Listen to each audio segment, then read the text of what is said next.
The young man's body stretched out on the cold floor seemed small against the huge shadow looming over him, whose silhouette froze with a fist raised to strike.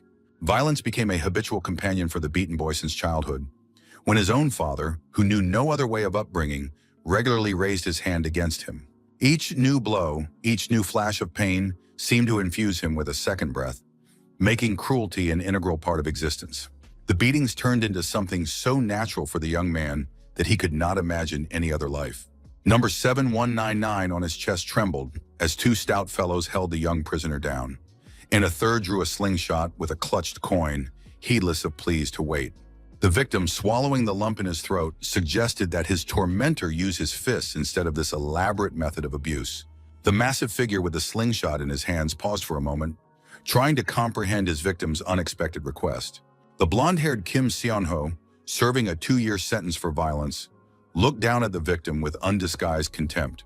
The blonde reminded his captive of his willingness to take any job for money, stretching the words with a mocking smirk. A picture came to mind, a shivering prisoner in a light prison robe shoveling snow for a measly 300 won. Song-ho recalled with a sneer how the victim had hugged dozens of pairs of shoes, trying to keep them warm for only 100 won. The jailer continued listing the humiliations, recalling how for 200 won, he had made the boy act like a dog all day, demanding that he bark more believably. The blonde-haired tormentor offered a new deal, 500 won for being a live target with a red circle on his face. The tensioned bowstring of the slingshot was approaching the face of the guy with the target drawn, who inwardly prepared himself for the inevitable pain. A correctional facility for juvenile delinquents under the age of 19 has become home to many troubled teens. The walls of this prison have gathered some of South Korea's most violent young criminals under its roof. Kim Seon-ho advised his live target to squint his eyes so the coin wouldn't knock them out of his eye sockets. In a place saturated with daily violence and crime, the bowstring of the slingshot in the hands of the torturer suddenly broke. The coin flew off to the side, and the confused Seong-ho only mumbled a short interjection as he stared at the broken instrument of torture. The bounced coin danced around the room like a living thing from door to wall until it landed on the floor toilet. The metal disc hit the earthenware surface with force, causing a fountain of splashes in all directions. The blonde-haired ringleader asked his henchman about a spare rubber band, emphasizing the rarity of such a thing in their confinement. A smile lit up Cha Hue-yun's face when his tormentors called him lucky. The young man actually felt relieved at his accidental rescue. Having received the order to pick up the coin, the exhausted lad rushed forward, showering his tormentor with gratitude. Kim Seong-ho stretched his lips in a sinister smirk, hinting that it wouldn't stop at simply raising a coin. The ringleader's new order made Cha Hue-yun go cold. The coin was to be pulled out of the dirty toilet bowl with his mouth. Sonyo's henchman laughed, remembering the upset stomach of one of the prisoners yesterday. Desperate for money, Cha Hue-yun didn't hesitate to dive his head into the stinking liquid. The observers froze in shock, amazed at the guy's willingness to humiliate himself for the sake of a few coins. Onlookers turned away and covered their noses, not believing their eyes and demanding that the foul-smelling guy stay away. The paint from Cha Hue-yun's face spread out as he triumphantly displayed the coin clenched in his teeth. The young man's thoughts revolved around a measly 500 won, which, although insignificant, could change a lot of things. A crazy smile lit up the guy's face as he mentally calculated the total amount of savings. 50,000 won. One of the henchmen approached Kim with a suggestion to take a break from the bullying. The ringleader ordered Cha Ju-yong to clean himself up, causing a new wave of laughter among his minions. Kim's henchmen were walking down the corridor, discussing amongst themselves how in just a month Cha Ju-yun had turned into a man willing to do anything for money. The conversation suddenly touched on the real reason for the guy's incarceration, attempted murder, for which Cha Ju-yong received a 3-year prison sentence. The gang leader argued about the insignificance of murder compared to the power of money, wondering why the young prisoner was so obsessed with hoarding it. His musings were interrupted by the warden announcing the arrival of a visitor to prisoner number 7199. Cha Hue-yun turned around with surprise on his face, not expecting to see anyone familiar within these walls. Before the guy's eyes appeared a graceful girl with a bob, whose well-groomed appearance was in stark contrast to his puckered face. Da-in, Cha Ju-yong's childhood friend, and the main reason for his obsession with money, anxiously questioned about the conditions of confinement and beatings. The frail visitor suddenly launched into an angry tirade, reminding her friend of the importance of a show of force on the first day of confinement. The inmate tried to talk the girl out of frequent visits, worried about her financial spending. A flash of anger lit up Dane's face, offended by the suggestion of her need for money. The girl pulled out a jar of coins, demanding an explanation of the origin of the funds sent to her. Orphan Dane flatly rejected the suspicious money, causing the guy to be perplexed about returning it. The mention of the long-standing promise made Chagwayun freeze in astonishment. Den recalled plans to start a life together after graduating from high school. The determined girl asserted her right to manage the money, demanding that her friend care only for his own health. The warden interrupted the emotional encounter by announcing the end of visiting time. Den pressed her hand to her chest, begging her friend to focus only on getting free from her confinement as soon as possible. Cha Huayun waved goodbye affably as the girl reminded the simplicity of their promise to each other. The fake smile instantly disappeared from the young prisoner's face as the door closed behind the visitor. The lone figure of the lad slumped in his chair, sinking into the heavy memories of the past. The memory brought him back to that school hallway where the young man cursed his rogue father for all the suffering he had caused. A battered Den sat next to her, covered in bruises and scratches, while Cha Yueyan tried to find words of comfort. The girl abruptly cut short her friend's attempts to apologize for what had happened. Leaning against the wall, Diane screamed at the inappropriateness of his jokes in this situation. Her friend's indignant voice demanded that she stop worrying about her condition at such a critical moment. Den broke the terrible news. Cha Juyong's father has fallen into a coma after being hit by a flower pot, and the police won't let the guy go until they find out. The young man tried to reassure his girlfriend, citing a long history of domestic violence as a mitigating factor. The young man's naive belief in the leniency of punishment was shattered by the harsh reality of the judicial system. A stern judge in a formal suit towered over the courtroom as he prepared to announce the sentence of the defendant, Cha Jueyong. The cold voice of the officer of the law announced a harsh verdict, 3 years in prison. The shocked boy could not realize the injustice of the sentence, for his only attempt to defend himself from years of abuse. Diane, seeing her friend being led away by the police, pleaded to take care of herself and eat regularly. The girl's desperate scream echoed down the hallway, demanding a promise to report any abusers to her. Cha Ju-yun's sad gaze was staring off into the distance, as his thoughts revolved around the promise he had made, which was now the meaning of his existence. The young prisoner turned away from his screaming friend, staring blankly at the hallway floor. Cellmates warned the newcomer of the risk of an extended sentence for any prison infractions. Understanding the need for exemplary behavior to reduce his sentence did not ease the severity of the 3-year sentence for Cha Ju-yong. Survival and patience became the main priorities of the guy within the walls of the correctional institution. A precious photo of happier times captured a smiling Dane next to a young Cha Ju-yong. Kim Seono, noticing the snapshot, unceremoniously approached the guy, letting go of nasty comments about the girl's attractiveness. The terrified prisoner instinctively clutched the photograph to his chest, trying to protect the treasured memory. The ringleader had mockingly assumed an unrequited crush, despite Cha Ju-yong's attempts to explain a purely friendly relationship. Sonyo's imperious order to hand over the photograph sounded like a death sentence to the young prisoner. Cha Guiyan's trembling voice betrayed extreme excitement at refusing to obey the ringleader's demand. A sinister smile stretched across Sanho's face, mocking the pointlessness of resistance. The ringleader's massive hand swung up to strike, preparing to teach the recalcitrant newcomer a lesson. The appearance of the warden announcing a new prisoner for cell 36 interrupted the imminent massacre. Surprise was reflected on the face of the ringleader, who had not received prior information about the addition. Newly arrived prisoner number 3,397 entered the cell, defiantly lowering his shaved head. The warden warned of temporary supervision, urging avoidance of conflict situations. The sudden recognition was reflected on the face of a pale Seonho, clearly familiar with the new prisoner. The inmates whispered excitedly, pointing to the newcomer, infamous for killing school bullies. Ma Geum, covered in abrasions and band-aids, exuded aggression through his every stern look. The frightened occupants of the cell instinctively retreated to the far corners at the appearance of the new prisoner. Cha Huiyun mentally shuddered as he realized that the man who took the lives of 7 people was standing in front of him. Sonyo's loud voice cut through the tense silence of the cell, mocking the cowardice of his cellmates. The ringleader scoffed derisively at the presence of the assassin, trying to establish superiority over the newcomer. Songo approached Ma Geum, commenting with a sneer on his fit appearance for an assassin. The ringleader's authoritative tone demanded obedience to the orders established in the cell. The newcomer remained completely silent, ignoring Sanho's attempts to provoke conflict, Demonstratively turning his back was Ma Gim's only response to the ringleader's threats. Sonyo's laughter echoed around the chamber, masking the growing irritation. The ringleader, unable to bear the disdain, swung at the silent newcomer with insulting words. Ma Gayam, who had been convicted of 7 murders, turned around lightning fast to counterattack, not intending to endure the humiliation. The shocked onlookers froze in a daze, anticipating an imminent collision.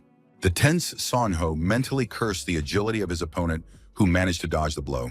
The dodging Magayam was already preparing to deliver a devastating retaliatory strike. Watching the confrontation between the newcomer and the boss, Cha Jueyun felt inexplicably uneasy. The man who took the lives of 7 people was clearly different from ordinary prisoners. Reflecting on the nature of the killer who had taken 7 lives made Cha Jueyun realize the gulf between common intruders and true criminals. The enraged Seongho, who had lost control of himself, unleashed a crushing blow on the defiant newcomer, wanting to teach him a lesson in defiance. A scarlet trickle of blood flowed from Ma Gyum's nose, whose head jerked to the side from the force of the blow, but there was no shadow of suffering in his eyes. Cha Jueyun, who was frozen in tense anticipation, couldn't take his eyes off the unfolding scene of violence, trying to understand the motives of the silent newcomer. Sonyo's triumphant roar echoed through the cell, reminding each prisoner of his power and right to demand obedience regardless of past offenses. Bewilderment gripped the witnesses to the beating, who expected the glorified killer to at least attempt to resist the humiliating beating.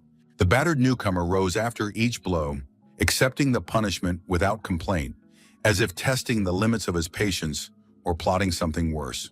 Cellmates' chuckles and scornful glances accompanied each new blow, and Cha Yun pondered the strange submissiveness of a man with a reputation as a ruthless killer. Prison life returned to normal as a battered Ma Gyeom secluded himself in the far corner of the cell, falling into impenetrable silence. The power-hungry Seongho delivered another blow to the back of the silent newcomer's head, accompanied by an order to fetch water. Unwavering silence and refusal to follow any orders was Ma Gyeom's only response to attempts to break his will. Cha Jueyong was perplexed, pondering where and under what circumstances the newcomer had learned such unusual behavior in the prison hierarchy. Cleaning the prison toilet, the young inmate pondered the trouble this strange, useless fish could bring. Night silence enveloped the cell, where each prisoner occupied his bunk, sinking into a restless sleep under the weight of the past day. The newcomer Ma Gyeom's prison bed was next to Cha Jueyong's, creating a strange closeness between such different prisoners in the silence of the night. Insomnia plagued both neighbors, and Cha Jun, noticing the newcomer's battered face, dared to break the oppressive silence of the night. The young inmate tried to explain the obvious truth of prison life. The boss's power is absolute, as if he were the king and president of this tiny cell. Practical advice sounded in the silence of the night. Pointless resistance would only make things worse. Better to start obeying orders from tomorrow. The unexpected question about peaceful existence that came from the silent assassin's mouth was Ma Gyeom's first words all day. Surprise was reflected on Cha Jueyun's face, not understanding the deeper meaning of the question asked. The newcomer, without waiting for an answer, silently turned away to the wall, leaving his interlocutor confused after his well-meaning advice. The strange question of peacefulness caused Cha Jueyong to plunge into contemplation about the nature of his own existence. The inner monologue reaffirmed the determination to stick to the chosen path of humility and patience. As the prisoner contemplated his peaceful coexistence until his release, his childhood friend stood in a snowy crosswalk. The frosty air colored Dane's cheeks a soft pink, causing the girl to wince from the cold.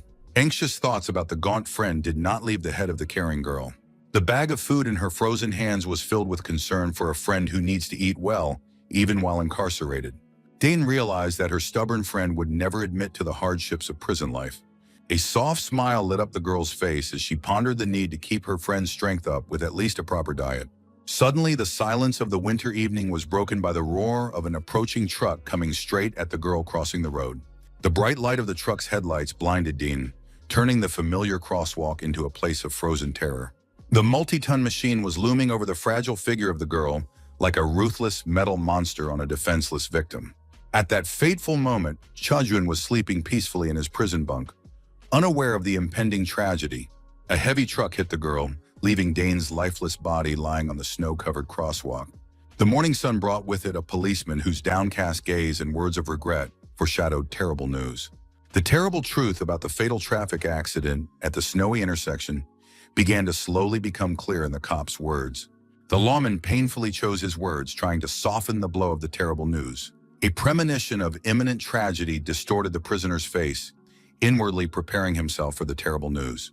Back in his cell with a devastated look on his face, Cha Jue-yun barely heard his boss yelling about the uncompleted toilet cleaning. An irritated Sanho approached the frozen guy, demanding an explanation for his strange behavior. The ringleader noticed the photograph in Cha Hui-yun's hands, scoffing at his morning glance at a snapshot of an elderly relative. The cellmates, showing unexpected sympathy, told the boss about the girl's tragic death under the wheels of a truck. The ruthless Sanho, ignoring the guy's grief, rebuked him for lying about his relationship status with the dead visitor. The snatched photo was the last straw when the boss jeeringly inquired about Cha Hui-yun's plans after his girlfriend's death. Sonyo, continuing to sneer, raised the photo in front of him, mocking the great loss to them all, especially the grief-stricken prisoner. The ringleader announced an impromptu auction among the cellmates, starting the bidding for the dead girl's picture at 501. Cha Jue-yun sat petrified as he listened to his cellmates gambling to raise the stakes. 600, 701 for a single picture of his dead girlfriend. The fat prisoner's ridiculous question about the possibility of a date with the girl sparked a new wave of cruel death mockery. Sung-ho, looking at the photo, made a lewd joke about how much fun he would have had with the girl if she were alive. The cellmates, picking up on the boss's mood, discussed his perverted tastes and the risk of being locked up again. Cha Jue-yun's lifeless gaze was staring at the floor while a wave of rage slowly rose in his soul. The night's conversation with the newcomer and his cryptic question about whether it was really possible to live so peacefully came to mind. As the boss continued his dirty jokes about Dane's death, a sudden blow interrupted the stream of abuse. A powerful fist strike made tears spurt from the eyes of the cocky Sung-ho. Cha Jue-yun, no longer holding back his rage, unleashed the full force of his accumulated anger on the boss. The shocked cellmates froze with open mouths, not believing the unexpected transformation of the humble prisoner. Each new blow became revenge for the dirty words about the dead girl, for all the humiliation and abuse. Cha Jue-yun's face had changed beyond recognition, and instead of the usual submissiveness, it was pure, concentrated rage.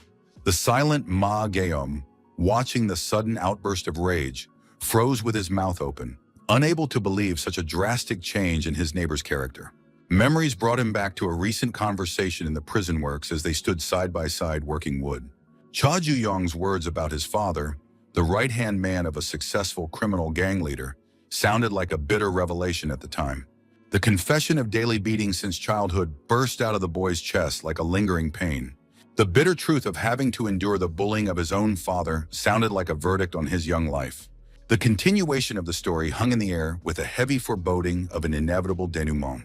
The moment when patience reached its limit changed the young man's life forever. Tension gripped Ma Gyum's body as he listened intently to his cellmate's confession. Touching his girlfriend was the last straw that overflowed the cup of patience. The bloodied Seong-ho, still receiving blows, whispered a curse at the distraught guy. The ringleader's desperate cry for help echoed around the cell, urging fellow inmates to intervene in the beating. Ma Gyum remembered Cha Jue-yong's words about how his father's beatings had taught him to resist violence. Years of abuse have turned the guy into a skilled fighter, capable of facing several opponents at once. A battered Sanho, seeing the defeat of his minions, offered money in a desperate attempt to stop the hail of blows.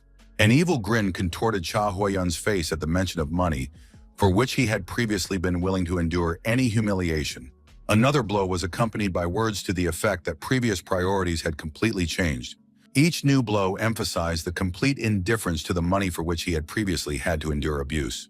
The admission that there was no reason for further patience sounded like a verdict of former submission.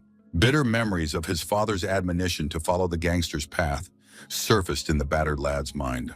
Memories of his childhood brought Cha Jue-yun back to the time when he, as a very young boy, was struggling to get up after another beating from his father. The parent's cruelty knew no bounds. Even seeing his son's attempts to get to his feet, he struck again, toppling the boy to the floor.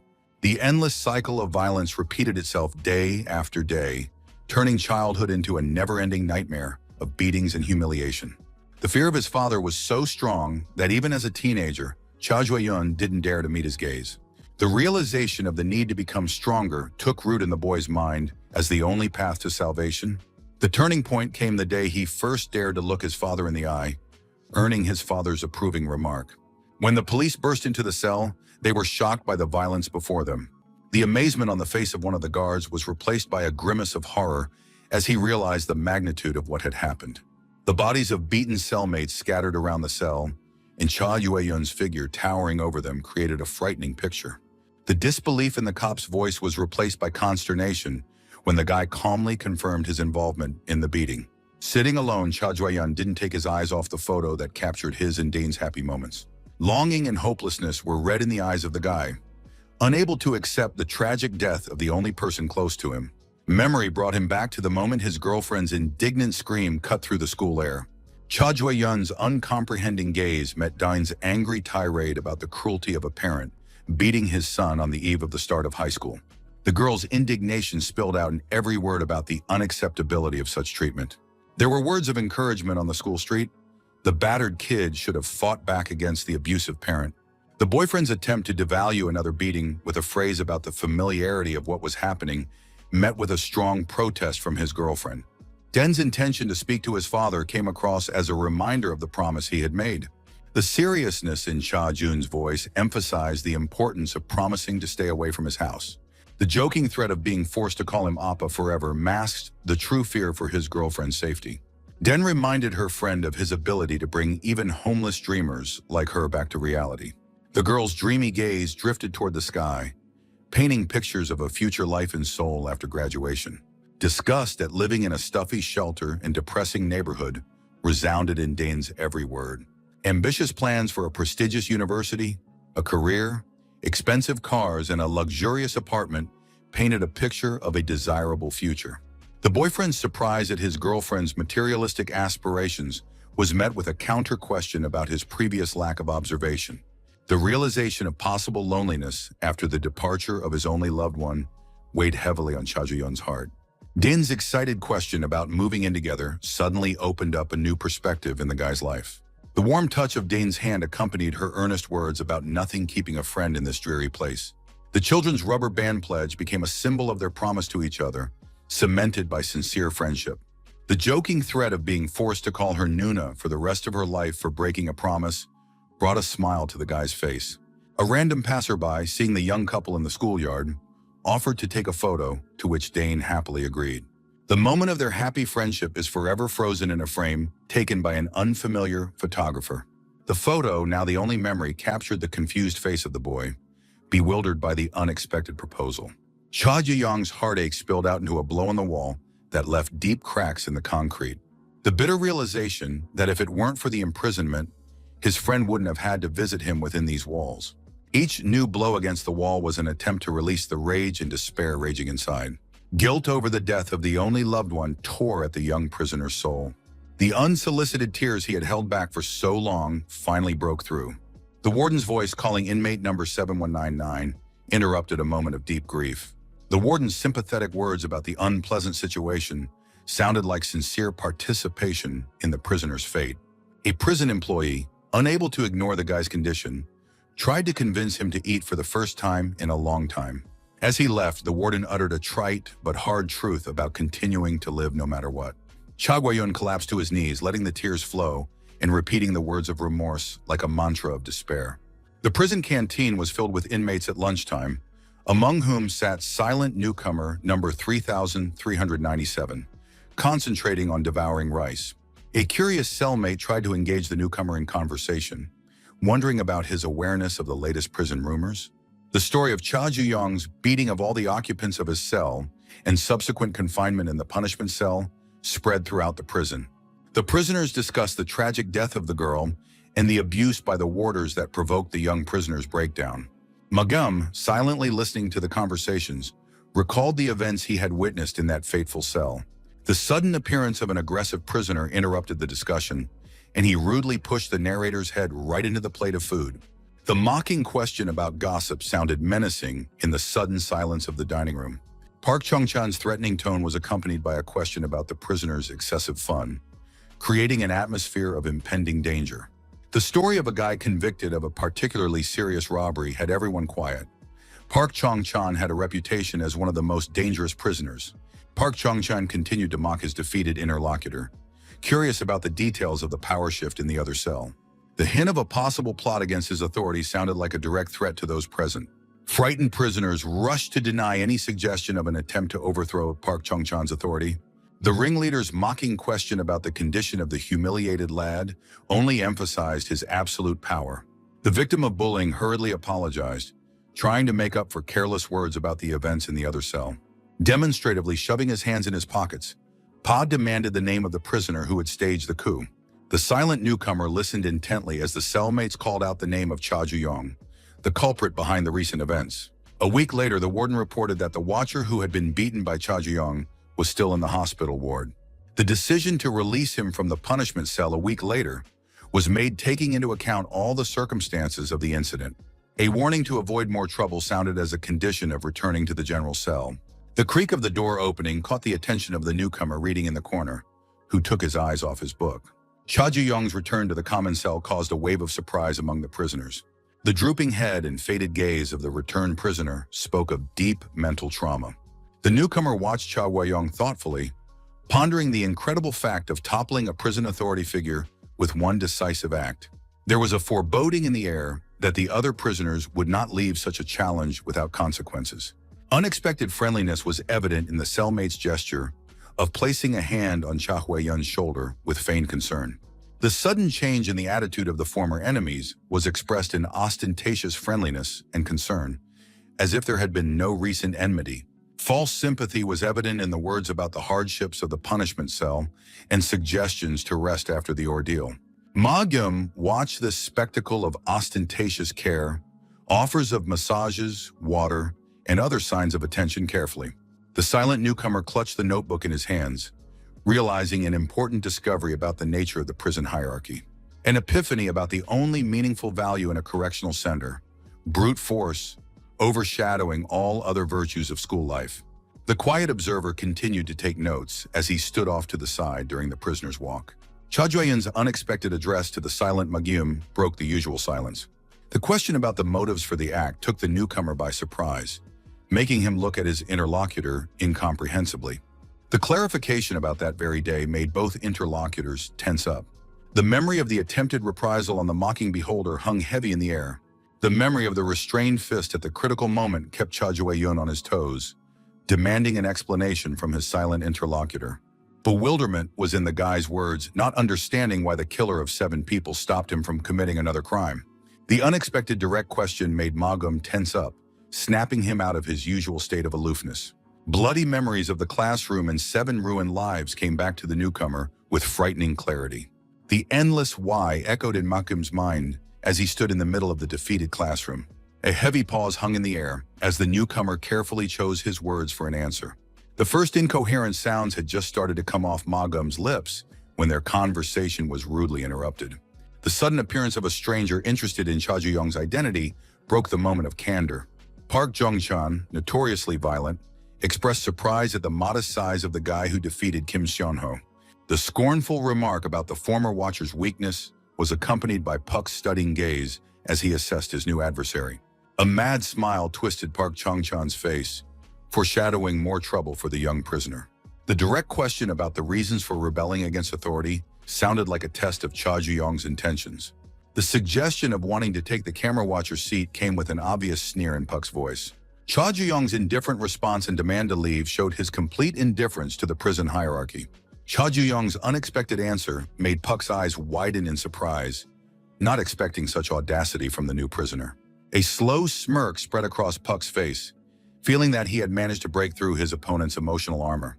The prison authority's face bled, veins swelling with anger as he noted the young prisoner's inappropriate manner of speaking. Grabbing the guy by the pecs, Puck hissed his hatred for those who forget their place in the prison hierarchy. The threat to teach a lesson in place of the hospitalized lookout sounded like a promise of imminent reprisal. With a sharp movement, Park grabbed Cha Ju-yun by the hair, intending to slam his head against his knee.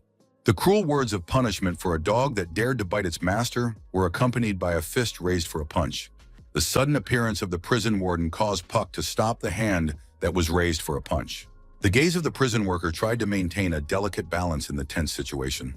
Disappointment contorted the face of Puck, whose plan for immediate reprisal was disrupted by the appearance of the warden.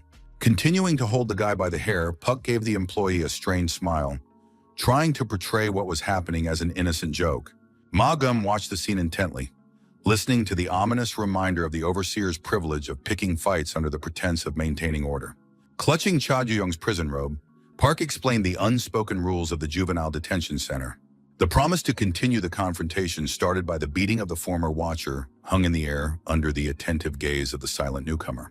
Puck turned to the silent assassin, trying to understand the reason for the beaten kid's strange behavior. Pak's powerful punch threw Cha Ju-young back against the metal mesh of the prison yard. Bewilderment was evident in Puck's words, comparing the guy's behavior to a beaten dog. Rolling up his sleeves, the prison authority expressed his displeasure at the lack of resistance that threatened to spoil the pleasure of the beating. Cha Hui-yun, who was used to being beaten, looked up slightly, remaining completely indifferent to what was happening. Suddenly, the boy's gaze changed, coming across the green dragon tattoo on his tormentor's arm. The green dragon instantly took him back in time to memories of his tyrant father and his endless beatings. Memory obligingly brought back the scene of his father holding him above the floor by his clothes, making him gasp in fear. The image of his father's massive chest with a green dragon tattoo floated before his eyes with frightening clarity. Puck continued to provoke the guy, noting the lack of fear in his defiant tone. The intentional reference to the dead girl was designed to elicit an emotional response. The mocking question about the impact of the car accident on the guy's character was the last straw.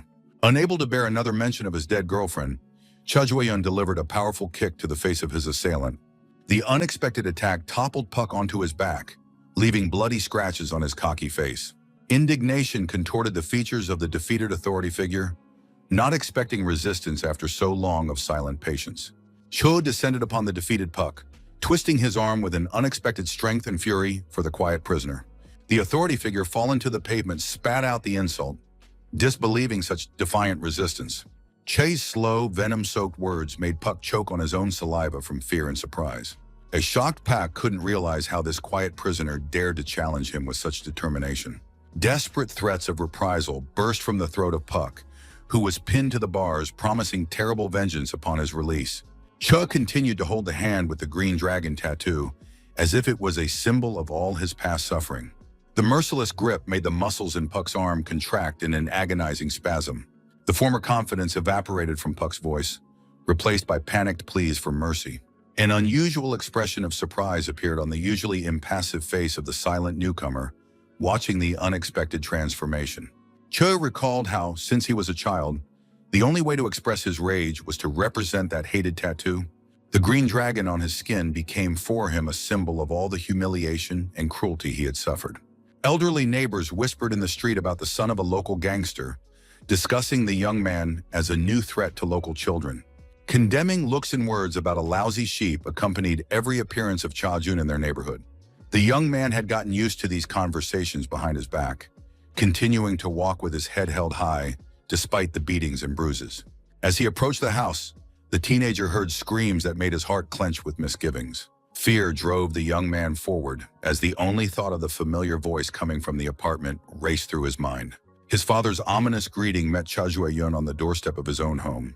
The chaos of the trashed room and the massive figure of his father made the picture of a real nightmare. The young man's heart stopped when he saw Dean, his childhood friend, lying on the floor. A desperate scream with the girl's name on it burst from the terrified teenager's chest. Her father's angry tirade about the insolence of a stranger daring to enter their home echoed in the trashed room. Den's defiant words about the unacceptability of beating her son drove the abusive parent into a frenzy. The young man recalled with horror his girlfriend's determination to talk to his father about the beating. The father's fearful voice announced the need to teach the unruly girl a lesson. Desperate attempts to keep calm were given to the guy with incredible difficulty. His fists clenched to white knuckles and his body trembling gave away the storm of emotions inside the young man. The disbelief in his own father's ability to hurt his only friend tore at the teenager's soul. The son's gaze flickered to the massive figure of the enraged father, whose anger threatened a new outbreak of violence. Her father's eyes glowed an ominous neon red as he gritted a threatening tell-her through his teeth, looming over the shrinking girl. The cruel mockery of Diane's orphanhood covered by the threat of being sent to her parents, was the trigger that shattered all barriers of patience. The young man, unable to contain his rage at the bullying of his only loved one any longer, grabbed the vase of flowers, preparing to strike. The first blow with the vase turned into a furious flurry of furious fist blows, spewing out years of accumulated pain, humiliation, and impotent anger. The dire consequences of that fatal bout were irreversible. The abusive parent who had once inspired terror now lay comatose. The doctor, with genuine sympathy in his eyes, informed his son of the disappointing prognosis of his father's condition, leaving no room for false hope. The dry medical report sounded like a verdict. There was little chance of the battered father returning to a normal life. The heavy memories brought Cha Joyeon back to the sterile hospital room, where he stood for hours over the still body of the man who had made his childhood a living hell. Clenched to white knuckles, his fist trembled with the realization of the irreversibility of what had happened that had changed his life forever. For the first time in years, the young man was able to look directly into the eyes of a man whose beatings and humiliations had become a daily routine of his existence. The correctional center's sports field quickly filled up with excited inmates eagerly watching the confrontation between Cha Joyeon and Pak. A wary whisper ran through the crowd, spreading rumors of a lunatic who had barely made it out of solitary and was already getting into serious trouble again. The young man stood a motionless statue in the middle of the courtyard, habitually lowering his gaze to the ground and not reacting to the growing tension around him. His gaze was again drawn to the green dragon tattoo on his opponent's arm, matching his father's to the smallest detail. Deep hatred and contempt distorted the boy's features at the sight of the symbol, a reminder of years of abuse and humiliation. Loud appeals from the warders to return to their cells immediately went unheeded. The prisoners, frozen in pillars, did not take their eyes off the tense scene. The experienced guard, who was closely monitoring the walkway, was instantly alerted to the unusual noise that disrupted the usual routine. The elderly warden was phlegmatic about the inevitability of conflict among the young prisoners, whose pent-up energy sought an outlet in fights. A high-ranking official in a uniform with numerous awards was leisurely sipping his tea, expressing his joy at his interlocutor's recovery. The director of the correctional center, Kwon Chang-seok, surrounded by an entourage of subordinates, assured of his willingness to help with any complaints and problems. Squinting and stretching his words, the director of the juvenile prison suddenly interrupted the conversation as if he had remembered something important. The question about the visitor's identity sounded careless, but there was a latent interest in the unusual guest of the correctional facility. A tense silence hung in the cell, where the prisoners sat still on their knees, trying to make sense of what they had seen during the walk. Awkwardness gripped the cellmates who witnessed the sudden outburst of rage of the normally calm Cha Joyeon. Ma Gum continued to make notes in his notebook, never taking his eyes off the culprit of the recent incident. The focused face of the silent observer betrayed his deep shock at the scene of violence he had seen. The thought of having to share a cell with other prisoners after what had happened seemed absurd and unbearable to Cha Joyeon. The sharp voice of the warden calling prisoner number 7199 broke the oppressive silence of the cell. The slow words about having to get out sounded like a sentence in the tense atmosphere. The unexpected announcement of a visitor made the lad shudder with surprise and fear of the unknown. Footsteps echoed down the prison corridor as the young man painfully searched his mind for possible visitors. The bitter thoughts of a runaway mother and estranged relatives only added to the bewilderment of the unexpected visit. The sunlight falling on the prisoner's uplifted face illuminated his confused expression and anxious thoughts about the mysterious guest. Confusion gripped the prisoner when the escort brought him not to the visiting room, but to the spacious office of the warden. Unaccustomed emotions were reflected on Cha Joyeon's normally impassive face as he stepped into the director's office. On the luxurious sofa sat his father, Cha Gang-ren, leaning on crutches and greeting his son with words of long separation. The shock on the young man's face was quickly replaced by a deafening distaste at the sight of the man who had turned his life into an endless nightmare. The scene of Dan's beating instantly flashed before the young prisoner's eyes, making him clench his fists with impotent rage. My father commented with feigned concern about the fight he saw in the yard, calling it child's play with other inmates. His father's words did not reach the boy's consciousness, whose gaze froze on the memory of the lifeless body in the hospital room. Panic and disbelief overwhelmed the young man's mind, refusing to accept the reality of what was happening. Approaching the couch, the young man was finally convinced that in front of him was really his father, carelessly calling him son. A familiar voice that shattered all notions of justice struck Cha Joyun's mind like a heavy hammer. Principal Kwon Chang-seok condescendingly placed his hand on the stunned young man's shoulder, smiling at his confusion. Leaning over to the frozen lad, the warden noted with a smile his extreme surprise at what was happening. The news of his father's miraculous awakening from his coma sounded like a mockery of all the young prisoner's hopes. The director's joyful announcement of Cha Gang-ren's full recovery sounded mockingly fake. The doctor's words about his father's minimal chances of recovery echoed in the shocked young man's mind. The veins swelled in the boy's face from the strain as he tried to comprehend the incredible contradiction between the doctor's prognosis and reality. The father's mocking question about his son's mistrust sounded like the beginning of a cruel game designed to break the remnants of resistance. The bodyguard's self-assured words about the invulnerability of the mob boss's right-hand man emphasized the true nature of his father's power. There was pride in Cha Gang-ren's voice as he spoke of the only person who had been able to send him to the emergency room, his own son. The account of waking up in a hospital room sounded like a well-rehearsed story designed to elicit sympathy. His father's theatrical tears and flushed face were only disgusting, exposing the falsity of his ostensible remorse. The empty words of regret that flew from the lips of an abusive parent could not hide the true nature of this monster. His father's crocodile tears, wiped away with a napkin politely given by the warden, completed the picture of the hypocritical spectacle. The confession of paternal love, like a stroke of lightning, fell upon the lad's mind, revealing the true purpose of this visit. Boastful words of power and willingness to fulfill his son's every wish preceded the terrible confession. The carelessly thrown words of murder made the young man's heart sink in anticipation of the awful truth. A brutal clarification of the victim's identity turned a premonition into a terrifying reality. The story of the truck accident in the crosswalk revealed the horrific truth about Dane's death. The excruciating details of the dying girl's pleas to the figure standing next to her painted a picture of indescribable cruelty. The impassioned confession of idly watching a man die exposed Cha Gang-ren's true nature. The calmness in the father's voice at the description of the little girl's death sounded like a mockery of human feelings. The mocking account of Dane's final moments recognizing her killer demonstrated the depth of her father's cruelty.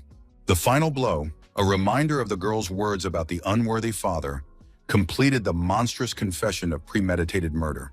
The father's cynical words about being willing to do anything for his son sounded like a mocking mockery of a dying girl in a crosswalk. Cha Gang-ren's last words thrown to the dying Dane were drenched in the venom of contempt for her orphan fate. Indifferently dropping a cruel phrase about her homelessness, the killer simply turned and walked away, leaving the girl to die alone. Sitting in front of his son, the father admitted with a contemptuous grin that he thought he was a lowlife, capable only of silently enduring abuse. The memory of the day his son first showed his character brought a spark of respect to the eyes of the abusive parent. Acknowledgement of Dane's role in awakening the son's power was accompanied by regret for being an inappropriate catalyst for change. The cold-blooded explanation of the decision to get rid of the girl sounded like a discussion of mundane business strategy. A wry smile twisted his father's face as he bragged about his miraculous recovery for the sake of killing an innocent girl. The cynical justification of the murder by caring for his son was the last straw that overflowed the cup of the young prisoner's patience. Cha Joyun's abrupt movement made the prison director nervous and called for an immediate halt to the conflict. The furious lunge toward his father was accompanied by the principal's shouts for the infuriated prisoner to be tied up and stopped immediately. The hatred that had accumulated over the years clouded the young man's gaze, turning it into an instrument of pure rage. A sudden sharp pain pierced the guy's back as the guards used a stun gun to subdue his anger. The electric shock made the young man's eyes flash with an unnatural light from the pain that pierced his body. Prison officers reacted to the situation with lightning speed, using tasers to neutralize the aggressive inmate. The principal's relieved sigh in order to restrain the lad was accompanied by a nervous acknowledgement of the fear experienced. Cha-jun's helpless body shuddered on the floor from the incessant electric shocks that paralyzed every muscle. Through the electric shocks piercing his son's body, his father's mocking voice broke through, questioning his thirst for revenge. On the cold floor, shuddering from the electric shocks, Cha Joyun did not take his inflamed gaze off the green dragon on his father's hand. The feigned tears flowed down the cheeks of Cha Gang-ren, whose voice trembled with fake excitement at the reminder of the only way to his death.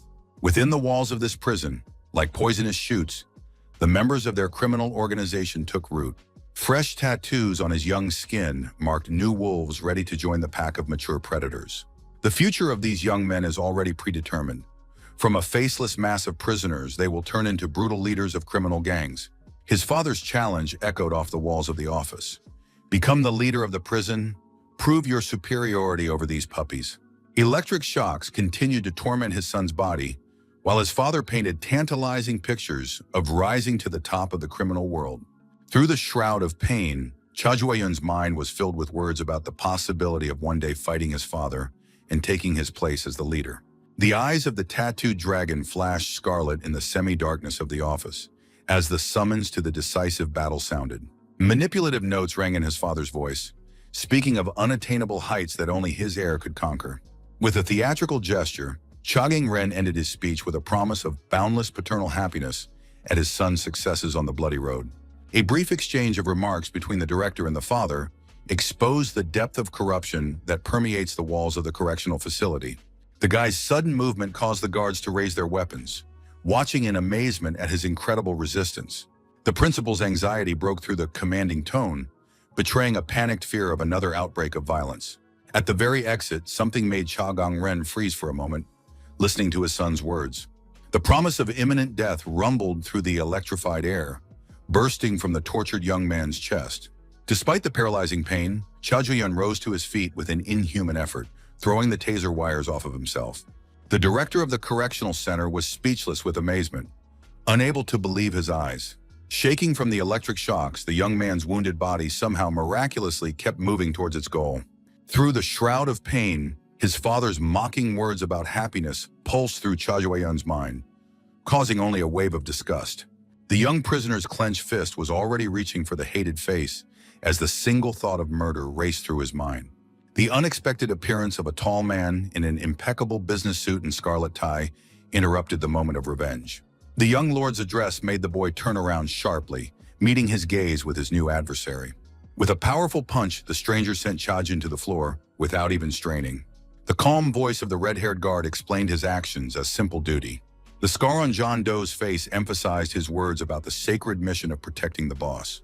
Overcoming a new wave of pain, the young man's battered body stubbornly tried to rise. Astonished by his opponent's resilience, the bodyguard struggled to hold back the lad who was raring to fight. A thought flashed through the guard's mind about the young prisoner's incredible willpower to resist the heavenly dragon commander. Leaning on his crutches, Cha Gang-ren watched his son's beating with feigned sympathy. The mocking call to look around echoed through the principal's office. As the loyal bodyguard held the young man struggling in his grasp, his father continued to mock the futility of his attempts. The cruel words about the pointlessness of resistance dug into the mind with sharp needles. His father's last sentence sounded like a sentence. The only path to revenge lay through absolute power within the prison walls. His father's words about the only way to kill him through control of the prison echoed in the young man's inflamed mind. Powerless rage swelled in the exhausted son's chest, making every muscle quiver with overwhelming anger. The mocking anticipation of the next meeting in his father's voice sounded like a promise of more suffering for the recalcitrant offspring. The ringleader's faithful dogs threw the boy to the floor and left the office after their boss, whose crutches were tapping on the floor. The deafening silence of the director's office was broken only by Cha Hueyon's heavy breathing and the creaking of his shaking body as he tried to rise. In the carpentry workshop, there was the usual working atmosphere. The prisoners were hard at work on a variety of handicrafts. The silent Ma Geum was concentrating on carving intricate patterns on a bar of soap, completely immersed in the creative process. The satisfied warden noted inmate 3397's overperformance, allowing the newcomer to complete the work ahead of the allotted time. The admiring whispers of the other prisoners carried stories of the masterful wielding of the hammer with which the newcomer had dealt with the school's abusers. Distrustful glances accompanied the discussion of Ma Geum's appearance, in whose frail appearance no one could discern a brutal killer. The clinking of tools heralded the arrival of a new actor. A tattooed fellow entered the workshop carrying a heavy box. The metallic sheen of the piercings in the stranger's lips was as eye-catching as the intricate patterns of the tattoos on his chest. The silent newcomer's keen gaze instantly registered every detail of the entrance appearance, as if photographing his image. The deafening rumble of the falling toolbox made everyone in the workshop wince. A silver nail gleaming on the floor among the scattered tools caught everyone's attention, while the culprit of the commotion clumsily excused himself with a sore arm. The tattooed guy leaned over the newcomer curiously, trying to see him as the same Magyum from the news reports. Yoongun Min, who was convicted of arson and robbery, tried to resurrect shared memories of middle school in his interlocutor's mind. The former classmate's excited voice was ringing with the anticipation of talking to the infamous killer whose name was in the news. A dry affirmation of familiarity flew off Magyum's lips, not expressing the slightest bit of joy at the encounter. The cold mention of the old acquaintance's name contrasted with the indifferent expression on the silent newcomer's face. Unhealthy curiosity was evident in the tattooed guy's voice as he prepared to ask a long-standing question. Yoongung Ming's cocky smile couldn't hide his avid interest in the gory details of killing 7 people. Tension gripped Magyum's body as the question about the truthfulness of the news reports sounded. The former classmate's incredulous tone betrayed his amazement at the transformation of a model student into a cold-blooded killer. The mocking reminder of past exemplary behavior sounded like a hidden challenge to the silent newcomer. The timely intervention of the warden interrupted the unpleasant conversation, sending the prisoners to their places. Yun Gongming's careless farewell was accompanied by a feignedly friendly wave of his hand. Magum's clenched fist began to bleed from the nails digging in, betraying the depth of his emotional turmoil from the conversation. Dusk enveloped the prison walls, trapping the prisoners in their cells until the next morning. Cha Jueyun's habitual posture, head down and gaze fixed on the floor, revealed the depth of his dark thoughts. His father's words about the only path to revenge through gaining power in prison echoed in his inflamed mind. A fierce purple glow appeared in the boy's eyes as his thoughts returned to his recent encounter with his father. Carefully observing his cellmates, Cha Jueyun carefully considered the first step in his journey to power over the prison. Prisoner complaints about the monotonous prison menu, consisting of only greens, filled the evening air of the cell. The suggestion of contacting a human rights organization elicited only dreamy sighs for a slice of real pizza. There was a bitter irony in the voices of the prisoners, reminding each other of the harsh reality of prison life. The approaching footsteps of the warden silenced the cellmates half-heartedly, fearing the consequences. Cha Jueyun's unexpected act of turning to a worker passing by made everyone hold their breath. The shocked cellmates watched the development of the strange situation with bewilderment, not understanding the guy's intentions.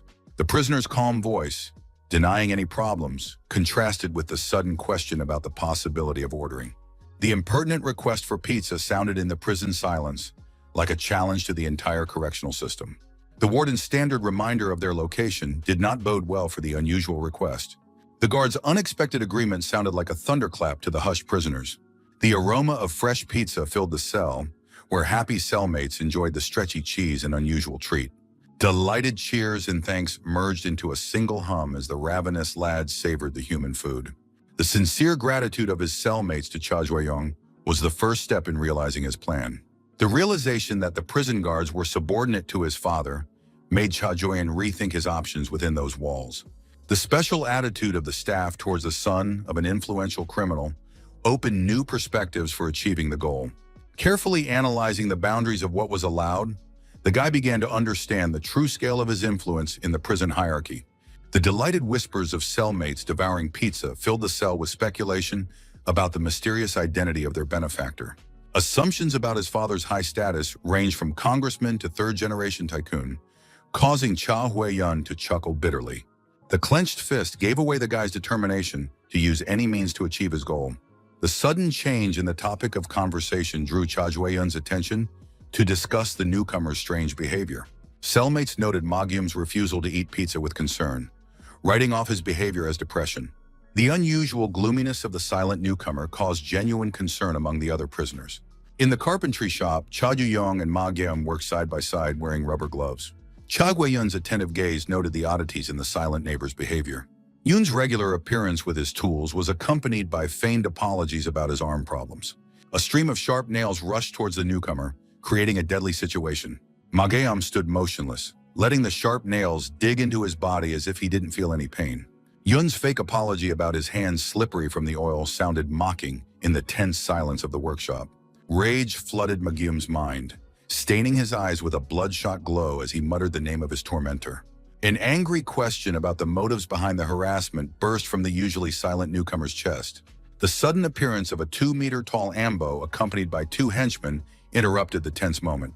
Disappointment sounded in the thug's voice, expecting more from the killer of a few men under his command. The doubt in Yoon's words about the school bully's reputation made the man hesitate under the authority figure's heavy gaze. Uncertainty was evident in Yoon's voice as he confessed his lies about Ma Gyum's past. The mention of shared childhood memories sounded like an ominous portent of violence to come. The mocking question about a forgotten friendship was accompanied by a growing menace in the former classmate's voice. Yuna's brutal grip on the newcomer's head foreshadowed a repeat of the nightmares of the past. The nail point reflecting in Ma Gyum's dilated pupils awakened painful memories. A picture from middle school flashed before my eyes, a crying boy begging for mercy as he was bent over sharp objects. The insane smile of the torturer and the demand to repeat the pleas louder were etched in my memory forever. Young Ma Gyum's desperate pleas for freedom met only sadistic pleasure in the eyes of the torturer. The preparation of the instrument of torture was accompanied by a foretaste of what was interesting in the distorted mind of the torturer. The methodical hammering of nails into the board marked the beginning of a new act of bullying. The terrified teenager's face froze millimeters from the sharp ends, eliciting wild delight from the torturer. The mocking question about pleasant childhood memories was accompanied by an attempt to bend Ma Gyum's head to the sharp nails. Sadistic pleasure contorted Yoon's face as he continued to bend his victim's head to the nails to the approving glances of the ambo. The mocking laughter of the thugs accompanied every tremor in Ma Gyum's body, turning his fear into an object of cruel amusement. Disbelief at the cowardly pup's ability to commit multiple murders resounded in the mocking voices of the onlookers. A sudden silence swallowed up the laughter of the ambles as they noticed an inexplicable change in their victim's eyes. Cha Yun froze in a daze as he watched the incredible transformation happening to the usually quiet rookie. A gruesome offer to demonstrate a killing technique sounded from the lips of the transformed Ma Gyum, whose face now radiated cold fury. The stunned Yun couldn't comprehend the sudden transformation of his victim. In just a moment, the look of a hunted beast had changed to a predatory grin. The tense situation was diffused by the appearance of the warden, whose announcement of the end of the break forced everyone to disperse to their workplaces. With a sharp movement, Ma Gyum yanked his hand out of his former classmate's grip, his icy voice sounding the death threat of further touching. Stepping away from the machine, the trio of big guys glanced around with anticipation. The unexpectedly dangerous newcomer promised an entertaining diversion. Yuna's confused gaze followed his former classmate's every move, trying to understand the nature of the ominous transformation that had happened to him. Ma Gyum's methodical movements over the unfinished stool gave Yun a strange feeling, his true nature peeking through in this work. A philosophical argument about the superiority of Jesus over Buddha suddenly broke the oppressive atmosphere of the prison cell. A furious squabble about religious superiority erupted between the prisoners, each fanatically defending his deity. The joking remark about starting a holy war caused the disputants to disperse into corners, portraying deep meditation. A sepulchral silence enveloped the cell, each prisoner immersed in feigned prayer, oblivious to the recent argument. Chagwayun's unexpected gratitude caught the newcomer off guard, causing him to break away from thinking about the past. A sincere confession of salvation from an extra sentence for killing the lookout hung in the air between the two prisoners. Ma Gyum's direct question about the reasons for the interest in his act was met with a frank admission of the need to break free. The heavy words about his murderous father hung in the air, filling the space between them with unspoken pain. The thirst for vengeance for his fallen friend pulsed in Cha Yun's every word, revealing the true reason for his desire to go free. A brief dialogue about his father's mysterious condition ended with a hint of a complicated story that requires a more detailed explanation. Sincere gratitude resounded in Cha Juyong's words, recognizing the rookie's role in the possibility of a speedy release from the prison walls. The silent Ma Gyum accepted the words of thanks without a sound, maintaining his usual stony expression. The emotional outburst of a prisoner with a 20-year sentence caused the guy to turn around, apologizing for his misinterpreted words. The promise of repayment came out of the newcomer's mouth with the same impassivity that characterized all his rare utterances. The golden key that suddenly appeared in front of Ma Gyum's face made him wary, anticipating another twist of fate. The employee's hurried apologies about urgent household matters were followed by the handing over of the key to the silent newcomer. A short order to restore order and a wish of good luck ended the strange conversation with the hastily departing warden. The chaotic jumble of tools in the workshop required careful sorting and cleaning, becoming the last task for the day. Suddenly, something unusual caught Ma Gyum's undivided attention, causing him to freeze over his desk. A large moth with outstretched wings lay on the workbench, awakening painful memories of the past in the newcomer's mind. The image of a school acquaintance suddenly surfaced in her mind, linked to this innocent creature by some terrible secret. The gruesome picture of a butterfly nailed to the wall surfaced in my mind, making me shudder with memories of my school days. Young Yoon's enthusiasm for showing off his butterfly collection was now seen as the first sign of his perverted nature. Young Ma Gim's disgust for insects didn't stop the classmate from showing off his creepy collection. The scale of the collection of dead butterflies staggered young Ma Gim's imagination, evoking mixed feelings of admiration and disgust. The bitter irony of his first friendship with Yoon was overshadowed by memories of other classmates' strange looks at his unusual hobby. The general aversion to collecting insects created a halo of alienation around Yoon, imperceptible only to the gullible Ma Gim. His classmates' mocking questions about his plans to eat the butterflies he caught sounded mocking as Yoon tried to remain calm. The silent Ma Gim watched the scene from afar, feeling a growing resentment at the injustice of what was happening. The authoritative voice of the class president interrupted the bullying, reminding the bullies of recess time and the need to return to class. The sudden appearance of the authoritative headman caused the offending men to retreat, fearing possible punishment for their behavior. The bullies' hurried excuses were followed by a hasty retreat, leaving Yoon alone with his unexpected defender. Sincere concern came through in the voice of the class president when he inquired about the condition of his first friend. A reminder of the planned visit came from Yoon's lips, trying to maintain normality in their communication. The sudden appearance of classmates offering a new game disrupted a moment of friendly conversation between the boys. Persistent attempts to get the president involved in the soccer game met with his refusal, prompted by other plans. Bitter reflections of the turning point in their friendship plagued Ma Gim's mind as he tried to figure out where things had gone wrong. Yoon's empty seat for the new school year made Ma Gim's heart clench with an inexplicable premonition of trouble. Rare encounters with a former friend have been replaced by an overheard conversation about his stalking in a new class. The brutal details of Yoon's bullying, which included beating him and messing up his desk, came to the ears of a shocked Ma Gim. The sudden news of Yoon being taken away somewhere made the former friend's heart race in anxious anticipation. Ma Gim's swift dash to find his friend startled the students standing nearby, who hadn't expected such a reaction. The desperate sprint through the school corridors was accompanied by heavy breathing and growing fear for the fate of his former friend. The ajar classroom door revealed a group of high school students with ill intentions gathered around something. The scornful comments about the loser echoed in the empty classroom, increasing the anxiety in the heart of the seeking friend. Yoon's unexpected appearance behind his back, accompanied by a touch to the head, was the beginning of a nightmare that changed their lives forever. An unexpected nudge from a former friend caused Ma Gim to fly into the ominous emptiness of the office, where a group of unfamiliar high school students awaited him.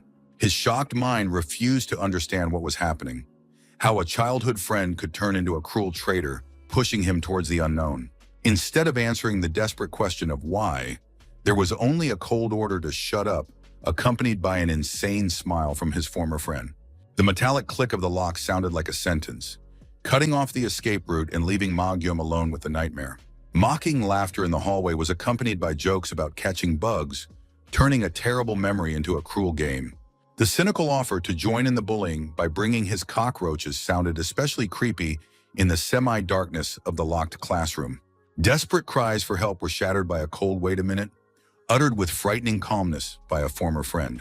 A gruesome lecture on the need for immediate dissection of captured insects sounded like a harbinger of torture to come.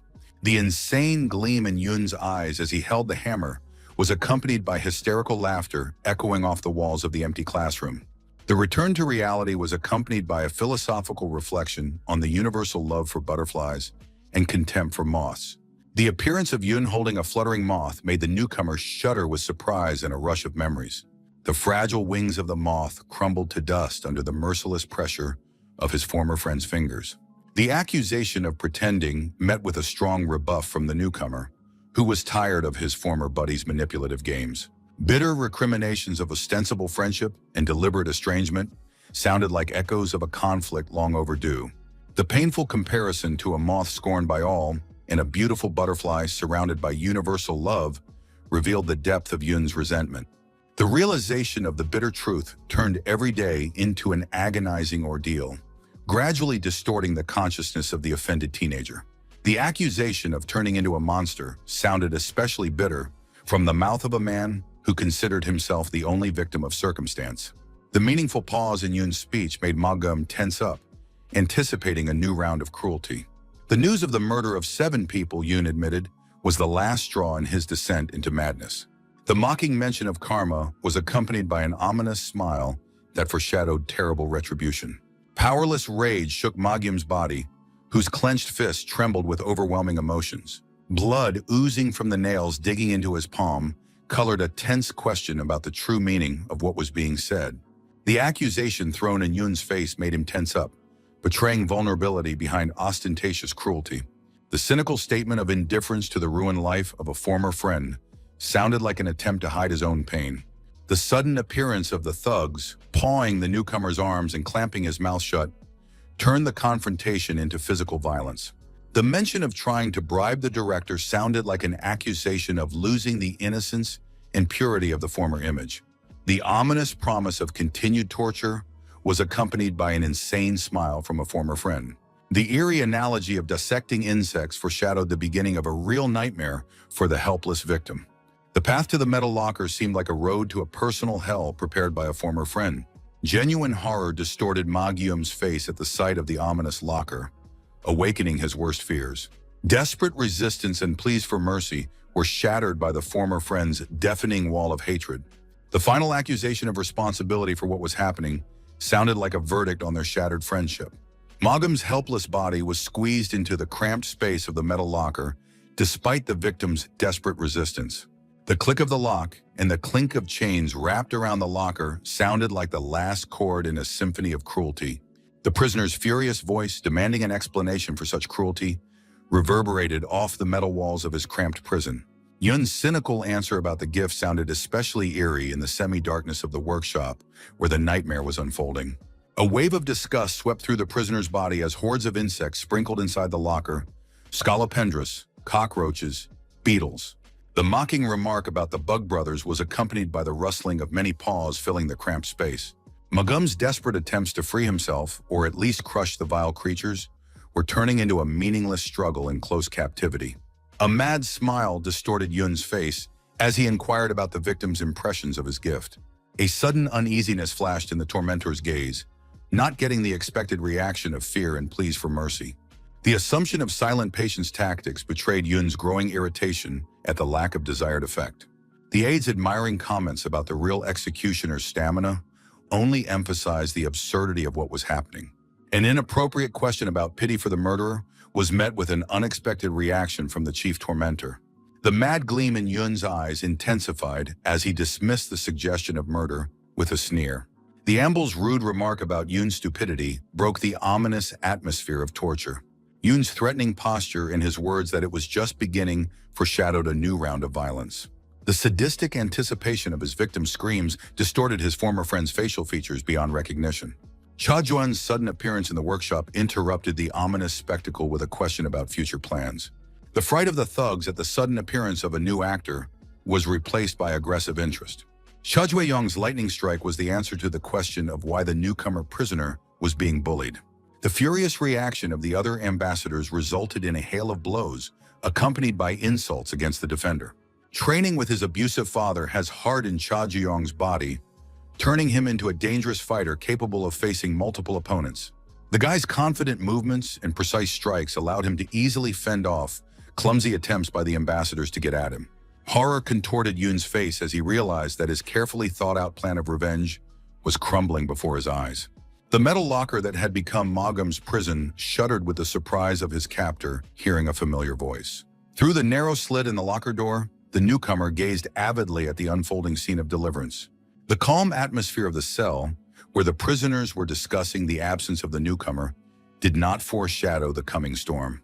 Cha Wei-yun's attentive hearing caught a conversation about the warden's alleged request for help with cleaning, instantly sensing a catch. The unexpected movement of the boy who rose from his seat caused surprised looks from the cellmates, who were used to his calmness. The address to the passing warden sounded confident and demanding, breaking the usual order. The officer's raised cap revealed the tired face of a man ready for another strange request from an unusual prisoner. The anticipation of a new pizza could be read on the faces of the cellmates waiting for Cha Hoon's next culinary miracle. The unexpected request to open the cell sounded like thunder, breaking all prison rules. The amazement of the cellmates at the audacity of the request was replaced by complete disbelief at what was happening. The officer's shocked look betrayed his confusion in the face of the prisoner's unprecedented insolence. Finding himself in the carpentry shop due to his influence, Cha Jue-young prepared to put an end to Yoon's bullying. The defeated bodies of the ambles littered the floor of the workshop, leaving only one blond man against the enraged protector. The 2-meter-tall giant, the last of the remaining opponents, uttered the name of his unexpected savior in surprise. The respectful acknowledgement in the bald, bulky man's voice, calling Cha Jue-young the source of the recent commotion, betrayed an involuntary admiration. Yoon's eyes flashed with morbid interest at the mention of his new opponent's reputation. The sudden insight in the ambalist's words about the reasons for Cha Jue-young's intervention made the newcomer wary. The assumption of a close friendship with Ma Gum caused a wave of unease in the captive, watching through the slit. Yoon's mocking comment about the reliability of friendship sounded bitterly ironic in the tense atmosphere of the workshop. The loud laughter of the bald-headed Ambo was accompanied by an acknowledgement of envy at such a devoted friendship, turning to annoyance. The mocking offer of friendship from the bulky man sounded like a prelude to a new round of violence. A huge fist parted the air, along with a mocking offer of friendship. Failing to reach its target, Cha Jue-young's unexpected attack caught the cocky Ambo by surprise, sending him to the floor of the workshop. A scornful look from top to bottom accompanied the mocking question of friendship thrown at the defeated opponent. The categorical rejection of the proposed friendship sounded like a death sentence to any future relationship. The tense address to Yoon broke the heavy silence that hung in the workshop after the fight. A direct question about the reasons for the mistreatment of the prisoner in the box demanded an immediate answer. A fair comment on the excessiveness of the punishment met with an unexpectedly violent reaction. The echoed overshoot sounded like the harbinger of a new outbreak of madness. A stream of bitter accusations of betrayal burst from Yoon's mouth, distorted with rage. Painful memories of feigned friendship and indifference overwhelmed every word of the former friend.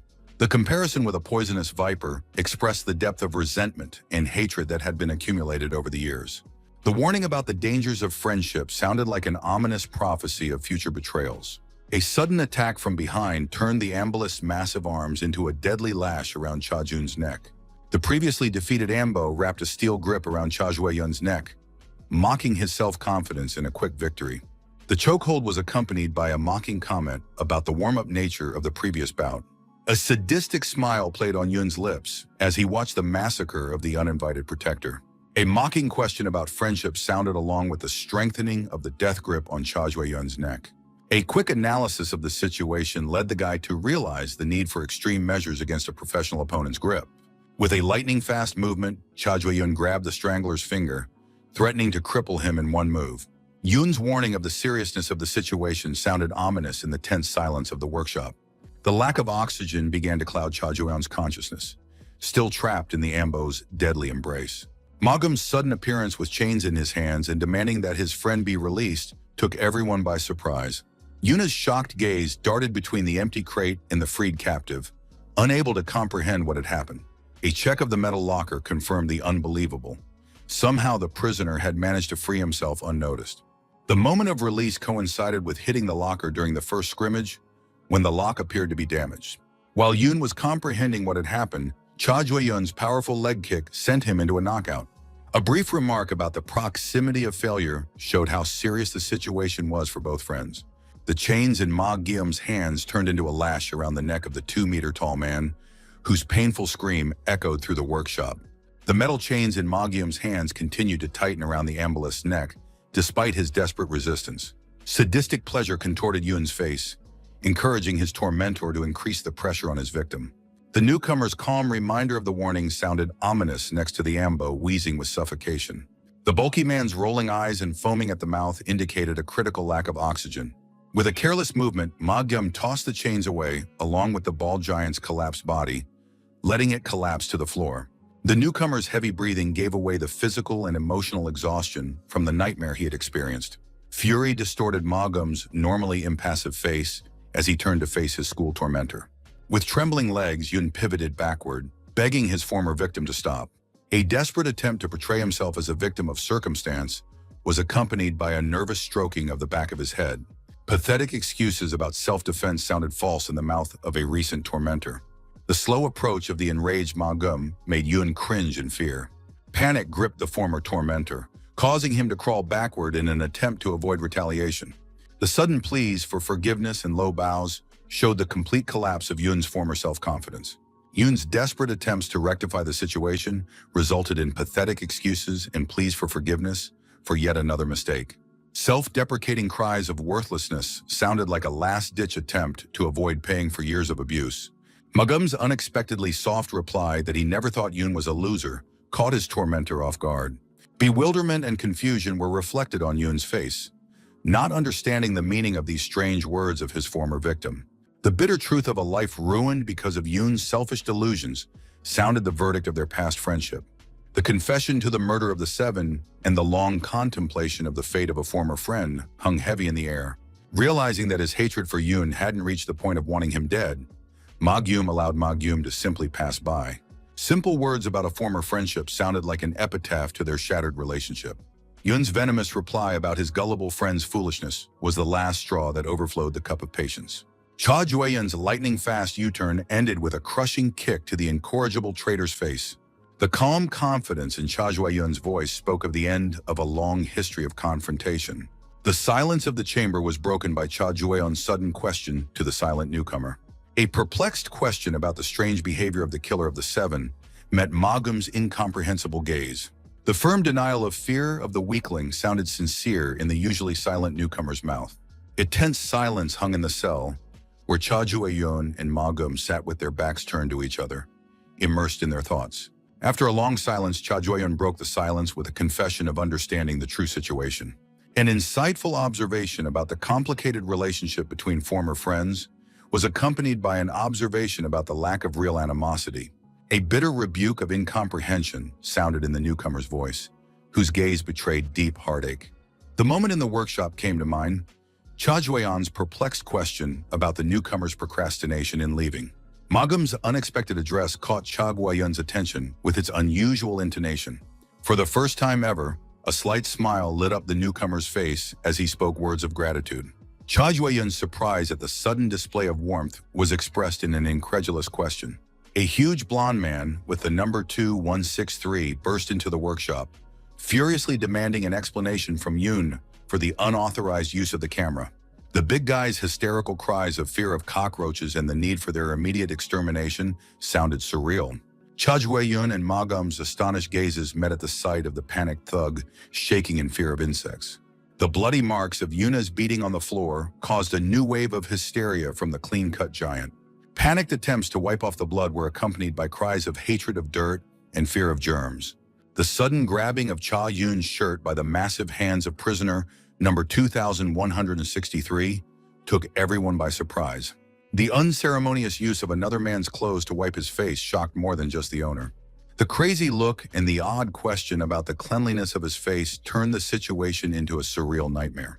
The blonde's frantic gaze sank into Cha Jueyun's face as he demanded an answer about the cleanliness of his face, reducing the distance to a minimum.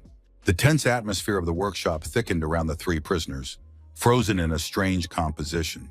Cha Jueyun's defiant question about wanting to hear the truth sounded like a warning of trouble to come. The straightforward answer about the lack of cleanliness made the white-haired giant freeze with a shocked expression on his face. Ma Gum instantly tensed up, realizing that his comrade's honesty could lead to very unpleasant consequences. A hysterical cry of self-loathing was accompanied by a sharp movement of the arm, ready to deliver a crushing blow. The timely appearance of the warden, demanding dispersal from the cells, prevented an imminent outbreak of violence. The guard's surprise at the presence of the prisoners after hours was reflected in his irritated voice. The blond man's manic attention to the number on Cha Jueyun's uniform was expressed in the endless repetition of the digits 7199. The beastly fury in the giant's widened eyes was matched by his strange sniffing at the form of his new victim. The next day brought the long-awaited walk, drawing all the prisoners out into the fresh air of the prison yard. Cha Jueyun's calm question about the reason for everyone's attention resounded among the cellmates surrounding him. An unusual picture, a lone figure on the steps, surrounded by a dense ring of suddenly appearing admirers. A smirk on the face of one of the prisoners accompanied an ironic response to a naive question about the reason for their congregation. A confident introduction from Guna Min, prisoner number 8671 from cell 36, sounded like a bid for a special relationship with the famous Cha Ju-young.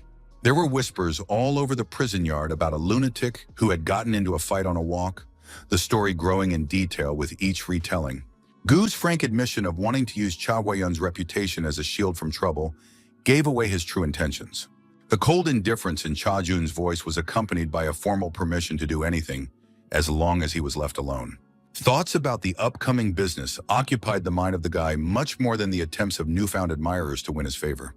The tattoo of a green dragon framed by red flowers, the famous red flower dragon symbol, did not leave Cha Hui-yun's mind.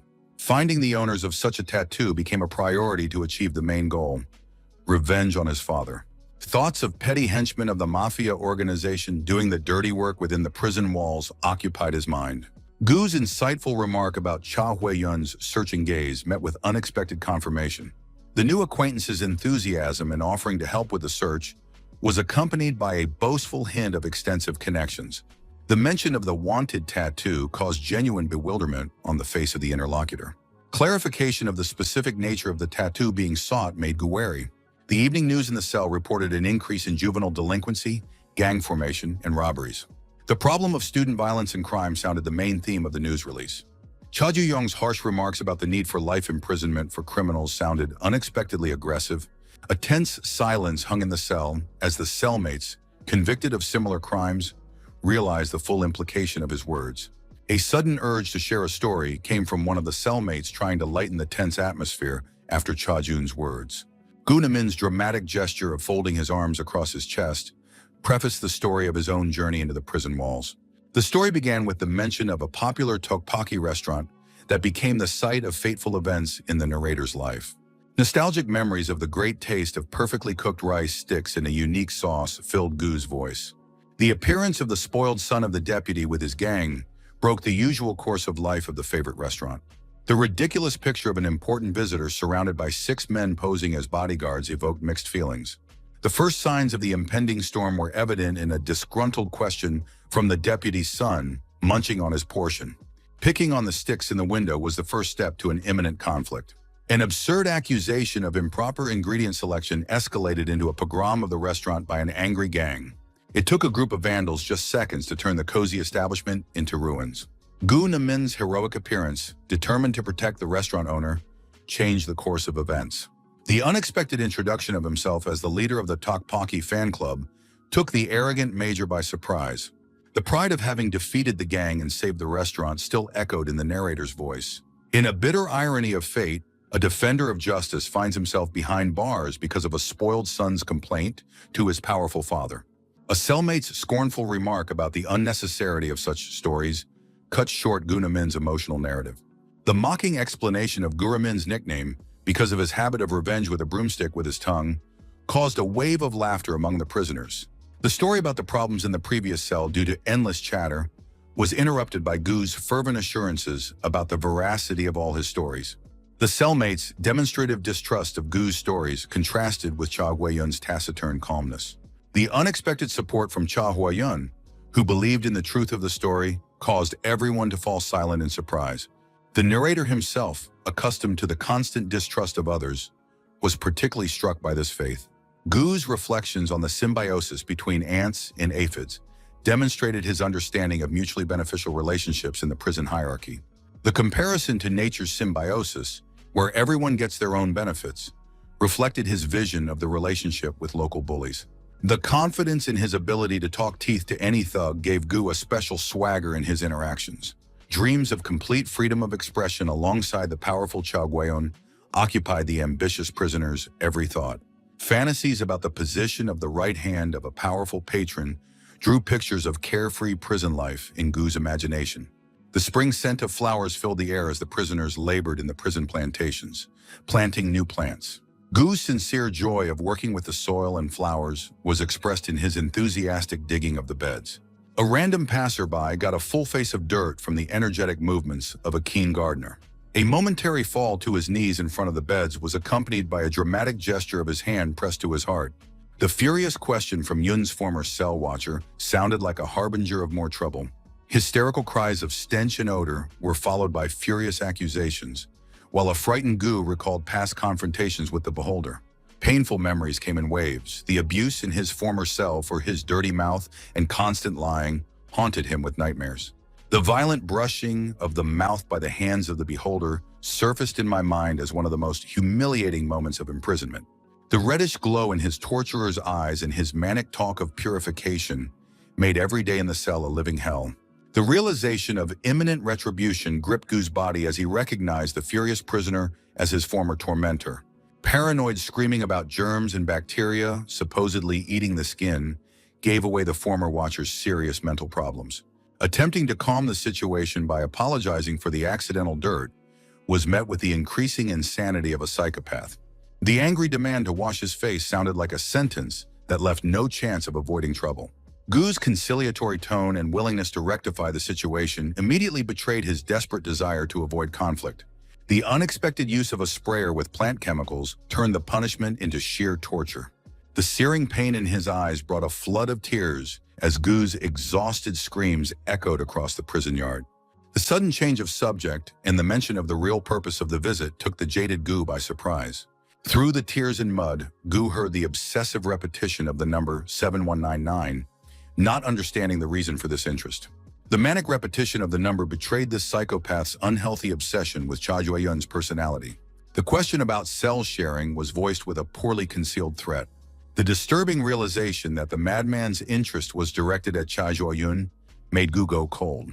A hysterical cry of foul abuse revealed the true reason for the obsession with the number 7199. A frantic tirade about keeping clean was accompanied by frantic attempts to wipe away non-existent dirt, betraying the depth of mental illness. The imperious order to follow him sent a wave of panic through Gu, all too familiar with the former watcher's purification methods. Manic smiles and talk of sanitizing heralded more bullying in the name of keeping clean. The sudden discovery of a green dragon tattoo on the authority figure's body made Gu even more wary. At this time, Cha Jueyun was methodically performing strength exercises in the cell, showing off his impressive stamina with 100 push-ups. Intrusive thoughts about the whereabouts of such a tattoo lingered as he tried to remember its owner. A cellmate's admiring remark about his perfect muscle development was accompanied by a question about his athletic background. Gu's unexpected appearance with an offer of grape juice interrupted Cha Jueyun's training. The insistence on offering to refresh himself after training made him suspicious, but Cha Jueyun still took the outstretched glass. The strange purple hue of the drink instantly caught the experienced prisoner's attention. A direct question about the origin of the insect repellent caught Gu off guard, giving away his involvement. Memories of insane accusations of pollution and harsh punishments from the former overseer surfaced in Gu's mind. The traumatic experience of cleaning my mouth with a watering can is forever imprinted in my memory as a symbol of senseless cruelty. A brutal scene of abuse surfaced in his memory. The trembling Gu was held down by accomplices while the authority figure poured the poisonous contents of the bottle down his throat. The hysterical screams of a crazed onlooker about the gravity of the situation accompanied the violent cleansing of the victim. The white foam at the mouth and Gu's semi-conscious state caused the torturers nothing but indifference to the victim's suffering. Traumatic memories of life in the previous cell were accompanied by a picture of an indifferent authority figure who cared only about the cleanliness of the floor. Instead of answering directly about the origin of the poison, Gu tried to make a joke, alluding to buying the remedy with his own money. Suspicious glances and comments from cellmates about unknown substances increased the tension in the cell. Cha Jueyun's serious question about the motives behind such a treat made Gu inwardly shudder. Panic gripped Gu at the thought of possibly exposing his true intentions to a powerful cellmate. Cha Jueyun's unexpected act of drinking a suspicious drink in a volley took everyone present by surprise. Shocked Gu couldn't believe that after exposing the poison, Cha Jueyun still dared to drink it. The quiet gratitude for the tasty drink sounded like a hidden warning of the consequences of betrayal. A business-like reminder of tomorrow's cleaning and the need for rest sounded a mundane conclusion to a tense scene. The realization of the seriousness of the situation and his own mistake weighed heavily on the shoulders of the confused Gu. Night silence enveloped the cell, where each prisoner sank into his anxious thoughts before going to sleep. In the semi-darkness of the chamber, Cha Jueyun diligently reproduced every detail of the green dragon tattoo on paper, while the image was fresh in his mind. Seeking to use the moment to bond, Gu snuck up on the drawing guy with a feignedly friendly question about the cutie on the paper. The brief explanation about the dragon in red colors caught the attention of the silent newcomer, following the conversation closely. Gu was feverishly thinking of ways to secretly carry out the poisoning assignment, realizing the need to carefully analyze the situation. Obsessive thoughts of finding the perfect way to accomplish the task without revealing himself filled the anxious prisoner's mind. Cha Jueyun's direct question caught Gu off guard, making him clumsily justify himself by showing sudden interest. A theatrical gesture with his fingers on his lips accompanied the questioning of the reasons for the inexplicable confidence of the shrewd cellmate. The warning about the dangers of blind trust sounded like a strange mixture of concern and implicit threat. A compliment about the ability to deceive was accompanied by an insightful remark about the true motives behind the communication.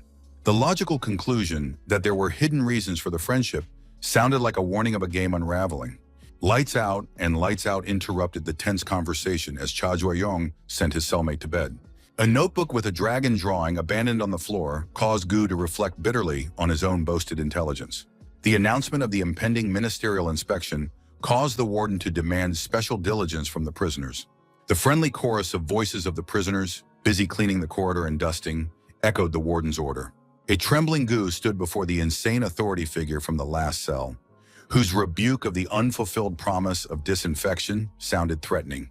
The looming figure of the blond man with red eyes and his icy voice questioning the reneging on his promise caused uncontrollable fear.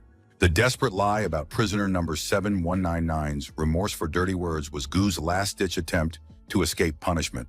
The made-up story about Cha Jueyun's shyness and request to convey an apology sounded pathetic even to the narrator himself. A flash of uncontrollable rage contorted the face of the authority figure, whose eyes were bloodshot at the mention of another lie. A crushing blow to the stomach was accompanied by hysterical screams about the falsity of every word of the hapless Gu.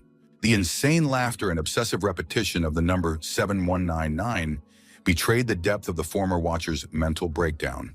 Another swinging blow rained down on Gu's body to the accompaniment of cries of unforgiveness. The humiliating pressure of the boot on the face of the defeated fellow demonstrated the absolute power of the tormentor. The ominous sound of a cleaning agent bottle being opened heralded a new phase of brutal disinfection. The jets of water in the shower and the psychopath's foot pressing his head into the floor gave Gu a sense of impending death. Lying in the murky water, Gu could feel the life slowly leaving his body with each new gulp of water filling his lungs. Cha Jueyun's unexpected appearance in the shower room and his calm question interrupted the brutal torture. Mad rage flashed in the blond man's eyes as he heard the dirty prisoner's voice again. Cha Jueyun's deliberate insults were calculated to provoke a psychopath obsessed with purity. The grateful gaze of a half-choked Gu met the appearance of his savior from the cell. The weak voice of an exhausted lad inquired as to the reason for the late arrival of his protector. The mundane explanation about sweeping the hallway contrasted with the drama of the situation in the shower room. The sudden decision to confess the betrayal made Gu move closer to his failed victim. The frank confession about the threats and demand for pesticide slinging sounded like a confession before possible death. Cha Jueyun's uncomprehending question was met with a strong assertion of male pride. The demonstrative gesture of pouring out pesticides was accompanied by a pledge of allegiance to his close friend. The theatrical refusal to give in to threats was emphasized by the dramatic throwing of an empty bottle. The unexpected mention of the dragon drawing sounded like an important detail in Gu's confession. The report of the tattoo on the threatening man's body caused genuine surprise on Cha Jun's face. A wry smile curved Gu's lips as he uttered a half-hearted confession in his own mind, confirming Cha Jueyun was right. The mocking concern for the cleanliness of the psychopath's hands was accompanied by Cha Jueyun's demonstrative movements of wiping away non-existent dirt. Hysterical screams about germs and the cursed room 7199 echoed off the walls of the shower room, betraying the former watcher's utter insanity. Creepy threats about burning internal organs sounded especially frightening in the performance of a man who had lost touch with reality. The psychopath's lightning-fast punch and throw was accompanied by a quiet remark about excessive noise. The tattoo of a green dragon was clearly visible on the chest of the defeated beholder, whose body was covered with fresh bruises. The vicious realization of the identity of the murderer's client gave new meaning to confronting a purity-obsessed psychopath. Grateful thoughts of the timely appearance of the savior flashed through the mind of the exhausted Gu, still lying on the wet floor. The demonstrative warming of his knuckles foreshadowed the harsh punishment for attempting to organize a murder. A calm admission of no guilt sounded like a death sentence to the man who dared threaten his life. Memories of the fighting ring surfaced in my mind. Two fighters surrounded by spectators, demonstrating grappling skills. The large fighter with a toothpick in his mouth displayed the impressive technique that has become his trademark in bouts. What made his style special was a deadly combination, pinning his opponent with his legs followed by a chokehold. The tricky part of the technique was to completely block the opponent's movements, denying him the slightest opportunity to free himself. This tactic has become infamous as foul play, disgusting most fighters. The last fight was fatal. The accidental vomiting of one of his opponents forever changed the psyche of the once formidable fighter. The cruel irony of fate turned against the master of foul play, rewarding him with a fatal weakness for a fighter. The vomiting incident turned the overbearing fighter into a slave to misophobia, seeing dirt in every touch. Perched on top of his defeated opponent, Cha Jue-yong displayed an understanding of the psychopath's tragic story. Demanding answers from the blonde man pinned to the floor was accompanied by a growing tension in the air. The direct question about the celestial dragon sounded like an order that demanded an immediate answer. Mad mutterings about the omnipresent filth gave away the former authority figure's complete loss of touch with reality. The blonde man's sudden jerk was accompanied by panicked screams of rotting skin. The hysterical enumeration of bacteria turned into a desperate attempt to attack Cha Jun. The sloppy attack block demonstrated the vast difference in the opponent's fighting prowess. Cha Jueyan's contemptuous questioning of his opponent's only concern emphasized the patheticness of the once formidable authority figure. Watching Gu's masterful mastery of combat technique, he rejoiced in his decision to side with the stronger fighter. The maddening repetition of the number and death threats betrayed the white-headed psychopath's complete loss of control over reality. The grim warning of impending foul punishment sounded especially ominous from Cha Huiyun's lips. Shock therapy using toilet water demonstrated a willingness to use the enemy's fears against himself. The brutal order to open his mouth was accompanied by the threat of forcible infusion of dirty water. Memories brought the psychopath back to the fateful moment after the match, when the sweat on his body caused the first attack of morbid fear. A traumatic experience with waste falling out of her locker triggered her first serious mental breakdown. The unexpected appearance of the dark-haired opponent behind the back of the terrified fighter increased his panic state. A sudden blow from behind sent the blonde man to the floor, showing his complete helplessness. A mocking remark about not being able to use grappling due to illness revealed the depth of his downfall. The gloating satisfaction in the dark-haired fighter's voice confirmed that his guess was correct. A bitter rebuke about the effects of vomiting during battle revealed the true cause of the psychopath's years of suffering. The dark-haired fighter, clutching a dirty piece of paper, gloatingly reminded the blonde of his past dirty tricks in fights. The sadistic intent to shove garbage down his throat caused a wave of panic in the former grappling master. A soul-crushing scream and pupils narrowed in horror betrayed the depth of the psychopath's trauma. Immersed in his memories, Cha Jue-yun didn't notice the sudden change in the situation that cost him an advantage. The blonde's unexpected grip was accompanied by frantic muttering about the man who made him dirty. The psychopath's massive body collapsed onto Cha Jue-yun, using a technique he was once famous for. The insane glint in his eyes and his face contorted with rage gave the blonde man the appearance of a true demon. Cha Jun's desperate attempts to free himself from the professional's grasp were futile. Intoxicated by the advantage, the psychopath relished the thought of slowly strangling his opponent. The professional wrestler's iron grip was robbing Cha Jue-yun of the ability to breathe properly. Watching through the crack of the door, Gu realized the criticality of the situation for his defender. An internal struggle between fear and duty tormented Gu, realizing the imminent death of a comrade without help. The shock of defeating the seemingly invincible Cha Jue-yong paralyzed Gu's decision-making ability. The psychopath's deadly embrace awakened painful memories of times with his father and Cha Jun. The bitter irony of the situation, the stranglehold on his opponent reminded him of the lack of fatherly hugs in his childhood. Painful memories flooded Cha Wei-yun's mind. The only fatherly hugs he had received were during training, when he tried to strangle him to unconsciousness. Years of brutal training hardened the young fighter's body. Broken bones and constant pain became habitual companions, preparing him for any trials. The experience he gained allowed Cha Jue-yong to turn the tide of the fight, turning the disgusting memories of his childhood into a source of strength for victory. The blonde man began to gasp under the increasing pressure of his opponent, whose combat experience gained in fights with his own father proved decisive. A victorious smirk appeared on Cha Jue-yong's face as he realized his complete superiority over his opponent, whose techniques seemed like child's play after his father's lessons. A powerful leg kick knocked the blonde aside, showing Cha Jue-yong's complete superiority in this fight. Methodical pressure on the opponent's pain points was accompanied by taunting questions about wanting to increase the pain.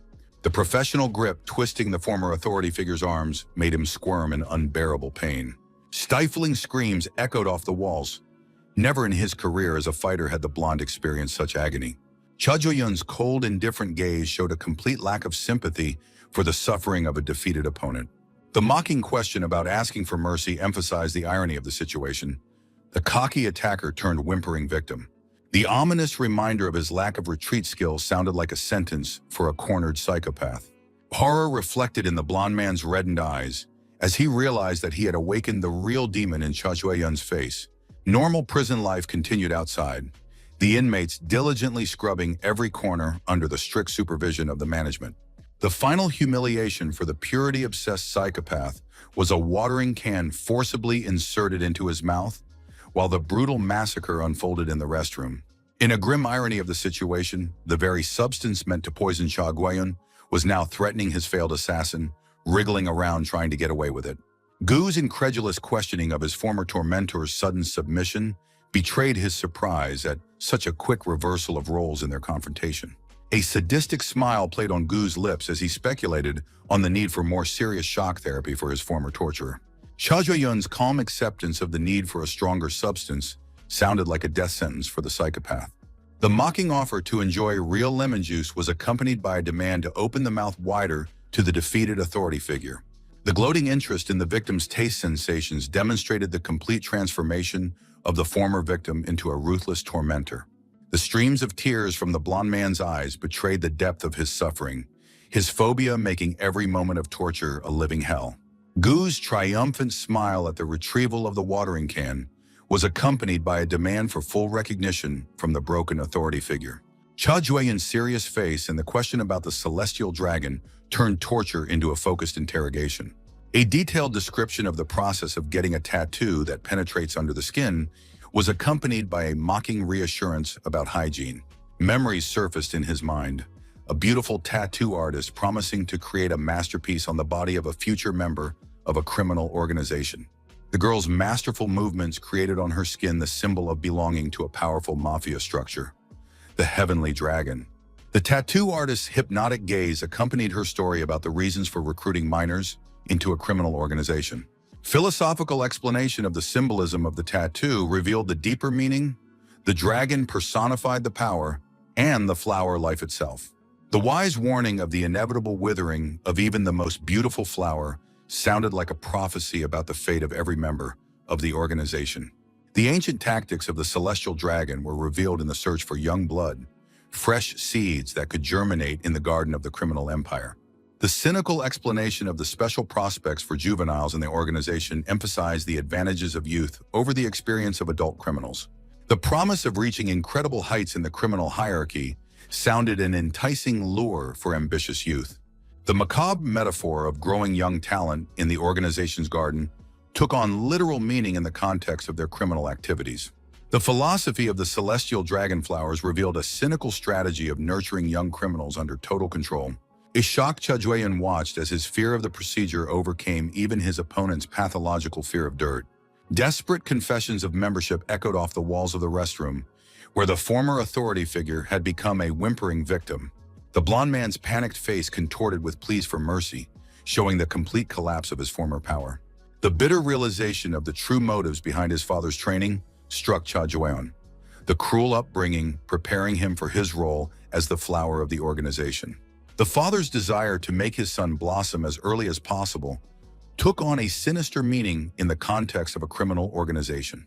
Gu's satisfied smile accompanied the question about the value of the information obtained, showing his satisfaction with the results of the interrogation.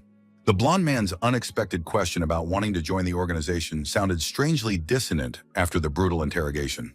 Cha Jue-yung's amazement at the suggestion of his intentions to join the organization bordered on rage. The offer of a recommendation from the blonde man was accompanied by the obsessive repetition of the number 7199, betraying his unwavering obsession. Cha Yun's sincere laughter was the only response to the absurd suggestion to join his father's organization. A sudden burst of rage made Cha Yun grab the blond man by the throat, turning his every breath into an agonizing struggle for life. Complete incomprehension of the reasons for this aggressive reaction was reflected on the face of the former authority figure, not realizing what words had provoked this fit of anger. Panic screams were accompanied by sputtering saliva as the blonde tried to convince his tormentor of his complete candor. The iron grip on his throat intensified as Cha Yun muttered the order to shut up, showing utter contempt for his victim's words. Another fist bump, seemingly for no apparent reason, was followed by a cold explanation about a spoiled mood. The monotonous prison life continued in the corridor, the inmates rushing to finish cleaning under the supervision of the guards. Returning to his usual duties, Cha Yun was confronted with a stubborn stain on the floor that defied normal cleaning. The thought of needing bleach flashed through his mind a second before he felt someone's presence behind him. The obliging Gu was already on one knee, holding out the bottle of chlorine with the exaggerated deference and address of Sir. Cha Yun's bewilderment at his cellmate's strange behavior was expressed in a direct question about the reasons for such servility. Avoiding a direct glance, Gu expressed his sincere gratitude, causing his protector to be even more surprised.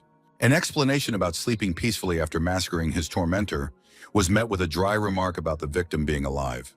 Cha Yun's pensive gaze as he held the bottle of bleach was accompanied by a sudden question about his past stay in the other cell. The deliberately careless question about the blonde authority's past bullying made Gu tense up, remembering the humiliations he'd experienced. Cha Yun's surprise at surviving the poisoning was met with a counter-question of wanting to know the whole truth. Memories of foaming at the mouth and helplessness caused Gu's voice to tremble as he recounted the nightmare he had experienced.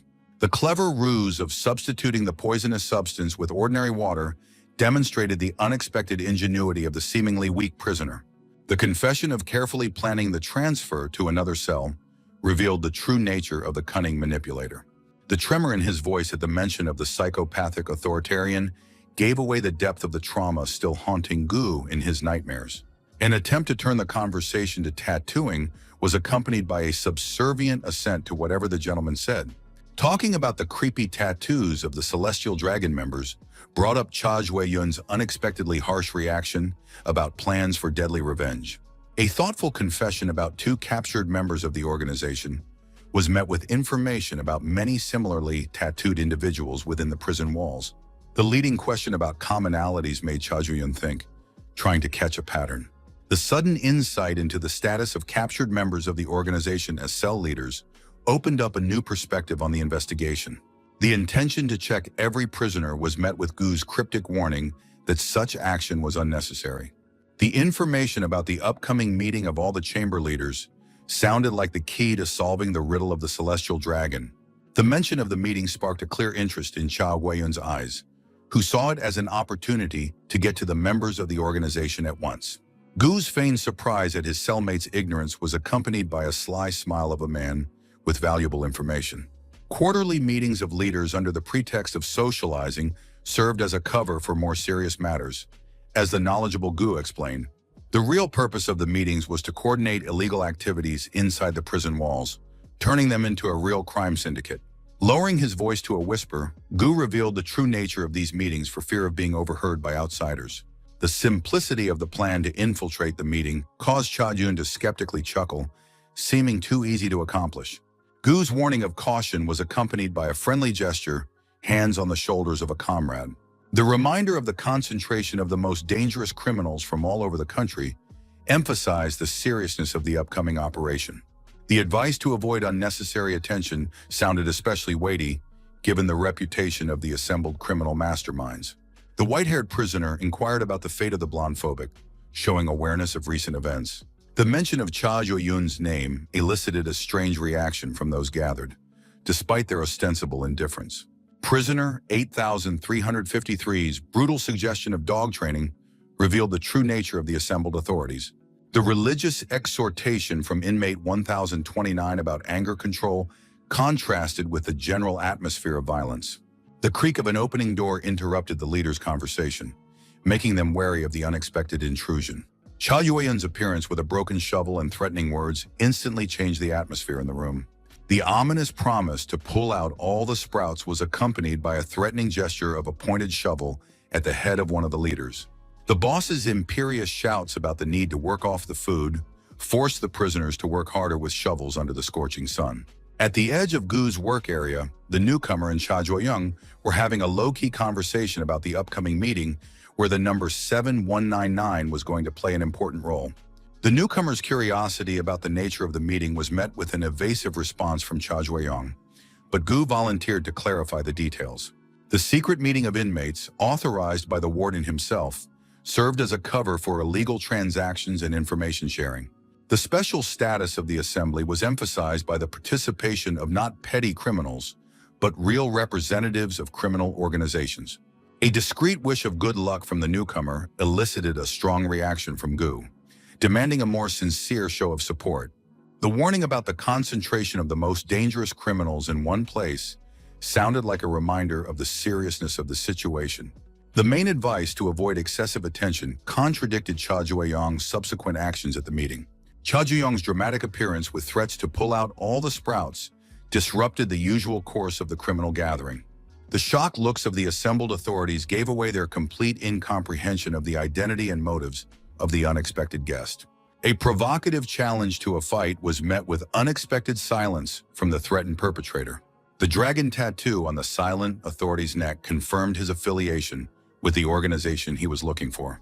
The blond man with white eyebrows' calm refusal to confront sounded unexpected in the tense atmosphere.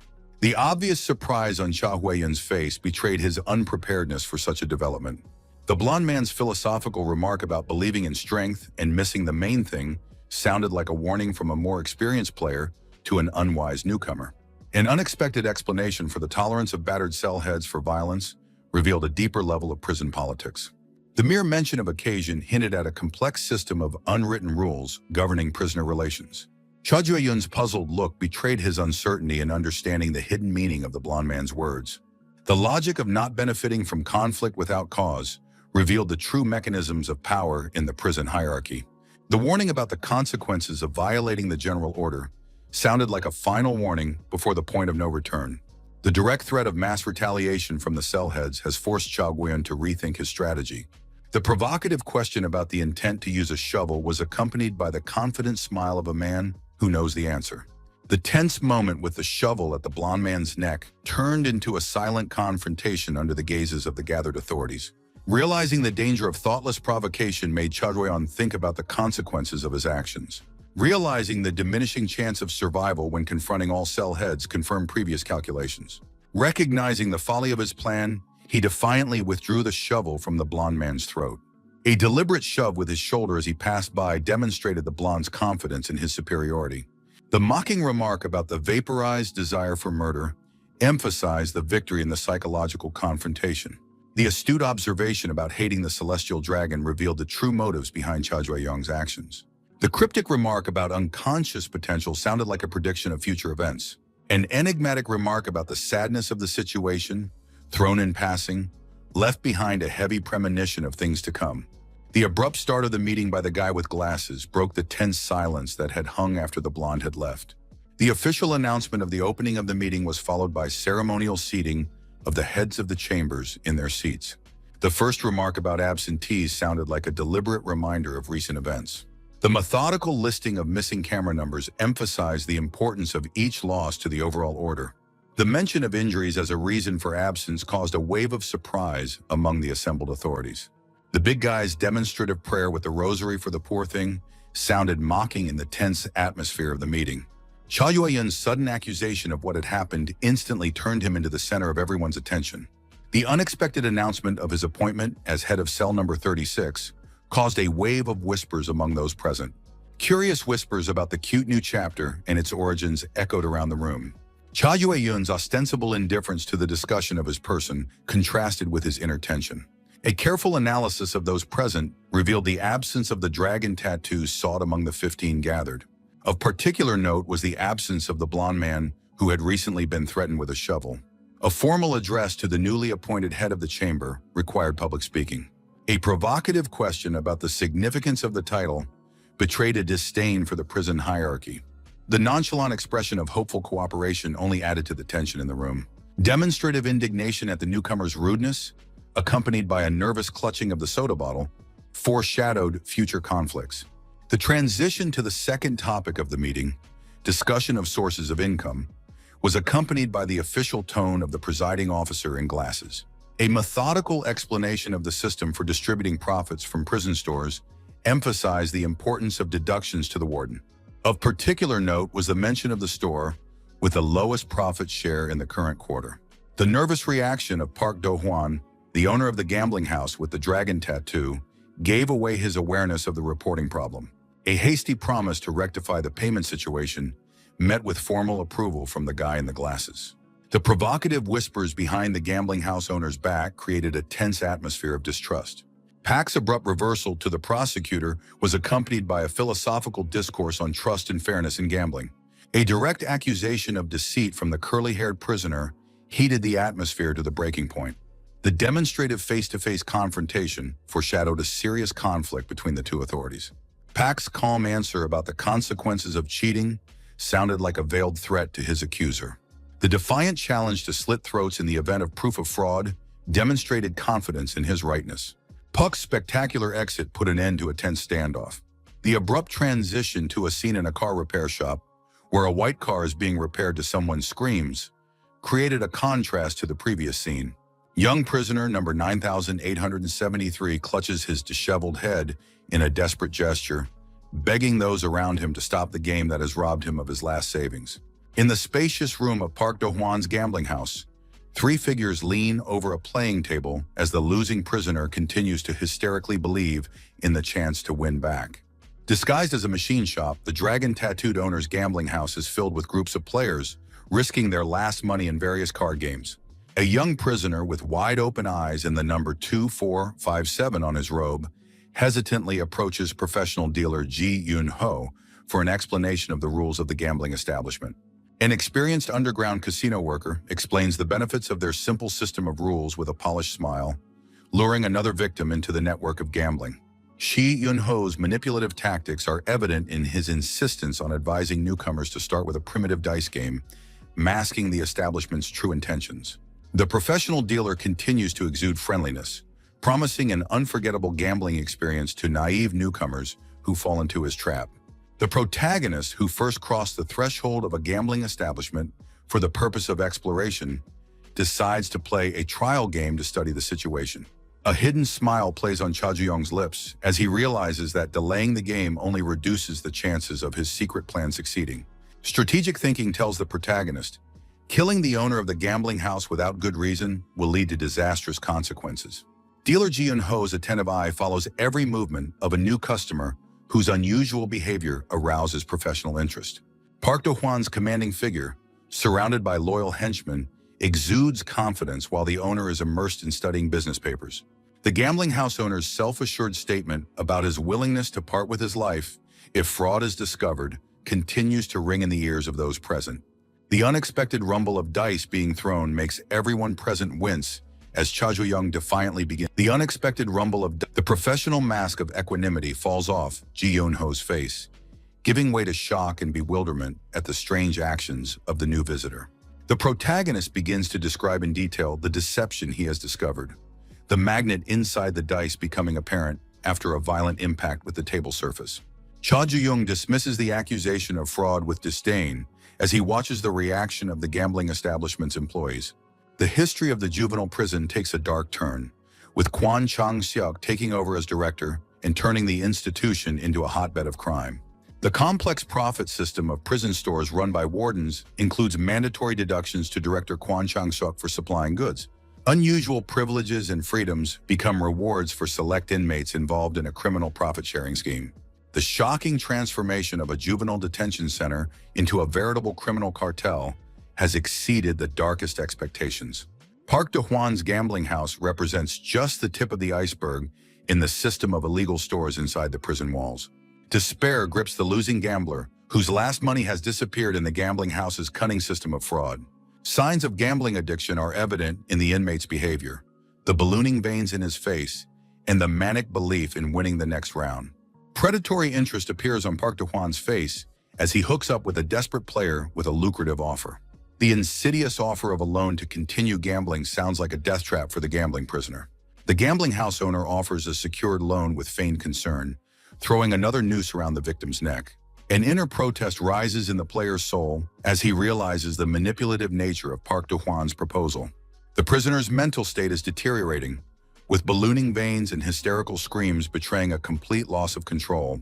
Returning to the moment of the reveal, Cha Jun feels the satisfaction of discovering magnets in the dice. Ji Eun-ho, in an attempt to defuse the tense situation, portrays naive bewilderment over the fraud allegations. The protagonist methodically demonstrates the magnet found in the die, explaining the cheating mechanism that deprives players of a chance to win. A wave of shocked whispers sweeps through the gambling house when the players learn of possible fraud in the casino. Cha Ju-young, holding the black magnet carefully between his fingers, challenges the veracity of his accusations with a challenge. In the tense silence of the room, the main character's explanation of manipulating the falling numbers with a magnet is heard. A professional smile never leaves Ji Eun-ho's face as he calmly denies the fraud allegations. The experienced dealer deftly shifts attention to technical details, explaining the difference between center of gravity control and magnetic influence. Ji Eun-ho's demonstrative gesture with a real magnet is meant to dispel the suspicions of watching players. Cha Jun-'s attentive gaze follows the manipulations of a dealer using a magnet to prove his innocence. The beads fall to the floor as accompanied by Ji Eun-ho's convincing explanation of the lack of magnetic properties in playthings. A visual demonstration with pins sticking to a real magnet is meant to finally convince doubters of the establishment's honesty. The relieved sighs of other players are accompanied by disparaging comments about the motives behind the losing customers' accusations. The dealer's soft smile and the offer of a new game show complete confidence in his invulnerability. Cha Ju-young accepts the challenge to a new party, hiding his true intentions behind his ostensible agreement. Park Do-hwan is wary of the situation, sensing an underlying threat in the new client's actions. Ji Eun-ho's enthusiastic shouts about the incredible speed of the game sound mocking in the face of another loss. The protagonist, propping his head up with his hand, grimly realizes the total loss of all his funds in this devious game. Cha Ju-young nervously wipes the sweat from his face, trying to understand the violation of mathematical probability. The chances of winning and losing should be equal. Inner doubts creep into the soul of the protagonist. Perhaps it is not about fraud, but about his own bad luck. The dealer's feignedly involved question about leaving is met with acquiescence from the losing customer. Disappointment grips Cha Jun when instead of money, only a crumpled piece of paper is found in his pocket. Sudden cries of fraud draw the protagonist's attention to a new conflict in the gambling house. A desperate prisoner swings a screwdriver, shouting accusations of fraud with undisguised fury.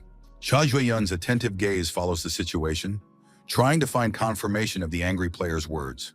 Prisoner number 7152, sputtering, refuses to hand over the money, waving an improvised weapon. The lightning-quick disarming of the rampage is accompanied by a mocking comment about loving to create a ruckus. The crude pinning of his head against the wall is reinforced by a mocking remark about being overly emotional. Park Do-hwan, with a smug smile, demands proof of the fraud charges from a disarmed client. A desperate attempt to explain away the suspiciously low odds of winning sounds unconvincing in the current situation. The gambling house owner dismisses subjective assumptions with contempt, demanding concrete evidence of fraud. Cha Ju-young watches the dialogue intently while Park Do-hwan speculates about the other visitors' unpleasant experiences. With the prisoner up against the wall, he apologizes, and the owner of the gambling house graciously accepts, talking about security measures. A condescending smile plays on Park Do-hwan's face as he allows the offending player to continue playing, hoping for no similar incidents. Other players quietly discuss what happened, condemning the behavior of the scandalous and similar shots in the gambling establishment. A serious expression freezes on the protagonist's face as he recalls his own accusations of fraud. In Cell 36, his cellmates greet Cha Jun with curious questions about his impressions of the local underground casino. The protagonist talks with a heavy sigh about losing money and unsuccessfully trying to find evidence of fraud. Cha Ju-young's sudden interest in the accomplice's successes changes the atmosphere of the conversation. Guna Min and Ma Gaeum synchronously reach for the inner pockets of their robots, preparing to show off the results of the operation. Stolen cards appear from hiding places, proving the success of the plan. Cellmates praise the acting skills of Cha Ju-young, whose dice performance perfectly diverted the staff's attention. The protagonist's distraction allowed the accomplices to steal the necessary cards unnoticed. Gunaman wonders about the next stage of the plan, while Cha Ji-yeon expresses feigned regret for what happened. Carefully examining stolen cards with the image of a king and Japanese symbols, the protagonist expresses hope that evidence of fraud will be discovered. The certainty of success resounds in Cha Ji-yeon's words as he promises to definitely find confirmation of his suspicions. In the machine shop that serves as a front for the gambling house, the desperate sobs of a prisoner who accused the establishment of fraud are heard. Park Do-hwan, holding the victim by the head, interjects with menacing calm about the fraud charges. A gambling house owner expresses concern about the spread of defamatory rumors about his establishment, clearly hinting at the consequences. By mercilessly pinning the accuser to a car wheel, Park Do-hwan makes him realize the seriousness of the mistake he's made. The appearance of a worried Ji Eun-ho apologizing for the incident at his gaming table interrupts the massacre. The calm gesture of wiping his bloody hands is followed by a condescending dealer's forgiveness from Park Do-hwan. The casino owner's soothing words to Ji Eun-ho hide the sinister undertones of what's going on. The bloodied face of the head of the gambling house contorts into a mad grimace as he speaks of the welfare of the establishment. Park Do-hwan pays special attention to Cha Ji-yeon, noting his inexplicable hatred for the Sky Dragon. The warning about the consequences of damaging the casino sounds like a direct threat to the protagonist. In Cell 36, the three conspirators are scrutinizing the evidence they have obtained when a sudden exclamation breaks the silence. Ma Gaeum is curious about the reason for his comrade's agitation, hoping for an important discovery.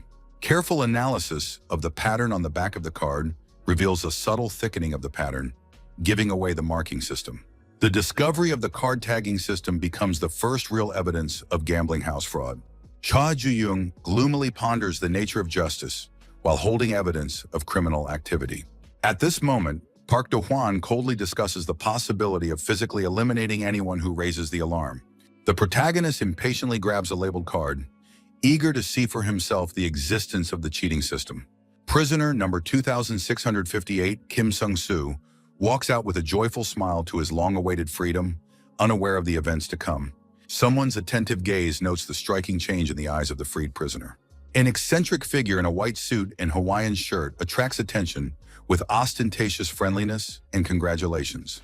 A bewildered Kim Sung-soo bewilderedly accepts a strange gift of tofu from a stranger who mentions prison entertainment. An unexpected mention of a gambling house makes an ex-convict wary, recalling grim events. The stranger's compulsive behavior of shoving food into Kim Sung-soo's mouth is accompanied by mockery of his feigned ignorance. Memories return to the fateful moment at the gambling house. A loan offer against a mysterious collateral from Park Do-hwan. The man in white shows a document that turns out to be the very pledge signed in a moment of desperation. A sinister smile with a glint of gold tooth foreshadows the revelation of the true meaning of extraction. A chill of horror runs down Kim Sung-soo's back as he reads his own medical records. The perfect organ donor. The appearance of a fake ambulance becomes the final act of this gruesome drama. Desperate requests to wait are drowned in the indifference of those around them. A quick loading of the resisting guy into the van completes the operation to capture the donor. A stranger's cynical words about profits from young, healthy organs reveal the true nature of the criminal business.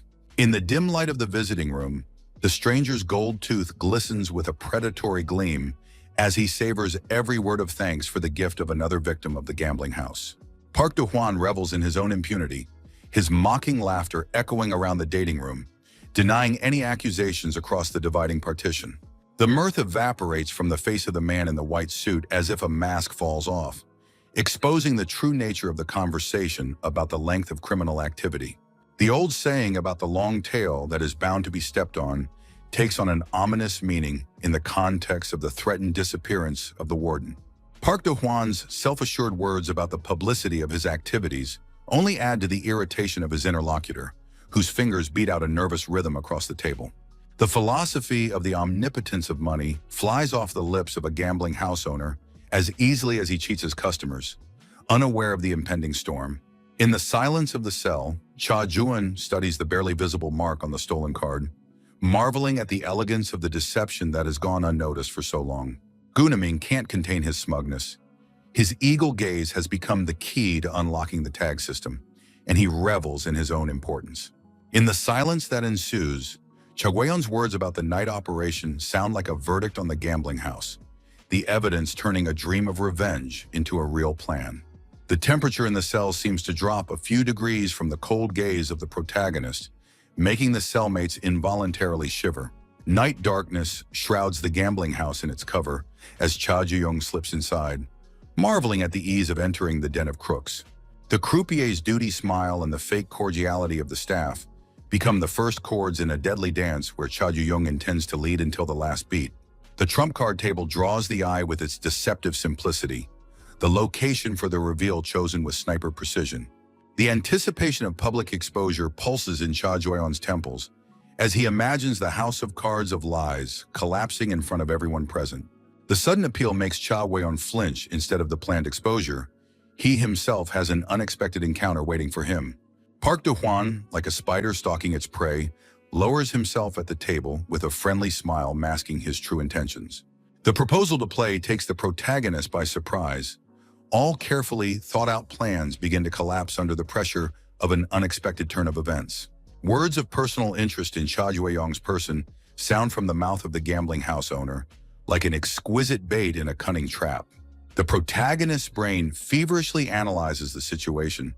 The unexpected initiative of the enemy can completely destroy the plan of exposure. The offer of a bet cuts through the tense air between the adversaries, turning a planned expose into a dangerous game of wabang. The winner's condition to know the loser's story sounds deceptively simple, hiding behind a complex web of manipulation. The joy of simplifying the task flashes in Cha Ju-young's eyes. The direct path to the goal is unexpectedly shorter than planned. Whispers of amazement sweep through the gambling house. The first time Park Do-hwan himself condescends to play with a regular customer, the ostensible generosity of the casino owner in providing a choice of games sounds like part of an elaborate plan. The mention of the previous experience with the bones is accompanied by a barely perceptible smile, hiding the true intentions. Choosing trump cards under the pretext of inexperience becomes the first move in a complex game between two strategists. The croupier's intervention with the suggestion of a simpler memorial game sounds suspiciously timely. The rules of the game, explained with feigned concern for the newcomer, seem simple but hide many opportunities for manipulation. The key point of memorizing the cards is emphasized with great care, as if hinting at a hidden catch. Cha Ju-young's outward acquiescence masks an inner glee. Knowing the marks on the cards should turn the game into an easy victory. The realization of the hopelessness of the situation hits Cha Ju-young with a cold wave.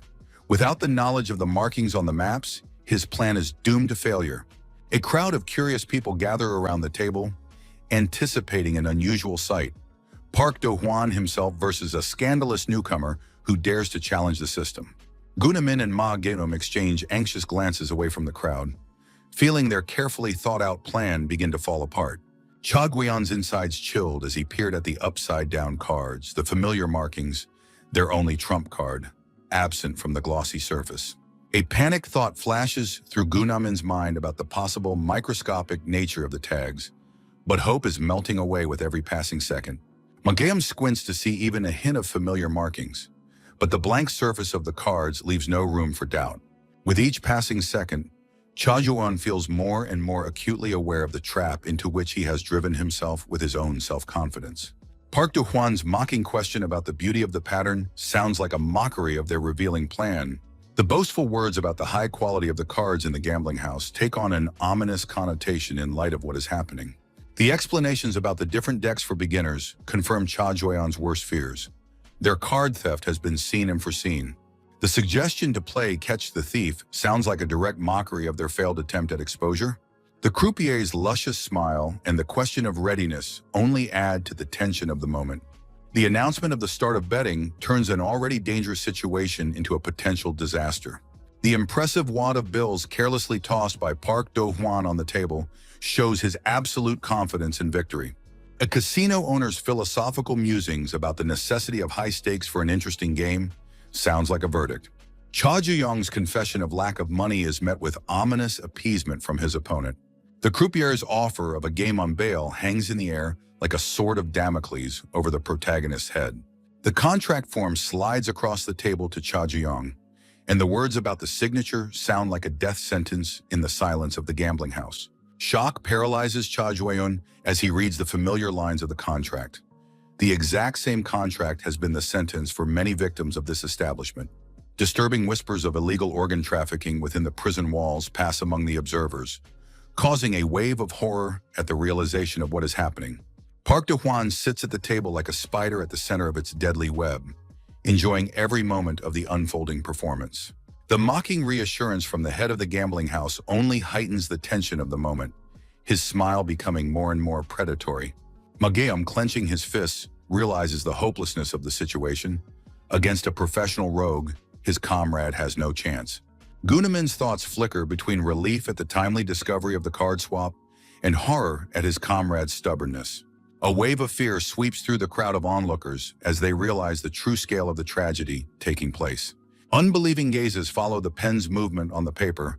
Cha Jue-yun's signature becomes a one-way ticket. Screams about the insanity of the act echo off the walls as the audience watches the guy's suicidal decision. Steely determination was evident in Cha Jue-yun's every movement. Retreating would mean ultimate defeat. The statement of total betting, from hair to toe, sounds like a challenge to fate itself in the sepulchral silence of the casino. The air becomes thick with tension as everyone in attendance freezes in anticipation for the game to begin. The words of acceptance of the bet from Park Do-hwan fall heavy into the ringing silence of the room. Gunamin and Ma Giam exchange confused looks. The knowledge of the fraud makes their comrade's bet even crazier. Cha Juan's inexplicable confidence leaves his cellmates lost in speculation about his true plan.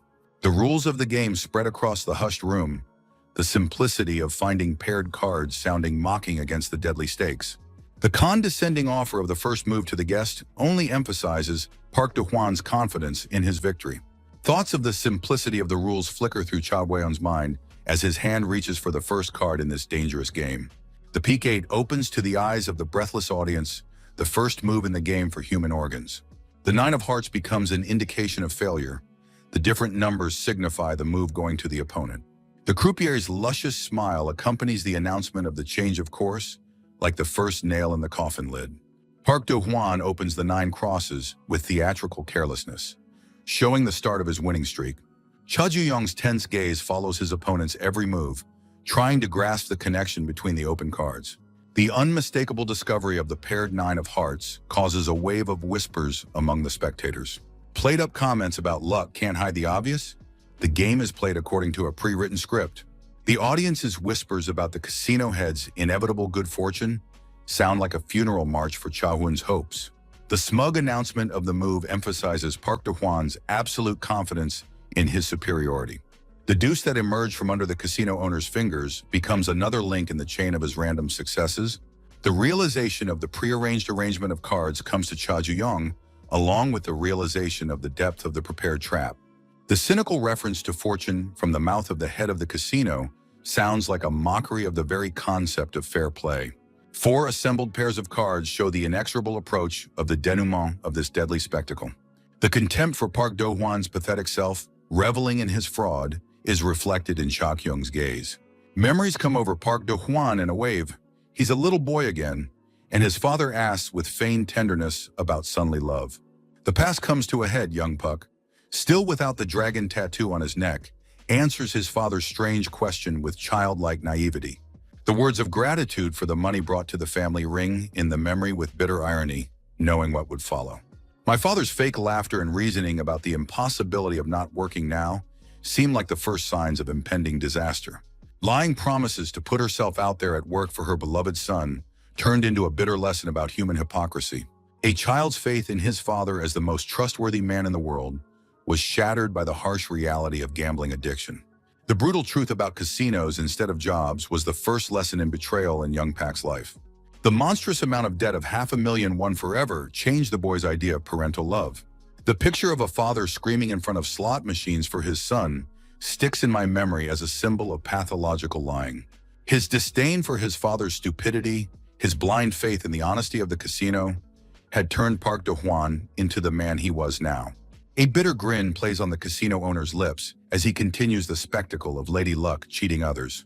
An internal monologue of superiority over paternal stupidity is accompanied by a demonstrative counting of the pairs won. The audience's whispers about Cha Ju-young's total bad luck becomes the backdrop for the final act of this drama. The doom of the situation seems obvious to all observers. The game is heading towards an inevitable end. Cha Ju-young's unexpected offer to show something disrupts the usual flow of the play. Park Do-hwan's enigmatic smile and words that what is happening is not a game make Park Do-hwan wary. It's a fraud. Cha Ju-young's words cut through the tense silence of the gambling house like a whiplash. The sudden discovery of paired cards elicits condescending smiles from onlookers who think it's the random luck of a doomed player. The unmistakable finding of a pair of A's makes mocking smiles freeze on the faces of the observers. Cha Ju-young's continued success is met with incredulous comments from viewers still believing in Park Do-hwan's superiority. Tension flickers across the casino owner's face, the sudden success of his opponent disrupting the carefully planned scenario. Bewilderment grips those present. The errorless series of finding paired cards seems impossible without a system. The final game takes Park Do-hwan by surprise. The thought of anyone else knowing the layout of the cards seems unbelievable. The story of the tray and the mysterious note unfolds before the audience as a clue to what is happening. The croupier's confusion in front of a mysterious piece of paper becomes the first link in the chain of events. A note accidentally thrown out by Cha Ju-young turns out to be the beginning of a clever multi-pronged combination. Curiosity causes the croupier to unfold the note, unaware of the consequences to come. A cryptic message with a meeting place leads the croupier to a deserted restroom. An unexpected encounter with Cha Ju-young in a secluded place makes the croupier wary.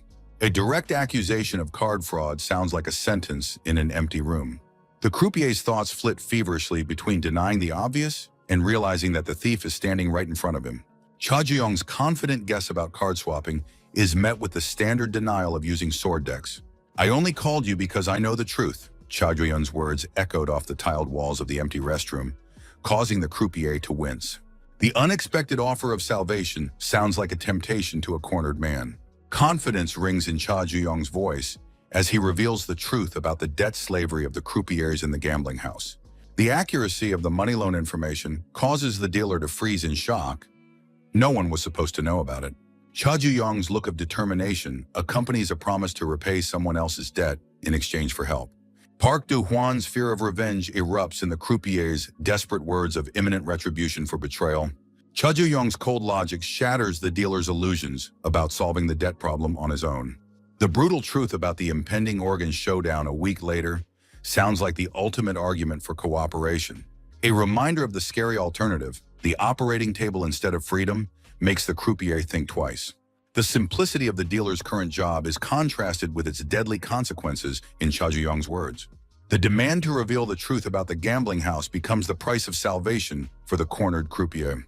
Cha Ju-young's demonstrative luck in the final game sounds like a mockery of the casino system. Horror distorts Park Do-hwan's facial features as he realizes the betrayal within his own ranks. The confession about the dealer's good memory and assistance becomes the final blow to the reputation of the gambling house. Heads bowed in awe at the exposure, the prisoners cannot believe the betrayal of someone who was part of the system of deception. The words of confession come off the croupier's lips, shattering the illusion of honesty like a hammer shattering a fragile mirror of lies.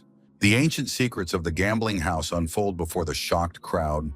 Every game, every cheating technique exposed in the dealer's merciless confession. A wave of righteous anger rises among the deceived, their cries for retribution shaking the walls as Park Do-hwan, once a powerful lord, cowers under the weight of his sins. A shiver runs through the body of the fallen king of gambling, his disbelief at his own fall sounding a pathetic echo of former greatness. Park Do-hwan's desperate laughter echoed through the room like the death howl of a wounded animal cornered by its own lies. The last attempt at denial is cut short halfway through, the punishing fist of justice finding its target. The liar's face meets the table in a cruel kiss of retribution, symbolizing the collapse of his criminal empire. Cha Ju-young towers over his defeated opponent, his presence radiating the power of unrelenting justice.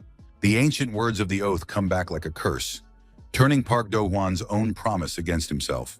The smile of fate plays across Cha Ju-young's face as he raises the table, preparing to execute a bloody judgment on the fallen gambling king. The furious banging on the door and the screams of the creditors break the silence of the night, heralding the approach of the relentless debt collectors, hungry for their bloody tribute. Memories come flooding back to Park Do-hwan like an avalanche, the image of his father lost in the gambling abyss haunting his mind. Young Pak, who has yet to know the bitterness of betrayal, reaches out to his father with childlike hope. Unaware of the tragedy to come, madness distorts the once noble parent's features, his fingers bitten in a fit of panic, bleeding as he mumbles excuses. A father's words about his son's desire for more money sound like a curse, echoing off the walls of a shattered childhood. The hospital bed becomes an altar on which the family bond, severed by the demon of gambling, is sacrificed. In this moment of revelation, young Puck learns the brutal truth that only gold can protect against the demons of poverty and humiliation. Cha Ju-young's rage collapses into the void, his victim dissolving like a ghost into the shadows of the gambling house. Park Do-hwan's punch shatters his opponent's illusions, reminding him of the real balance of power in this realm of vice. The anger of the casino owner falls on the betrayer croupier. His words sting harder than acid, promising a terrible retribution. The steel grip on the dealer's throat becomes a harbinger of imminent punishment for betraying the sacred laws of the gambling house. The croupier's desperate attempt to mention the evidence only strengthens the executioner's grip, turning every breath into torture. The gaze of a hunted beast darts around the hall looking for escape, only to see the betrayal of the second dealer. The bag of evidence disappears with the fugitive, taking away the last hope for justice. A brutal thud against the floor sobered the traitor, the realization of the depth of his fall coming with the physical pain. The casino owner's rage tears the air with accusations of betrayal, his voice soaked with the venom of an offended deity whose temple has been desecrated by outsiders.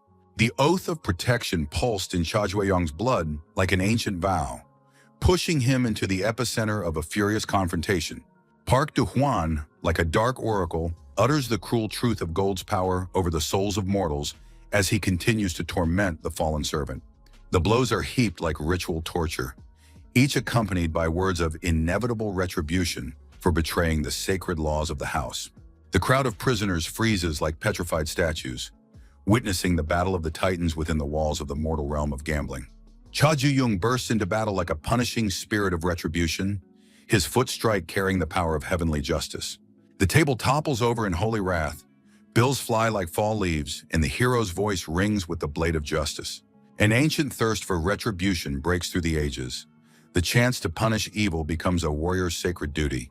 The defeated lord of gambling falls on his back, his gaze staring into the abyss of the past, where the ghosts of long ago sins lurk.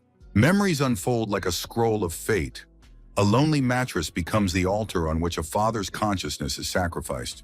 Young Puck's tears fall onto the hospital sheets, each drop carrying an ocean of unspoken pain.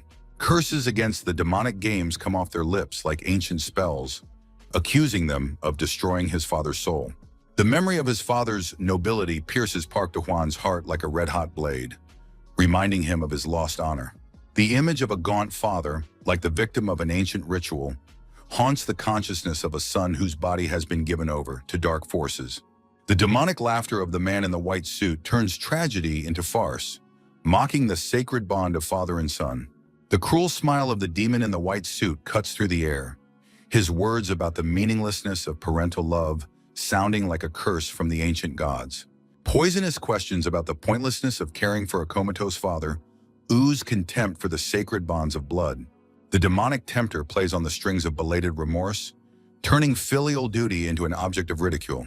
The fateful question of being able to capitalize on someone else's tragedy becomes the point of no return, where Park Do-hwan's soul finally sinks into darkness.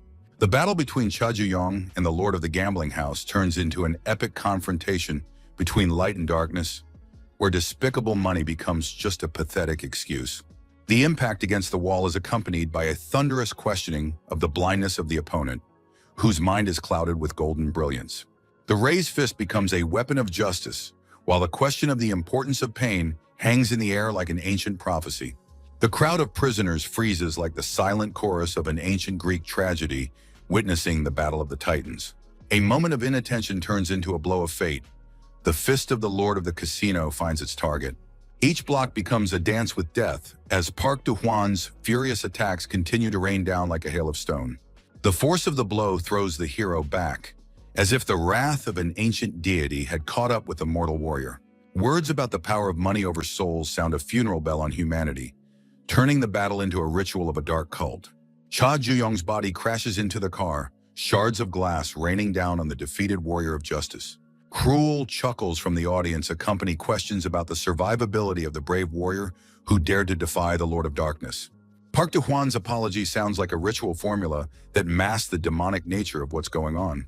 The voice of the Lord of the Gambling House booms over the crowd like a fake blessing, his words about a small conflict sounding like a blasphemous prayer.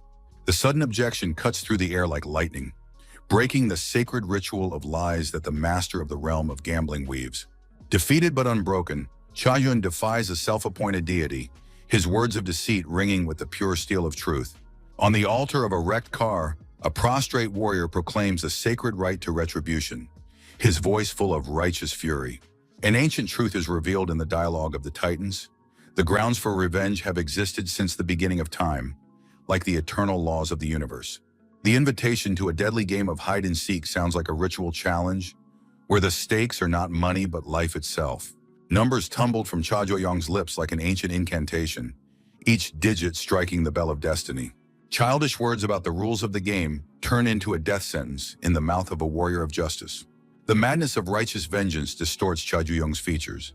His promise to turn the foundling into a corpse sounds like the oath of an ancient god of vengeance. Park Do-hwan's consciousness sinks into an abyss of despair as he bows his head to his adversary, feeling his empire of lies crumble like a house of cards. Dice and trembling fingers become the last anchor of reality, while memories of accomplishments turn to bitter ashes of unfulfilled hopes. A desperate jerk of his fist splits the air. His last attempt to retain power turns out to be a pathetic pantomime of former greatness. Cha Yun's cold chuckle cuts through the silence, his words about the hopelessness of the situation penetrating into the heart of the defeated gambling king. The steel grip on Park Do-hwan's hand becomes a symbol of inexorable retribution. The promise to turn achievements into ashes sounds like the sentence of an ancient deity. The madness in Cha Jo-young's eyes mirrors the darkness in his opponent's soul. A childish game of hide-and-seek turns into an execution ritual. The dice dance in the air like the dice of fate. The rolled 3 becomes a sentence for fingers that have learned the taste of someone else's pain. The world shrinks to the size of a dice table, where each roll of the dice determines the measure of suffering for the fallen lord of gambling. A shadow of understanding flickers in Park Do-hwan's eyes, his attempts to find amusement in his own beating only emphasizing the depth of his fall. Through the mask of bruises and abrasions bursts a last attempt at manipulation, words of similarity of nature sounding like a drowning man's plea. The poisonous lure of joining forces dissolves into thin air, like the smoke of unfulfilled ambition. The reflection of the foursome in dilated pupils becomes the harbinger of a new wave of pain. The bitter irony of fate is evident in the fallen 6. Luck turns away from someone who has manipulated it for years. A final cry of protest escapes his shattered lips, but retribution has already brought its merciless fist to bear. 6 beats fall like the strikes of a bell, counting down the last moments of the gambling king's power. Park Do-hwan's consciousness flickers like an extinguished candle as his gaze dissolves into the infinity of the ceiling. The luxury that flooded every corner of the room pressed on the mind like a suffocating aroma, a woman's voice cutting the silence with a question about a mother's blessing, while shadows of the past danced on expensive trinkets. The tattoo master, whose eyes blazed with the scarlet flames of ancient legends, wove references to youth trends into the conversation, as if masking the true nature of her art. Her silky hair flowed like the ink of fate, while the piercing gaze of her red eyes read the souls of those who dared to ask the dragon. Wearing a business suit as a mask of respectability, young Puck appeared to ask for the stigma of belonging to the Dark Brotherhood, his soul already poisoned by a thirst for revenge. The sly glint in the master's eyes gave away her true identity as a celestial dragon scout, while Puck exposed his cards in this deadly game. The money poured out of the bag like blood from an open wound, each bill a testament to his willingness to sell his soul for revenge. The revenge plan unfolded like a poisonous flower in Puck's words, promising endless riches under the auspices of the dark cult. The offer of untold treasures hung in the air like incense smoke, imbuing the atmosphere with the scent of impending betrayal. A philosophy about the superiority of mental sacrifices over material sacrifices comes off the master's lips like an ancient prophecy. An obsession with money distorts young Puck's features, his pupils narrowing like the eyes of a predator smelling prey.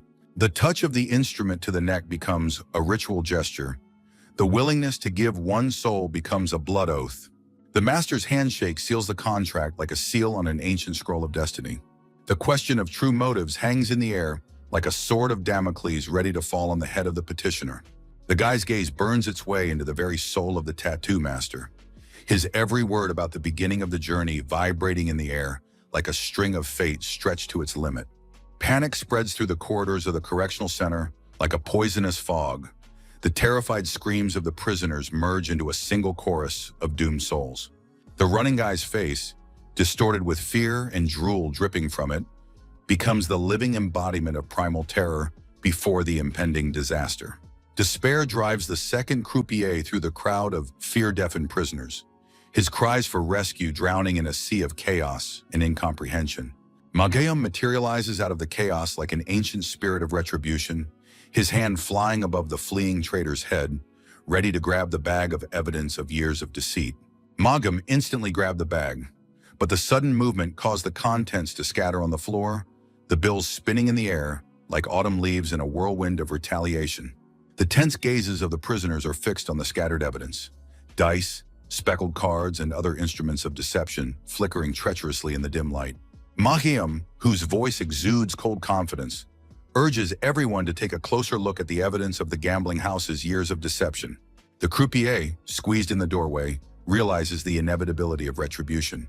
His crimes are now open to all, and his past life is crumbling like a house of cards. Manhwa's heavy words about the irrefutable evidence of fraud hang in the air, turning the luxurious hall into a place of terrible judgment. Gunamin's eyes flash with approval as the newcomer pronounces sentence on the dealer, whose face contorts with the realization of imminent retribution. The air is heated with the angry voices of cheated players demanding their lost money back, their rage like an approaching thunderstorm. Park Do-hwan, clutching wads of bills in his white fingers, dismisses the demands for the stolen goods with disdain, his eyes burning with a feverish glint. The owner of the gambling house turns every move into a show of force, leaving behind him a trail of shattered destinies and trampled hopes. Park Do-hwan's words about the sanctity of his possessions sound like a sentence as his fingers frantically clutch the fraudulently obtained money. Cha Ji-young disturbs the delicate balance with the appearance of a gasoline canister, the liquid spreading across the floor, spreading the choking smell of imminent disaster. Horror freezes in the eyes of witnesses to this scene, tension reaching a critical point as the gasoline continues to spread across the expensive parquet. Park Do-hwan's dilated pupils reflect realization. His empire of deception could turn to ashes in a matter of seconds.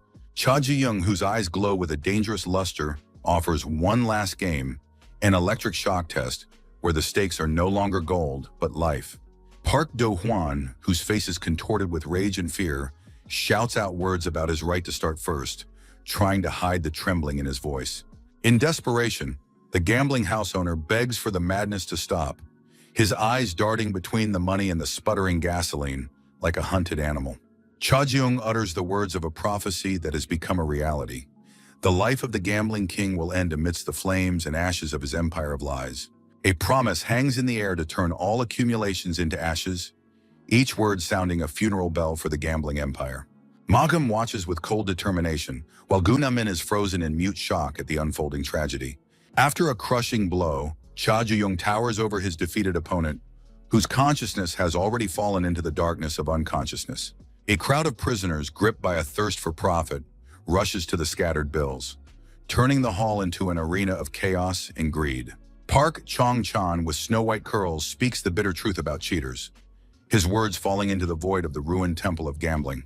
Winner's gaze slides over the prostrate body of the former gambling house owner, whose empire has dissipated like smoke from his own lies.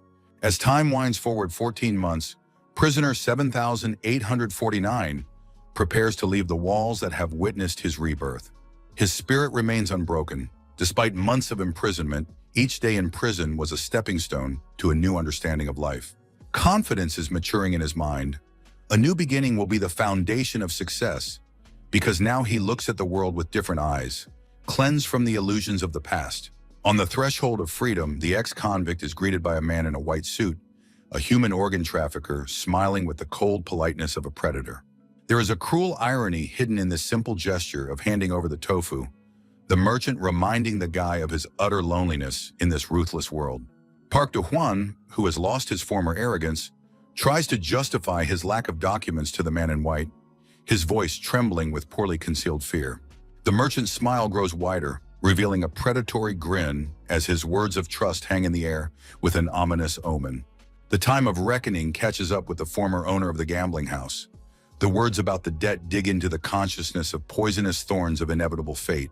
Despair shows through on Park Do-hwan's face as the merchant sadistically ruins his attempts to lie about his financial situation. The mention of an ambulance sounds a funeral bell. Every word the peddler says bringing Puck closer to the horrifying denouement of his story. Horror distorts the features of the former king of gambling. Fate prepares him for the same fate that he has for years to his victims. The man with the gold tooth pronounces the amount of the debt as a death sentence.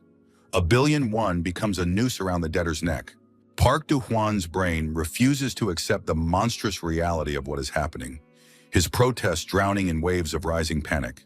Ruthless hands drag the resisting Puck into the van, turning his last moments of freedom into nightmarish agony. The debtor's desperate struggles shake the car, while cynical words about waiting customers finally seal his fate. Gu-namin rambles down the prison corridor with a feverish gleam in his eyes, his words about the fall of the head of the gambling house ringing a triumphant note. Gu's boast about his keen eyes is interrupted by Ma Gyum's fair comment about the evidence, and Cha Ju-young wisely recognizes everyone's contribution to the overall victory. Cha Jun's thoughts are filled with grim satisfaction. The third agent of the Heavenly Dragon has fallen victim to his unrelenting vengeance. Pondering the next target is interrupted by a sudden sight. The camera that has witnessed so many events now holds a new secret. Tension thickens in the air as the prisoner's gazes stop on the curly-haired stranger, whose appearance disrupts the usual order. Time seemed to freeze when the stranger casually mentioned the girl, and every muscle in Cha Huayon's body instantly poured with leaden heaviness. The new inmate's insolence reaches its limit as he holds a picture of Cha's childhood friend to his face, his words about the accident sounding like provocation. Fury clouds Cha Juon's mind, and the mention of a loved one by a stranger becomes a spark that ignites the powder keg. Cha's steel grip digs into the provocateur's face, his fist freezing in the air like a sword of Damocles, ready to collapse. Cha's quiet order for a pillow sounds ominous in the tense silence of the cell, every word imbued with the promise of imminent retribution. Holding back his victim's screams with an iron grip, Cha pins the insolent man against the wall, his whisper for silence sounding like a final warning. The stranger's gaze slides over the walls of the cell, where countless references to mothers are folded into a bizarre mosaic of longing and loneliness. The curly-haired prisoner throws back his head, mechanically counting the words "mama," each of which is like a blow to the strained nerves of those present. The new prisoner's body sways in an ominous rhythm on the chair, as his words about counting mothers' names echo off the cell walls. The boredom of the curly-haired guy sounds a false note in the tense atmosphere, his every word imbued with anticipation of the coming chaos. Cha Jueon's appearance in the doorway coincides with Curly's cynical remark about dopamine, as if fate had brought the two predators together in the same cage. Curly's mind flashes back to his first encounter with Cha, when the one clutching the broken shovel radiated pure, undiluted menace. Memories of the brutal massacre of the head of the gambling house makes Curly's pulse quicken. Violence without reason attracts him like a magnet. A smile spreads across Curly's face like a crack on a porcelain mask, life finally taking on a welcome flavor of danger. Cha's grip on Curly's throat doesn't loosen as his irritated voice demands a pillow from his slow cellmate. Cha's raised fist reinforces his demand for silence, but something akin to triumph flashes in Curly's eyes. The drawing in Curly's hands makes Cha freeze, each line on the paper like a blow to the breath, knocking the air out of his lungs. Through a constricted throat, Curly whispers a surprise, his words imbued with the poisonous promise of revealing something important. The question of the dragon tattoo hangs in the air like a sword of Damocles. Every word hits the target, getting to the heart of the mystery of Cha. Cha's grip loosens, but the tension in the air only thickens, each second of silence filled with anticipation of the next move in this dangerous game. Curly breaks free from his grasp with the grace of a predator, his tense muscles playing under his skin as he offers assistance with a note of dangerous seduction. Confusion flickers across Cha Guiyun's face, every feature betraying an internal struggle with growing anxiety about the stranger's intentions. The curly-haired boy's voice sounds deceptively soft as he speaks of the need to clear up misunderstandings, each word like a step on thin ice. Excuses about an accidentally dropped photo hang in the air like poisonous fog as Curly holds out a sketchbook. Words of benefactor come off Curly's lips like a mockery of fate, every syllable imbued with dark promise. Cha Ju-young snatches a precious photo of his childhood friend, his order to leave sounding like the last warning before the storm. A smile stretches Curly's lips into a bestial grin, exposing his tongue in a gesture more akin to threat than friendliness. The disparaging words about Cha's stupidity fall into the silence of the chamber like drops of poison, each remark calculated to maximize its effect. The truth of the prison's discretion and impending murder cuts through the air like a blade, exposing hidden threats beneath the mask of routine. The darkness in Curly's words thickens as he speaks of dangerous people lurking within the walls of the correctional center, every word a harbinger of the coming storm. Tension grips Cha's muscles in an iron vice. Intuition screams of danger from an uninvited helper. Distrust of the suddenly psychopathic man throbbed in Cha's temples, every instinct warning of the dangers of a rash alliance. Curly's twisted hilarity manifests itself in a childish tantrum over a bent grate, his tears a caricature of real emotion. Cha's question about his true intentions cuts through the air like a dagger, demanding that the price of the offered help be revealed. Curly turns with theatrical slowness, licking his finger in a sinister gesture, his brooding mask concealing his true motives. Curly's words about dopamine hang in the air as an ominous omen, his obsession with brain chemistry a dark parody of human desire. The prison's assembly hall fills with a resounding echo of anticipation as the young inmates freeze in anticipation of something extraordinary beyond the gray routine. An electric current of excitement runs through the ranks of the prisoners. The very thought of the appearance of girls within these walls seems to them a sweet mirage in the desert of loneliness. The sacredness of the moment permeates the space as the girls' choir fills the air with divine sounds, transforming the prison hall into a temple-like setting. The purity and innocence of the singing girls in white robes creates a stark contrast to the grim reality of imprisonment, like a ray of light in a realm of shadows. The words about Jesus and Saint Mary penetrate Cha Ju-young's soul, awakening dormant memories of a time when faith was not yet tainted by the pain of betrayal. The memory takes Cha back to the past, where sunlight played in his childhood friend's hair and the church vaults held their childish laughter. The warmth of memories envelops Cha's mind, the game of hide-and-seek within the sacred walls, the sincere joy in the eyes of the girl who found his hiding place. The echo of her triumphant cry still rings in his ears, mingled with the gentle reproach of a poorly chosen hiding place, a moment of pure, uncontaminated happiness. The confessional becomes a refuge for young Cha, and his girlfriend's question about sleep is imbued with the anxiety and concern that has been sorely lacking in his life. The boy's confusion breaks through the bravado when he admits to waking up, and her concern for the cold touches the deepest strings of her soul. The bitter truth about preferring the church pew to a home bed comes off his lips, exposing the wounds he tried to hide. The gravity of understanding his domestic situation darkens the girl's face, her heart shrinking at the realization of the depth of his loneliness. The creak of opening doors pulls them out of an intimate moment of understanding, making their hearts freeze in anticipation of the intrusion into their little world. The eyes of her childhood friend widen in mute amazement, and Yun-ha's name echoes in the space of the church, awakening a wave of anticipation. The girl's golden hair streams in the sunlight as she hurriedly calls out to Diane, her words about the orphanage hanging in the air as a bitter reminder of reality. Despair rings in the girl's voice as she warns of the consequences of being late, every word imbued with fear of inevitable punishment. Da-yen's silent warning about cleaning the cathedral makes young Cha hold his breath, turning their conversation into a secret plot against the system. Memories of her lost friend envelop Cha like a ghostly shroud as the choir fills the prison hall with divine sounds. Cha's consciousness is pierced by a sudden epiphany. Reality falls away before the miracle that materializes right in front of his eyes. A divine radiance, like a blessing from above, envelops the singing girls, transforming the prison scene into a vision of paradise. In the midst of the chorus, like a vision from the past, she, Yun-ha, stands surrounded by a halo of light, as if descended from an ancient icon. Cha's gaze fixed on the familiar silhouette, every feature of her face echoing with pain in his scarred soul.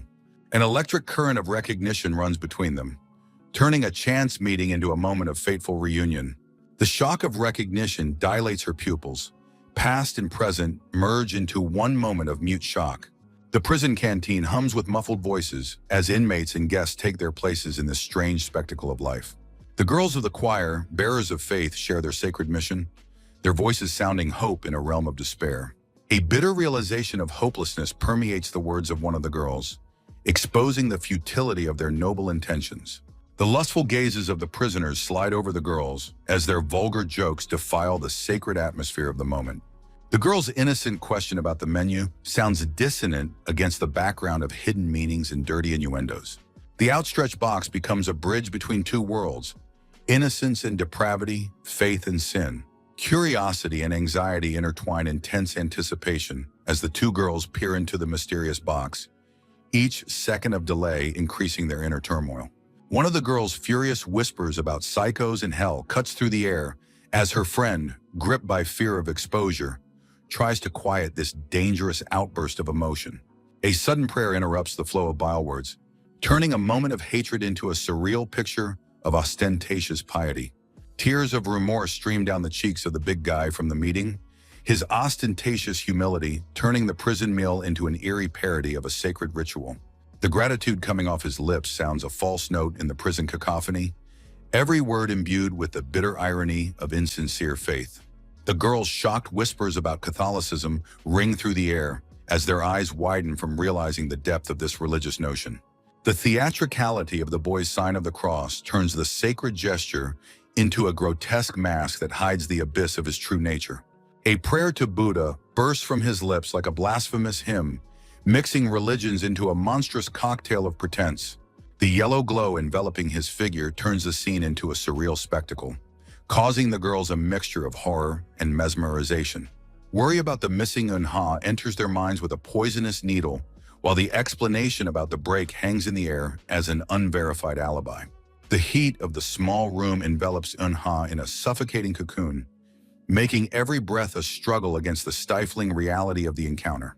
The tight space of the den witnesses their reunion, where every glance furtively carries the weight of unspoken words. Cha's apology for her choice of location mingles with her careless answer about her clothes, creating a fragile bridge across the chasm of years separating them. Awkwardness hangs in the air with a heavy fog as Unha speaks the words of the past tense, each syllable imbued with the bitterness of missed opportunities. Memories of shared moments are woven into the present like a ghostly web, binding their souls with invisible threads of the past. Da-en's name comes off their lips at the same time, turning the accidental synchronicity into a moment of painful unity between their scarred souls. Panic distorts Yunha's features as she speaks of the loss, but Cha stops the flow of her words, trying to protect them both from the surging wave of pain. Words of intimacy with Da-Yun stab into Cha's heart with sharp shards of the past, while Yunha continues to tear open old wounds with his revelations. Awkwardness creeps into Cha's mind with icy fingers, the word close echoing in the emptiness of his loneliness. The question of loneliness after Da-en's departure pierces Cha's soul like a red-hot blade, exposing the depth of his loss. Unha's eyes, devoid of the mask, delve into Cha's soul, reading in her a story of endless sadness and unspoken pain. The memory pulls Cha into its embrace. The school corridor comes to life, where young Unha floats through time like a vision. The fascinated gazes of the young men follow her like moths following a flame, their whispers about the chrysalis spreading through the corridors like a prayer. Admiration streaming down the hallway following her dancing hair, the freshman turns an ordinary school day into a moment of collective enchantment. Her classmates' bewilderment at her appearance on someone else's floor dissolves into thin air as Cha, immersed in her microcosm, packs her backpack. Her appearance in his space is like a sudden ray of sunshine in the realm of shadows. The question rings in the air with notes of playful reproach. Surprise dilates Cha's pupils as he raises his gaze to the source of the voice, and her words about his inattention hang in the air in a light haze. The playful gesture with the hair on her finger becomes a weapon of seduction, while Unha is talking about gift coupons. Every movement is designed to awaken deeply hidden desires. Yunha's fragile hopes are shattered against the iron wall of loyalty when Cha rises from his desk, his words about meeting Da-Yun sounding like a verdict on her dreams. A careless goodbye and the promise of another time hang in the air like a poisonous fog, Each step Cha takes away, echoing in the void of her dashed hopes. The bitterness of rejection permeates every cell of Unha's being. The inability to accept reality distorts her perception, turning the moment into an eternity of pain. The touch of Cha's neck becomes a bridge between past and present. Words of loneliness penetrating under the skin, like the slow poison of seduction. Drops of sweat appear on Cha's face as his mind is torn between duty and temptation, every second becoming a battle with his own demons. Words of loneliness come off Yunha's lips like bitter drops of poison, each syllable drenched in the darkness of her own unspoken suffering. The touch of hands becomes an anchor in a raging sea of emotions. The promise you are not alone sounds like a spell against the ghosts of the past. Yunha's gaze pierces through Cha's soul. The three words, "You have me coming down like an avalanche," threatening to bury what's left of his resolve. The numbness shackles Cha's consciousness with icy vice. The reality of what is happening does not fit within the limits of his understanding, leaving only a void of shock. The pressure builds with each word about the unanswered letters, while a pathetic excuse about the circumstances hangs in the air like a death rattle. Cha's incomprehension borders on denial of reality. His question about what happened becomes his last attempt to stay on the edge of the precipice of revelation. A playful gesture with his hair turns into a mirror of the past, where every twist on his finger is a spiral of time, leading to the abyss of the unchanging nature of his nature. Unha's words hang in the air with understatement, each pause between syllables imbued with the electricity of unspoken feelings. A rude intrusion of reality in the form of a worker talking about dinner breaks the intimate web of the moment, causing Unha to go silent for half a word. The worker's everyday conversations about food echo down the hallway, their simple words about hunger becoming an anchor that brings them back to the reality of prison life. Panic runs across Yunha's face as she hurriedly pulls on her robe, a mask of piety hiding a storm of emotions underneath her ostensible calm. The moment of parting at the door is imbued with the bitterness of understatement, her confession of the true purpose of her visit hanging in the air like a ghostly promise. Cha's words about meeting in 3 years on the outside sound like a spell of hope, trying to turn an uncertain future into a promise. A smile lights up Yunha's face like a ray of sunshine breaking through the clouds as her lips form a parting phrase. A promise to return next week becomes the lifeline that binds their time-torn fates together. The joy at the possibility of frequent meetings masks the underlying longing in her voice. Every word about the church service becomes an excuse for future dates. The ostensible concern for order in the dining room becomes a shield behind which Yunha hides the confusion of her soul from their recent encounter. The prisoner's condescending remarks about pigs cut through the air, their faux gallantry imbued with the venom of hidden intentions. The sisters' jealous glances drill into Yunha's back, their silent disapproval thickening in the air like storm clouds. The bitter realization of Yunha's true nature poisons the sisters' minds as her every gesture becomes a confirmation of their worst suspicions.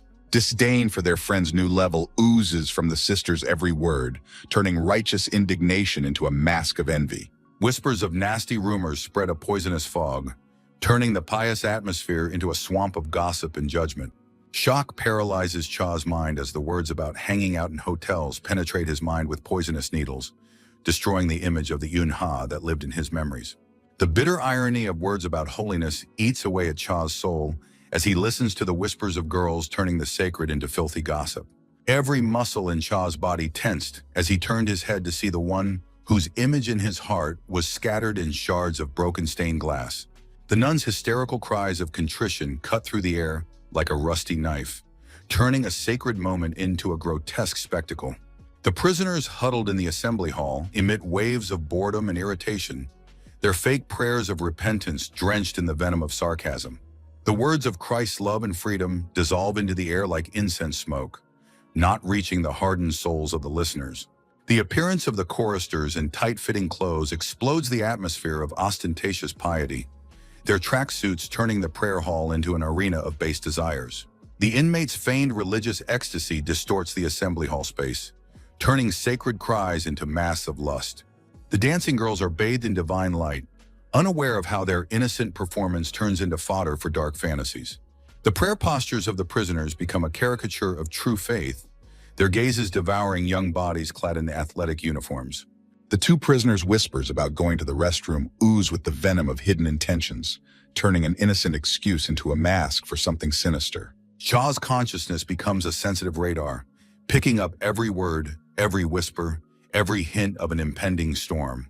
The nun's words about prayer hang in the air with bitter irony, her praise of the dancers mingling with the muffled echo of the prisoners' lustful cries. The two prisoners' base desires distort the sacred space, their whispers of peeping at the girls oozing with the poison of lust, defiling the sanctity of the moment. Trembling fingers reach for the doorknob while twisted thoughts of a real deity turn their souls into a cloaca of sinful intentions. Cha materializes behind their backs like an angel of retribution. His words about a different angle of vision sound like a verdict on their lowly designs. Terror distorts the faces of the prisoners as they turn to face their punishment, reality crashing down on them like a rockfall.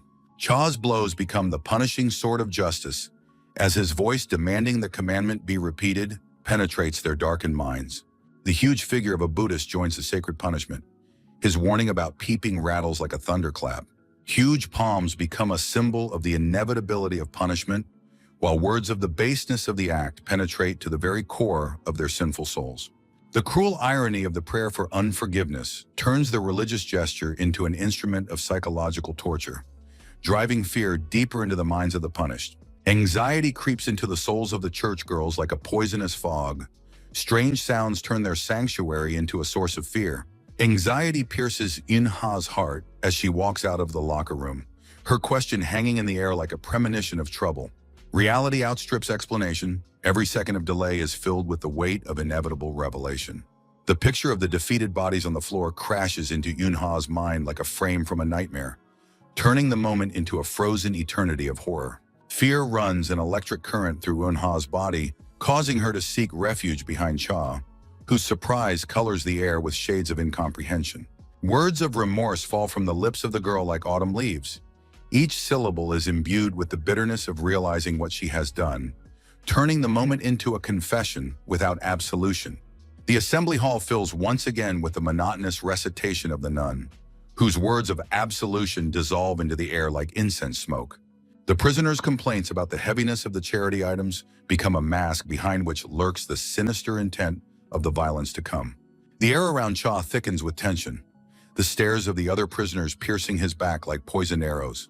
Time stands still the moment he turns, and a mocking question of understanding cuts through the silence like the blade of a poisoned dagger. The rage of the rejected voyeur spills out with a shiv. His words about the freak are soaked with the venom of revenge for past humiliation. The three shadows merge into a single vortex of hatred, their sharp objects becoming extensions of their bloodthirsty black souls. Cha's voice, quiet as the rustle of autumn leaves, cut through the space like the tip of an ice blade.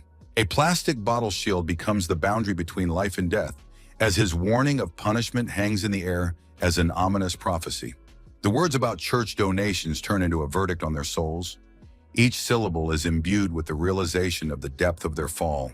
A fountain of water turns into a cleansing stream, while the command to refresh sounds like a ritual incantation against the demons of rage. Fury distorts the faces of the attackers as the water washes over them like acid rain, turning a sacred gift into an instrument of their humiliation. Contempt oozes from Cha's every word as he calls them pawns, his voice cutting through the air like a surgical scalpel, exposing the wretchedness of their existence. Cha's steel grip turns the twisting of his arms into a ritual of retribution, each movement filled with the cold methodicality of an executioner who knows his job. The threat of pain ripples through the air like a poisonous mist as the question of the customer hangs between them with the invisible blade of the guillotine. The sudden appearance of a worker tears the warehouse space. Light bursts into the darkness like a ruthless spotlight, revealing a picture of chaos.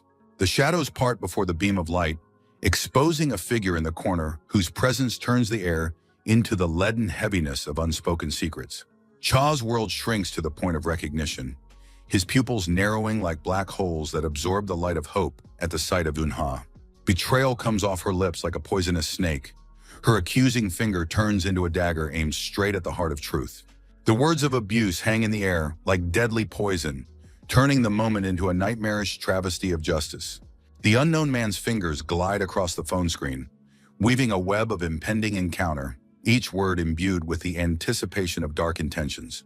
Eunha's voice in the motel rings with businesslike notes as she reminds the old man of his promise, every syllable imbued with cold calculation. The figures of the sum of money come off her lips like a trade deal with the devil, cash becoming the price of her downfall. The unpleasant man's smile distorts reality, his words about money oozing with the poison of lust, turning the room into a torture chamber for the soul. The lustful compliments of a third client in a bathrobe spread through the room like a stinking slurry, his gratitude to heaven sounding like a sacrilegious prayer. The invitation to sit down from another man hangs in the air like a hangman's noose, every word imbued with the darkness of his perverted desires. An unsettling premonition distorts reality as the man in the robe stares at the ajar door, every second stretching into an eternity of waiting for imminent punishment. A massive figure invades the space of the room, like the punishing right hand of fate, turning the haven of vice into a torture chamber for the sinful soul.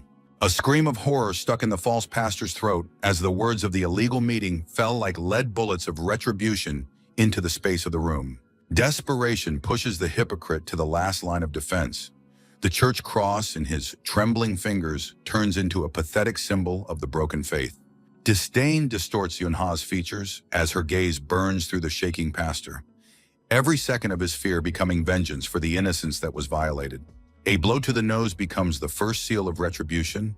The threat of exposure to the police drowns in a flood of blood and humiliation of the false minister of the church. The vigilante's fists become instruments of divine wrath, each blow hammering into the false pastor's mind a lesson about the cost of betraying the sacred ministry. The question of the consequences of the police investigation hangs in the air like a poisoned blade, every word imbued with the promise of inevitable retribution. The camera in Eunha's bag becomes the key to earthly hell, and the threat of exposure turns the proud pastor into a trembling semblance of a man. Pleas for mercy are shattered by the iron logic of extortion. The figure of a large prisoner towers over the defeated hypocrite like a mountain. A cynical offer of a suitable sum turns the sacred ministry into a bargaining chip. Faith becomes a bargaining chip in the game of human vices. The words of release sound like a sentence to the soul. A heavenly attack turns into an earthly blackmail, where everyone gets what they deserve. Solitary confinement for 10 days becomes a temple of redemption for Cha, the number 7199 becoming his new name in this purgatory of justice. The worker's words about the recklessness of the act sink into Cha's mind with poisonous thorns, each syllable imbued with the bitterness of inevitable consequences. The mention of the principal's special treatment cuts the air like a razor, exposing the fragility of privilege in the face of an inexorable system. The gravity of the civilian charge hangs in the cell space like a leaden cloud. Every word about the inevitability of punishment stabs into the soul. The impassioned mention of a ministry cell turns solitary confinement into a cage with no hope of parole. The worker's figure dissolves into the semi-darkness of the corridor, leaving behind an echo of perplexed words about prison misdemeanors. Loneliness falls on Cha like an avalanche, the reality of what is happening throbbing in my temples with a painful reminder of betrayal. The memories of the false accusation become a torture of the mind. Eunha's image is distorted in the mirror of misunderstanding, leaving behind only the bitter taste of unanswered questions. Church chants fill the assembly hall like a haze of incense, hiding the dark secrets of human souls behind the sacred sounds. The parking lot becomes the scene of a sinister encounter. Prisoner number 6127 and Eunha turn a casual date into an act of sacrilegious mockery of God's will. Eunha's feigned surprise at the prisoner's freedom of movement sounds a false note in the symphony of their carefully planned deception. Cynical words about purchased freedom come off the prisoner's lips like poisonous drops that poison the very notion of justice. Danger becomes a spice to their twisted game. Every word of calm is imbued with the anticipation of new victims. Memories of motel scams resurface in the mind like rotting corpses on the surface of a swamp, every frame soaked with the poison of their shared past. Sadistic pleasure oozes from the words about punishing sinners. The sibling bond turns their duet into a perverse likeness of the punishing right hand. The words of Namgun Joseph's unsolved crimes spread a poisonous fog in the mind, each figure pulsing with a dark reminder of the impunity of evil. The phrase about a faithful helper comes off his lips like a deadly poison, turning the kinship into a twisted union of two predators. A smile distorts his features as words of hope ooze with feigned tenderness, each syllable imbued with the anticipation of new victims. The loneliness of the camera presses on Cha's mind with a leaden weight, while the image of the girl on the grass throbbed in my memory like an unhealing wound. Thoughts turn into an endless labyrinth of unanswered questions, eyes fixed on the ground, searching for truth in the dusty patterns of reality. The realization of the trap breaks through the fog of doubt, every detail adding up to a mosaic of carefully planned betrayal. The bitterness of understanding poisons the blood. Yunha's image becomes the perfect weapon aimed straight at the heart of his freedom. The girl's last words ring with dissonance in the symphony of deceit, her finger pointing to the truth becoming a ray of light in the darkness of betrayal. The confession of salvation rips through space like lightning, every word about the attackers turning a lie into an unexpected truth. The promise to sort things out hangs in the air like a foggy haze. The caped worker's gesture becomes a symbol of the uncertainty of the future. Cha's consciousness turns into a battlefield where every thought of Yunha becomes a new unanswered question. Reflecting on her sudden change of sides pierces the soul like red-hot needles. Salvation becomes a new mystery. The weight of the request presses on my tongue like lead, each step toward the door echoing in the emptiness of solitary confinement. The tension between prisoner and employee thickens in the air like a storm cloud, and words of prohibition hang between them like an invisible wall.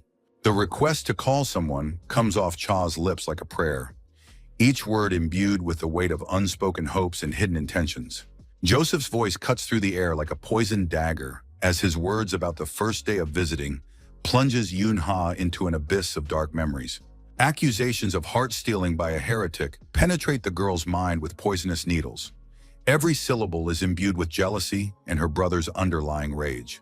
The mention of a chance to judge turns brotherly concern into an ominous sentence that oozes a dark anticipation of inevitable reprisal. The weight of Joseph's gaze presses a leaden weight on his sister's shoulders, her eyes fixed on the floor, hiding a storm of emotion beneath a mask of submission. A shiver runs through Yunha's body like an electric current, and a plea to stop the trial falls from his lips along with the last drops of feigned humility. A scathing reminder of past obedience dug into the girl's soul with sharp claws. Joseph's threats envelop the space like a suffocating fog, shock dilating Yunha's pupils, turning reality into a nightmare. A fake smile contorts her brother's face as his words about past successes stab into her sister's heart like poison arrows. The mention of her mother becomes the last straw. The memory of her successes becomes a dagger aimed at her daughter's heart. Fury bursts through the dam of fear, Yunha's voice ringing with steel as the threat of exposure rolls off her lips. The cry to catch nasty people rips through the space like thunder, all soaked with years of accumulated bitterness and disgust.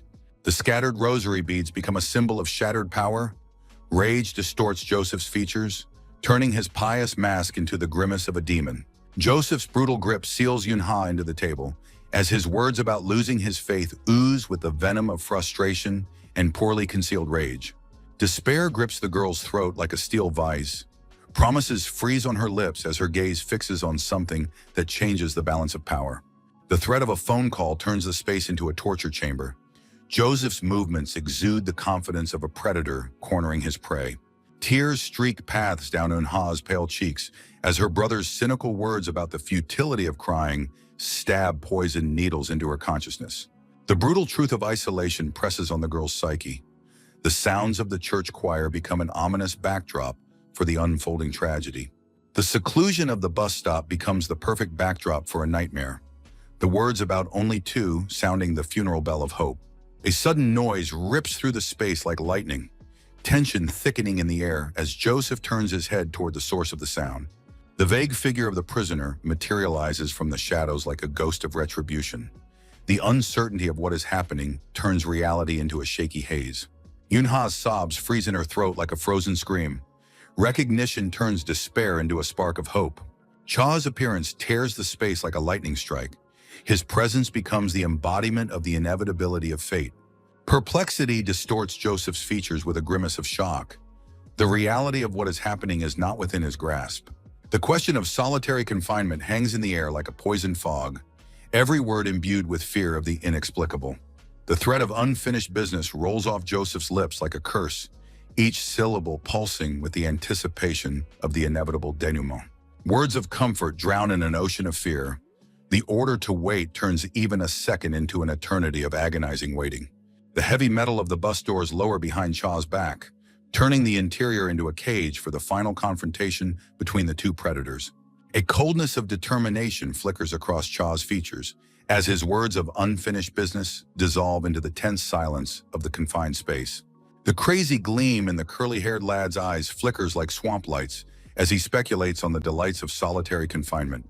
Manic head movements freeze under the weight of Cha's gaze, whose words about the seriousness of the moment turn the buffoonery to ashes. The memory of a past promise of help cuts through the air, turning Curly's usual bravado into the semblance of a sacred oath. The call to prove the words true pierces the space of the bus, causing time to stand still while waiting for the inevitable choice to be made. The feverish gleam in Curly's eyes is replaced by the predatory interest of a professional gambler, ready to make a decisive bet. An uncharacteristic calm envelops the curly-haired man's figure, as his voice turns the offer of help into an overture to the chaos to come. The willingness to act trickles into the air with a toxic fog, turning the bus into a stage for an unfolding tragedy. The anticipation of madness blooms on Curly's face, like a poisonous flower blooming in the pre-dawn twilight. Eun-ha's gaze from the back seat pierces the space of the bus, recognizing in the new protagonist the ghost of past nightmares. A plea for rescue escapes the girl's lips, crashing against the walls of the bus like waves against coastal rocks. Cha's demand to move away from the girl cuts through the steamy air of the salon, turning it into a battlefield for the human soul. A demonic smile distorts Joseph's features as his words of misunderstanding are woven into a web of false piety. The perverse reference to a religious act hangs in the air like the death rattle of dying innocence. A fiery rage bursts through Cha's mask of calm, manifesting itself in the swollen veins on his temples and the steely determination in his voice demanding he back away from the girl immediately. Eun-ha freezes in mute amazement, watching the transformation of the once restrained Cha into an embodiment of pure rage as Joseph continues to exude the venom of his threats. Joseph's massive figure squeezes through the narrow aisle of the bus, his words about the religious act turning sacred concepts into a vile parody of faith. A heavy body squeezes between the seats while cynical words about sinners and their lack of understanding spill over the cabin like a poisonous fog. Cha's patience breaks like a taut string, his fists rushing toward the target despite the enormous difference in size between him and his opponent. Joseph's block stops the obvious blow, but a shadow of surprise flickers in his eyes at the unexpected speed and power hidden in his smaller opponent. Self-confidence oozes from Joseph's every word about the impossibility of victory, but his voice betrays the first notes of doubt in his own superiority.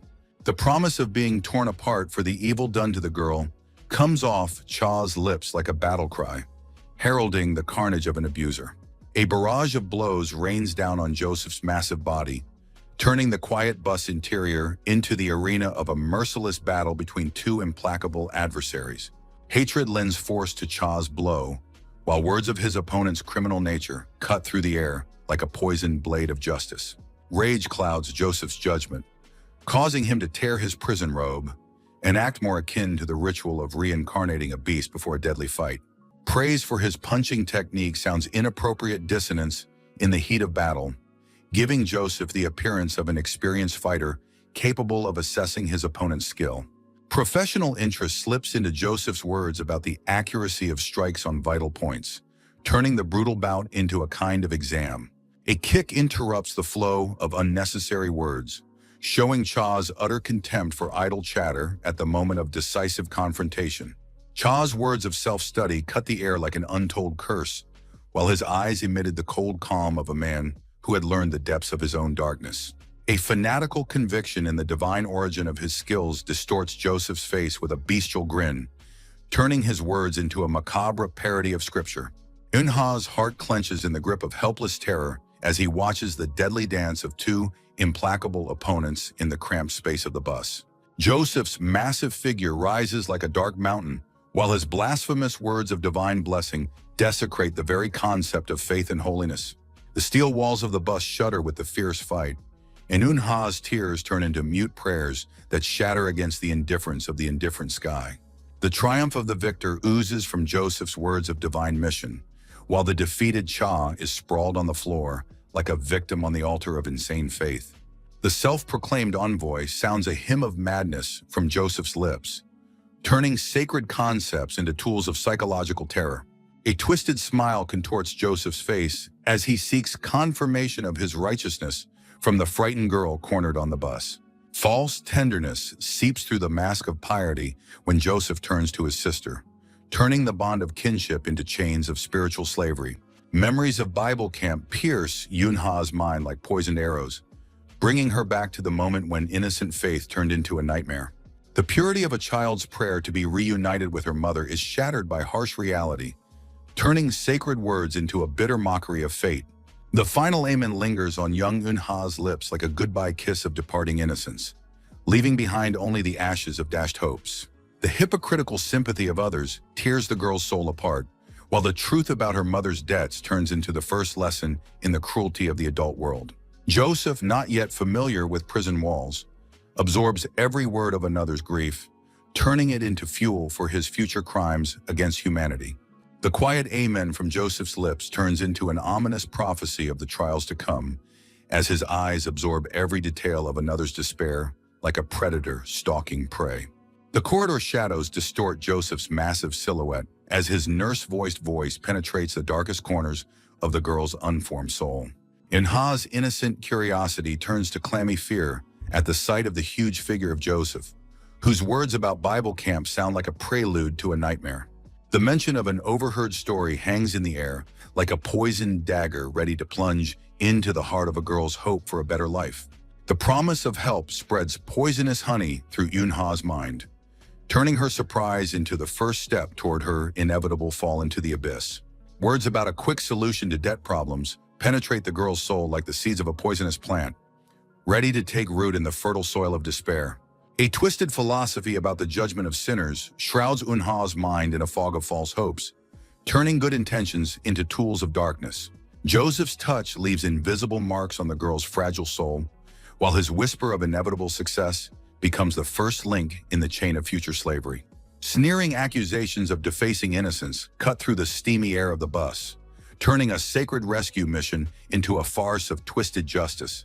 The steel grip on Cha's leg turns the bus into a torture chamber, where every movement is imbued with the anticipation of an unrighteous judgment on a supposed sinner. Joseph's charged fist freezes in midair like a guillotine, ready to come down in the name of a twisted understanding of divine justice. An unexpected pulse of pain pierces Joseph's consciousness, turning his triumph into a moment of confusion in the face of unexpected resistance. Confusion distorts the features of the self-proclaimed judge, as his hand automatically reaches for the stricken back of his head, searching for the source of the sudden pain. Eunha's determination materializes in a raised umbrella, transforming a submissive victim into an unexpected defender of justice. Joseph's stubbornness manifests itself in an iron grip on his opponent's leg, demonstrating a fanatical devotion to his twisted understanding of righteousness. Cha's broken body flies swiftly through the interior of the bus, crashing into the driver's seat with such force. The clinking of broken glass merges with Joseph's triumphant voice, whose words of responsibility fall like drops of poison on the wounded mind of a defeated opponent. Eunha's helpless scream cuts through the heavy air of the bus as her heart clenches with horror at the sight of the ruthless massacre of the person who risked to stand up for herself. The threat of punishment for depravity rolls off Joseph's lips like a death sentence, turning the bus into a creepy temple of his twisted justice. A maddening smile illuminates Joseph's face with demonic light as his mind bathes in the glow of supposed divine grace and absolute impunity. Eunha's approach is accompanied by sweet promises of purification, turning Joseph's every step into the sinister dance of a predator cornering its prey. An unexpected blow shakes Joseph's massive body, causing the reality around him to become a maelstrom of incomprehensible sensations and mounting anxiety. The incomprehension of what is happening clouds the mind of the self-proclaimed righteous man, while his body treacherously refuses to obey the usual commands. A scarlet trickle of blood dripping from the nose becomes the first sign of impending defeat. Control of his body slips away like water through his fingers as Cha's words about the cause of what is happening penetrate the falling giant's clouded consciousness. The bitter truth of pinpoint hits on vital points bursts into Joseph's mind, shattering the illusion of invulnerability of his blessed body. Joseph's observation is shown in his final attempt at resistance when he points out his opponent's obvious weakness, clinging to a phantom hope. Yunha's comparison of physical pain to mental anguish rolls off Cha's lips, turning every word into a verdict on Joseph's twisted philosophy. The quiet words of the decision hang in the air as an ominous omen, promising the final outcome of this bloody confrontation. Joseph, who has fallen to his knees in the middle of the bus, hears for the first time the firm determination in Cha's voice as he explains that such perverts must be removed from society. The dim light of the cabin is reflected in the glass bottle of poison that Cha pulls from his pocket, showing the seriousness of his intentions to put an end to the atrocities. Cha's voice sounds like steel as he explains that he's going to permanently stop the man who has turned so many girls' lives into a nightmare. A luxurious restaurant comes to mind, where Eun-ha insistently suggests Cha enjoy expensive dishes, calling it his gift. Cha's attentive gaze notices the pallor and lack of appetite in Eun-ha, whose condition betrays the depth of worry hidden behind a mask of calm. The girl's gaze rests on the customers of the restaurant, especially mothers with children, awakening in her painful thoughts about her own family. Quiet words of motherly love escape Eun-ha's lips as she watches happy families at the restaurant, dreaming of reuniting with her mom. Eun-ha's unexpected candor strikes Cha to the core, making him realize how much the girl trusts him with her innermost thoughts. Cha's attempt to share the pain of being an orphan is met with a mild rebuff from Eun-ha, who explains that her situation is completely different. Her mother is alive but unavailable. Memory takes Cha back to the past, where his classmates' taunts about his orphanhood have become a constant source of pain and alienation. When asked about the difficulty of living without a mother, Eun-ha answers unexpectedly, firmly, showing strength of character tempered by the trials of fate. The words of the promise to her mother sound in the silence of the restaurant like an unbreakable vow, for the sake of the fulfillment of which the girl is ready to make any sacrifice. Eun-ha lifts her clothes off her shoulder, revealing a tattoo whose meaning holds the story of her struggle to reunite with her mother. The tattoo on Eun-ha's shoulder folds into the poignant promise, "I'll wait for you, Mom," turning her body into a living letter of maternal love and hope. The memory of the tragic fight on the bus comes back like a wave, reminding us how the cramped space of the cabin became the arena of confrontation between good and evil. Eun-ha's quiet words of imminent closure to her mom echo throughout the bus cabin as the battle around her reaches its climax. The realization of defeat distorts Joseph's features with a vicious grimace as his gaze, full of hatred, burns through the figure of the opponent who ruined his plans. Joseph's massive body rises slowly, leaning against the back of the chair, and his words of annoyance sound the threat of a new wave of violence. Amazement grips Cha at the sight of a rising foe whose supernatural stamina defies the laws of human physiology. A moment of reflection costs Cha dearly. Joseph's fist rushes toward the target, taking advantage of his opponent's second confusion. Block stops Joseph's attack, while Cha's words of false religiosity tear away the last vestiges of his opponent's pious mask.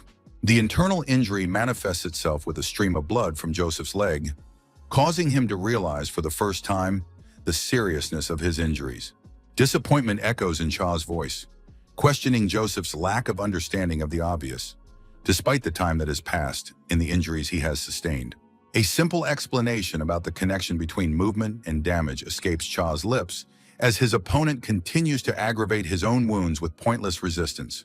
A new blow reaches its target, distorting Joseph's facial features with a grimace of pain and surprise at his opponent's unexpected strength. Blood trickling from the corner of his mouth accompanied Joseph's realization of the enormous difference in the level of fighting prowess between them.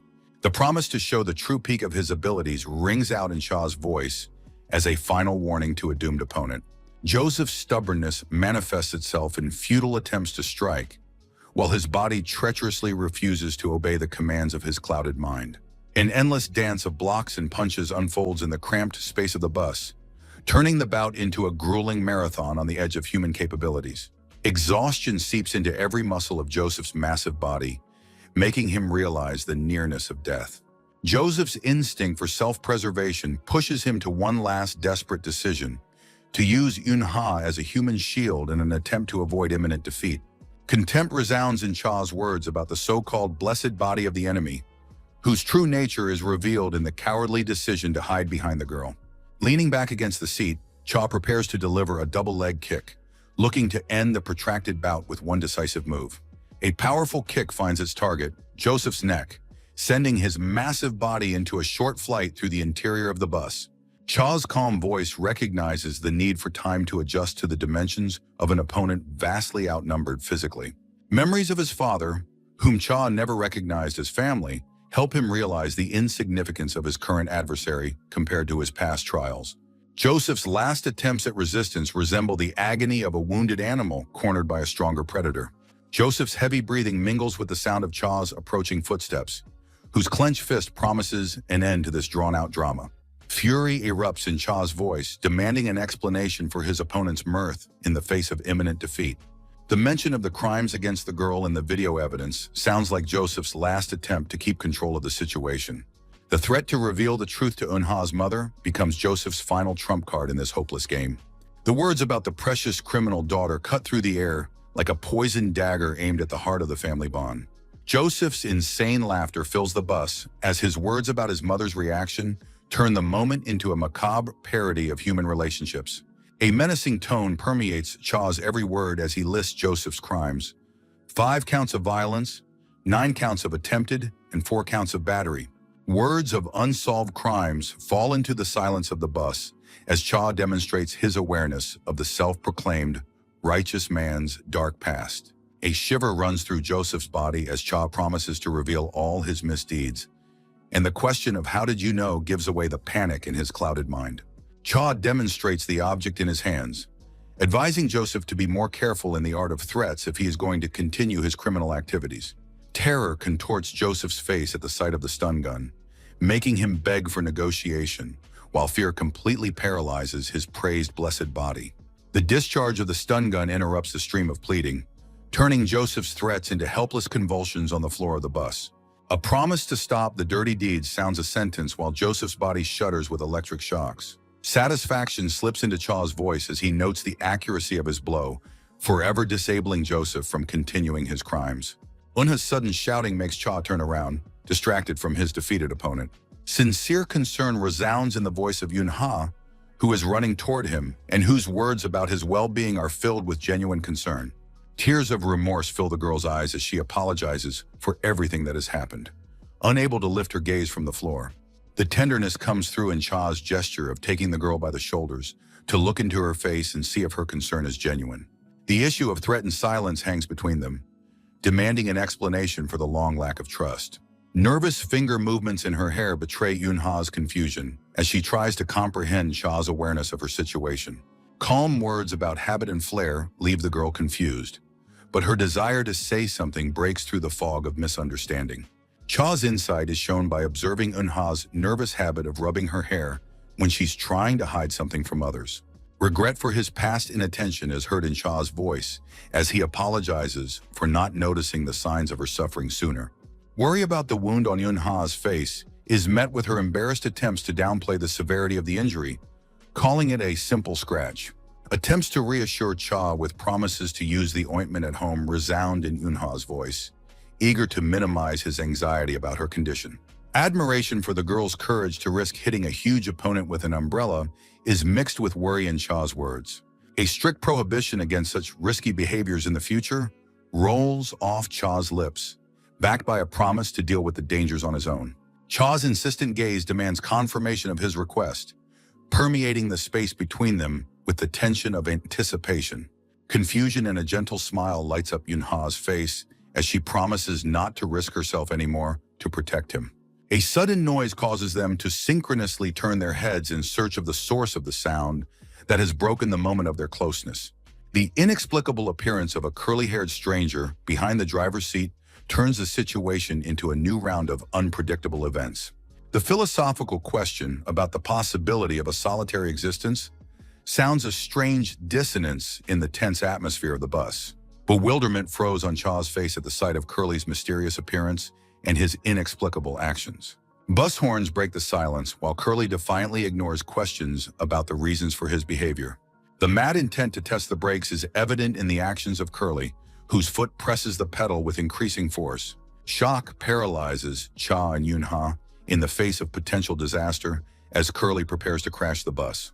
Curly's increasing insanity turns the situation into uncontrollable chaos beyond any reasonable argument. The bus rushes at full speed against the concrete wall, while the insane laughter of the curly-haired man behind the wheel mingles with the screeching of brakes and the screams of terror of the remaining passengers. The theory of body disposal unfolds in a grim monologue as the massive figure of a blonde-haired captive shudders in terror, chained to a chair in a semi-darkened room. Cold-blooded words about covering his tracks come off the lips of a businessman in a dark suit, whose red tie flickers in the dim light like a bloody omen. Chu Gongchan, the leader of the Celestial Dragons, radiated the calmness of a professional executioner as his words about the futility of hiding bodies hung in the musty air. The Celestial Dragon's philosophy on the use of bodies is revealed in blood-chilling detail, turning every word into a sentence for a bound captive. One last chance at confession is offered to the blonde-haired giant, whose gaze, filled with primal terror, wanders the dark corners of the room. Words of unwillingness to share tumble from the captive's trembling lips, turning into a desperate attempt to delay the inevitable retribution. The blonde captive's threats dissolve into thin air as the businessman's hands rest on his shoulders with the weight of a death sentence. The body of the blonde-haired giant tied to the chair sinks into the dark waters, taking with it the last bubbles of air in hopes of rescue. The businessman's everyday calm after the execution emphasizes the routine nature of what is happening, turning the murder into a simple business transaction. A phone call cuts through the silence, causing the entrepreneur to be distracted from contemplating the consequences of his work. The entrepreneur's voice exudes professional attention as the interlocutor on the other end of the wire reveals the details of the new operation. An entrepreneur's silence during a conversation makes him or her a perfect listener, absorbing every word of new information. The entrepreneur's clarifying question sounds like a scalpel dissecting the information received with surgical precision. Shock distorts Cha Guion's features on the rushing bus, turning his normally unperturbed face into a mask of primal terror. The crazed cry of the psychopath behind the wheel about flying to freedom merges with the scraping of metal as the bus rushes toward imminent disaster. Cha Juyong's inner monologue about not being involved in the escape dissolves into the chaos of what is happening as the bus continues on its inexorable path to destruction. The mad laughter of the psychopath at the wheel cuts through the space of the bus, his words of wisdom drowned in the scraping of metal and the screams of terrified passengers. The church bus, turned into an instrument of chaos, crashes into the concrete barrier with such force that the metal groans from the inexorable collision. Anxiety for Yunha pierces Cha Juyong's mind as the girl falls from the blow, but her quiet reply of well-being becomes a life-saving anchor in a sea of chaos. Anger and bewilderment pulsate in Cha Juyong's words to the psychopath, whose face rests on the airbag after the monstrous collision. An ominous silence envelops the figure of the madman, turning every second of waiting into an agonizing ordeal for the surviving passengers. An anxious foreboding clutches Cha Juyong's heart, but the psychopath's cry for escape breaks the shroud of uncertainty, pushing them into action.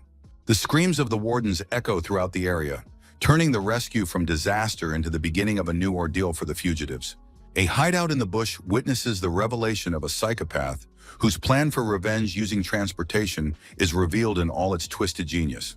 The found stick turns into the conductor's cane of the final act, when the psychopath announces the inevitable parting of the participants in this drama.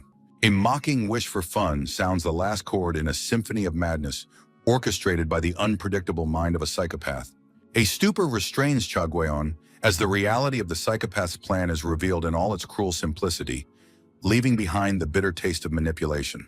Anxiety ripples in Cha Guion's voice as he hurries Unha to escape, realizing that every second of delay brings them closer to an imminent encounter with the searching nuns. Yunha's resolute ascent is suddenly replaced by nervous hand movements, as the importance of the forgotten moment breaks through the shroud of haste and fear. Excitement colors Yunha's voice as she stops to share something intimate in this moment of hasty goodbye. The warmth of Yunha's palm conveys more than just a keychain, turning the moment of transmission into a sacred ritual of trust and remembrance. Cha Yueyun's gaze locks onto the tiny bear figurine lying in his palm as the reality of the present dissolves into a haze of memories. The past bursts into Cha Jueyun's mind to the accompaniment of distant screams of a chase, turning the present into a blurry picture of uncertainty. Da Yan's admiration for Da Yan's success at the toy vending machine colors the memory with the warm colors of carefree happiness, when the future was not yet darkened by the shadows of betrayal.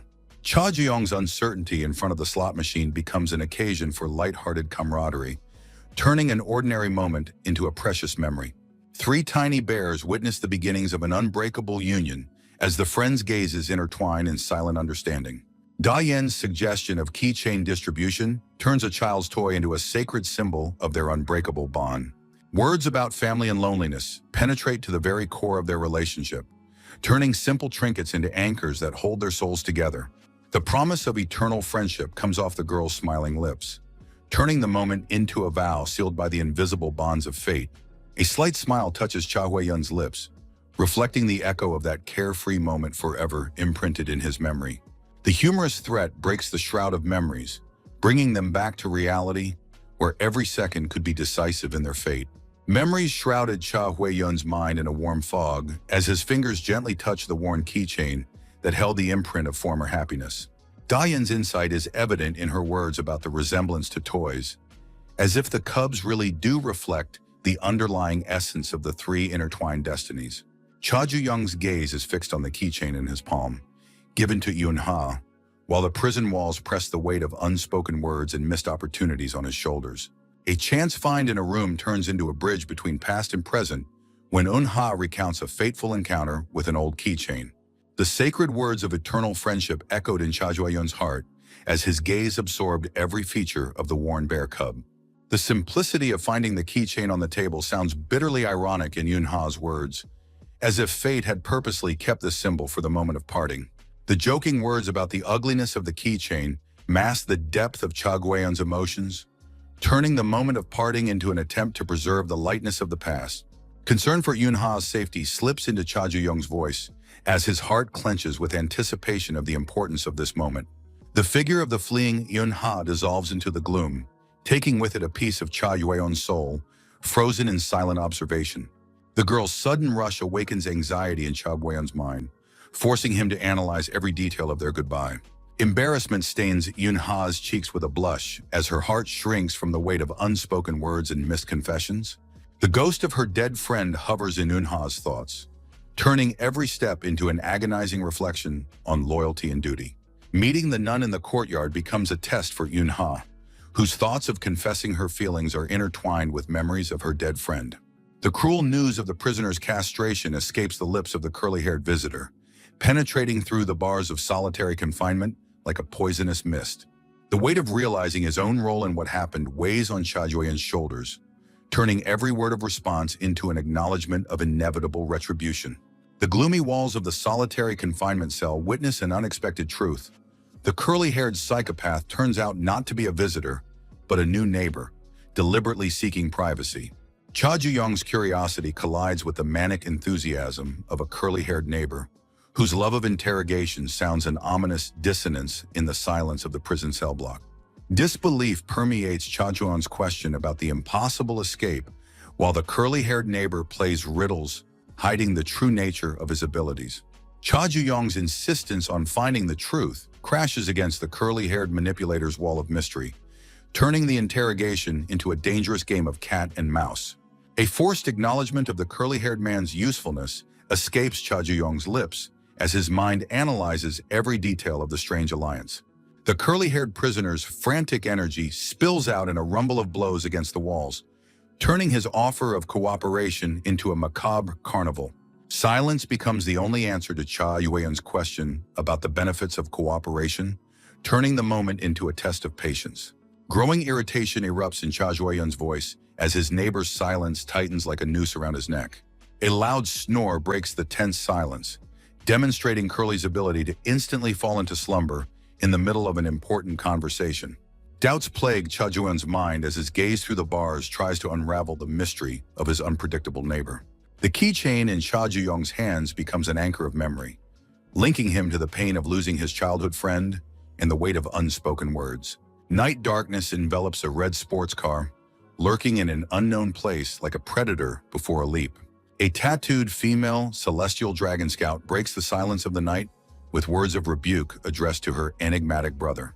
A luxurious mansion grows before the girl's eyes like a material embodiment of the power of the celestial dragons, turning an ordinary house into a symbol of power.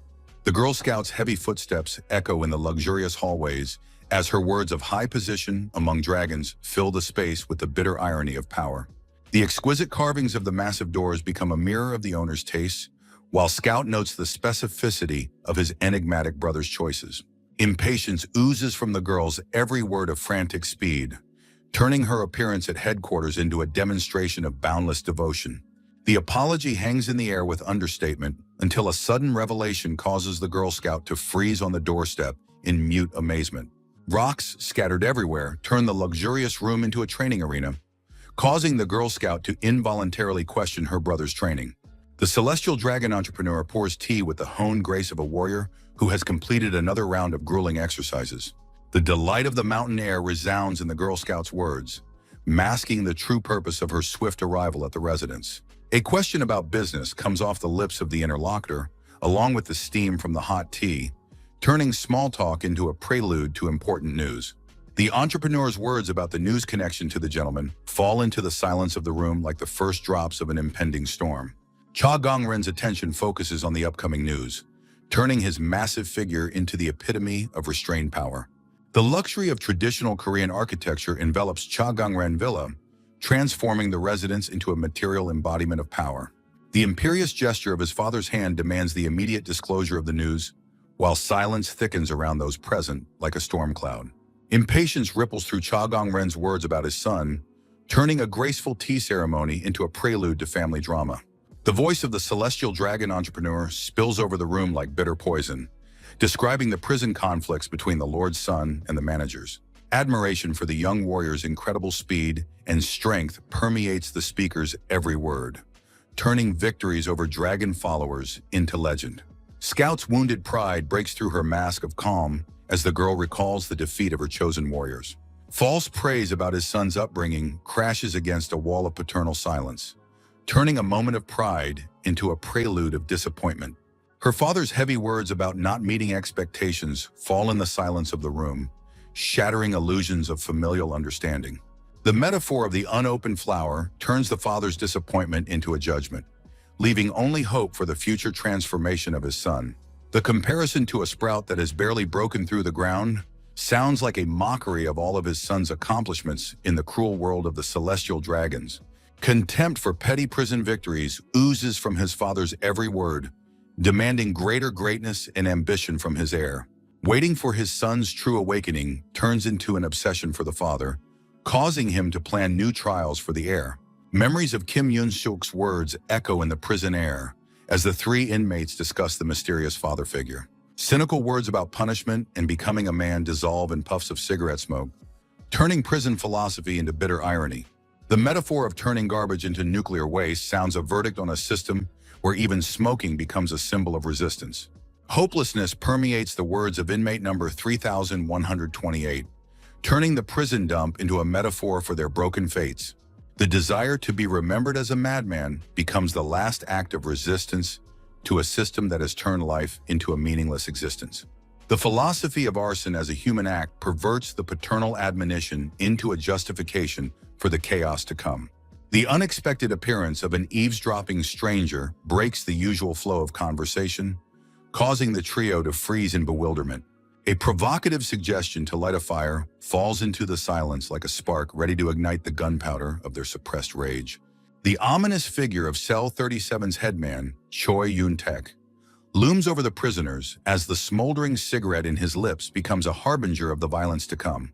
The nervous laughter of the trio of prisoners dissolves into the heavy air as the headman's words about the insolent men turn a joke about fire into a grim prophecy. The headman's transformation is lightning fast, the human mask slipping away, revealing the abyss of madness lurking in the depths of his distorted consciousness. Memories of school cruelty resurface in the headman's mind in a poisonous fog, where the smoke of a cigarette mingles with the bitterness of words about discrimination. The teacher's unconscious body on the classroom floor becomes the first victim of the unbridled rage of the future headman, whose soul was already then poisoned by violence. The classmates' animal fear feeds the dark nature of the headman, whose words of idle chatter become a sentence for the weak.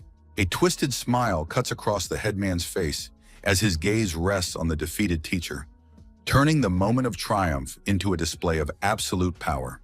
An obsession with the moment of violence pulses through the headman's mind as his record of crime becomes proof of uncontrollable aggression. Tension thickens in the air as one of the prisoners dares to break the silence, drawing the attention of the headman's predatory gaze. The mention of Cha's name penetrates the headman's mind like a poisoned dagger, awakening the dormant instincts of a hunter. Irritation bursts through the headman's mask of calm as a new cigarette becomes the last barrier between control and rage. Disgust at the endless provocations distorts the headman's features, turning the tossed cigarette into a symbol of coming retribution. Paralyzing fear stiffens Gunamin's body in the hallway as his mind frantically searches for a way to avoid an imminent encounter with a demon in human form. The silence splits with the sound of multiple bodies bowing in unison, the occupants of the cell sprawling on the floor in a sign of absolute submission. The prisoner's return from solitary confinement brings a wave of subservient greetings, but embarrassment colors his face at the sight of such servility. Prisoner number 3397's gaze pierces the space as his words about Cha's external changes turn into a strange form of greeting. The warmth of Cha's smile becomes a rare glimmer of humanity amidst the cold prison walls when he reciprocates the compliment. The professional leader's caution is evident in the matter of incidents, while a loyal follower rushes to assure that order is maintained. Cha's attention freezes like a hunting dog smelling prey when his gaze focuses on an unfamiliar element of a familiar picture. The leader's insight is shown in the instant detection of rookie number 7583, turning a simple observation into the start of a new investigation. Gu's diplomacy manifests itself in an attempt to smooth the first impression of a newcomer whose rudeness masks an as yet unknown entity. Cha's strategic thinking dives into analyzing possible stories of the newcomer, turning every detail into a potential clue. The warden's metallic voice cuts through the air, calling the number of room 36 like a sentence of fate. The announcement of outside jobs causes a wave of surprise among the inmates, turning an ordinary day into a potential point of no return. Philosophical musings on loneliness spill poison into the prison air, turning simple words into ominous prophecy. The metaphor of poisonous snakes in a confined space reveals the brutal truth of the prison hierarchy where the strongest survive. Comparing the prison to a serpentarium exposes the true nature of the system, with the celestial dragons acting as catalysts for the evolution of poison. A father's cruel ambition manifests itself in his desire to turn his own son into the most venomous snake capable of surviving the deadly game. Understanding the metaphor is reflected in the Girl Scout's eyes as the meaning of the word snake reveals new depths of intent to her. The father's heavy words cut through the air like a guillotine, as his certainty about his son's whereabouts turns an ordinary statement into an ominous prophecy. Terror distorts Choi's features as the words about working behind the scenes creep into his mind, turning ordinary information into a frenzy trigger. The information about the whereabouts of Cha and his group at the fifth house spreads poison through Choi's veins, making his heart throb in time with his growing thirst for revenge. Fury bursts through Choi's mask of calm, turning his gaze into a mirror of inner flames ready to spill out. Choi's patience scatters in shards as his folded arms betray an inner tension, ready to explode with uncontrollable rage. Contempt for hierarchy and authority oozes from his comrade's words, turning simple disrespect into a call for carnage. The lust for murder crystallizes in Choi's words, while his gaze is already painting pictures of the violence to come. The bloodstains on Cha's prison robe turn his prostrate body into a living canvas of human cruelty. Horror distorts Gu and Ma's faces as their cries for the cause of the bloodstains dissolve into the heavy air of the prison yard. Cha's faint movements only add to the fear of his comrades, turning the moment into a torture of uncertainty. The unconvincing explanation about the red paint sounds a false note, while the signs of violence speak their terrible truth. The weariness of forced labor is mixed with the bitterness of awareness of disenfranchisement, turning common complaints into a philosophy of resistance. A red stain in the hallway becomes an ominous omen, disrupting the routine of their prison existence. The bewilderment of Cha's comrades before the mysterious blur turns into a premonition of impending tragedy. A terrible hunch crystallizes in Cha's mind, turning suspicion into a terrifying certainty. The battered body of the headman of room 37 becomes the first victim in an unfolding drama of violence, whose finale is still hidden in the mists of the future. The words of a father's greeting cut through the night air like a katana blade, turning the moment of meeting into the beginning of a new challenge for his son. The moonlight envelops the father's massive figure in a silvery veil, while his gaze, fixed on the tree, is filled with anticipation of the coming bloom. The wisdom of an ancient warrior slips into the quiet words about the cherry blossoms, turning an ordinary observation into a metaphor for life's journey. The warning about the cut stem dissolves into the night air like incense smoke, hiding the depth of his father's concern. The shadow of a new inmate materializes behind Cha's back as the embodiment of his father's plan, turning every moment in prison into a test of character. The fluid composition of the 36 chamber reflects the fickleness of fate, where every change can be the beginning of a new tragedy. The appearance of the tall newcomer, with the number 7583 during Cha's solitary confinement days, becomes the first act of a carefully staged drama. Awe at the imposing figure of the newcomer ran through the prisoners' bodies like an electric current, turning curiosity into primal fear. The collective realization of madness in the newcomer's eyes spread across the chamber like a poisonous fog, making everyone shudder with a premonition of disaster. Gu's bravery is shown in directly asking about the reasons for the imprisonment, turning ordinary curiosity into a test of the newcomer's character. The prisoner's grim speculation about the newcomer's crimes turns the cell atmosphere into a suffocating cocktail of fear and morbid curiosity. The newcomer's deep breath cuts through the silence of the chamber, turning the moment of waiting into a torture of the unknown. An incomprehensible chirp instead of an answer plunges the inhabitants of the cell into an abyss of confusion, where fear mingles with the absurdity of what is happening. The appearance of a sparrow from behind his long hair becomes a surreal finale of the first act of a strange play played out by a newcomer within the prison walls. The tension in the cell reaches a climax when the unexpected appearance of a sparrow breaks the usual reality of prison existence. A touching story of an abandoned chick rolls off the newcomer's lips, but something more lurks deep within his words. The sparrow's chaotic flight around the cell becomes a metaphor for the uncontrollable events ready to descend upon the prisoners like a storm. The grotesque contrast between the newcomer's huge hands and the fragility of the bird creates a sinister picture where tenderness borders on potential violence. Gu's deceptive joy at the childlike directness of the newcomer is shattered by an intuitive premonition of a hidden threat. Ma's distrust of the newcomer ripples like an open wound as his instincts scream at the danger lurking behind the mask of innocence. Ma's gaze dissects the newcomer's every move, trying to penetrate the veil of lies and uncover the true motives behind his appearance. Fate plays a cruel joke. A sparrow lands exactly where Cha's most treasured relics are kept, a dragon tattoo and a photograph soaked in the pain of the past. The newcomer's greedy attention to photography becomes the first crack in his masquerade, exposing the true purpose of his presence in the camera. The shocking news of the 23 fractures of the headman of cell 37 spreads through the shower room like a poisonous fog, turning an ordinary place into the epicenter of disturbing speculation. Cynical calculations about recovery times and lack of evidence turn a brutal attack into a cold game of the system where truth becomes a bargaining chip. Poisonous conjectures run through the minds of the prisoners of cell 36 as their tortured minds try to comprehend the cruelty that has turned the headman into a broken victim. The examining gazes of the prisoners involuntarily turn to the tall figure of the silent newcomer, whose appearance is now colored with anxious forebodings.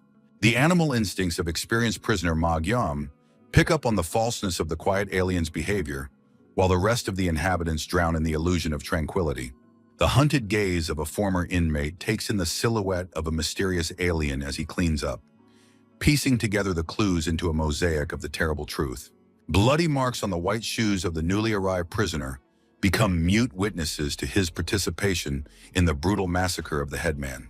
The treacherous contrast between clean shoes and scarlet footprints crashes into the mind of the experienced observer, lighting the way to the grim truth. The battle scars and fresh wounds covering the mysterious alien's body tell the story of a fierce battle within the walls of a correctional facility. A friendly touch from a former player pulls the attentive observer out of the abyss of dark reflection on the nature of human cruelty. The searing truth sticks in the throat of the shrewd prisoner as his mind weighs the consequences of exposing the lurking predator. The cry of a blonde-haired prisoner breaks the shroud of silence, turning secret suspicions into an open interrogation of the insidious alien. The marks of a brutal fight on the body of a silent newcomer become the center of everyone's attention, raising questions about the dark forces behind the prison walls. The barrage of questions rains down on the cold-blooded alien like a rockfall, leaving no room for dodgy lies. The mask of icy calm does not leave the face of the enigmatic prisoner, as his words about the scars hang in the air with a poisonous mist. The fateful mention of his father in the cold-blooded alien story makes the former player's heart clench with a terrible hunch.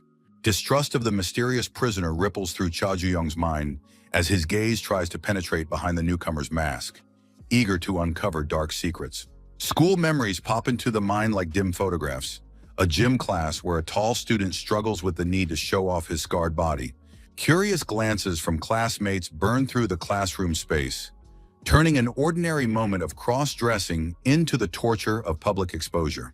Young Cha Ju-young's scars become a source of searing gossip, where the shadow of a powerful gangster father turns an ordinary schoolboy into an object of fear and scorn.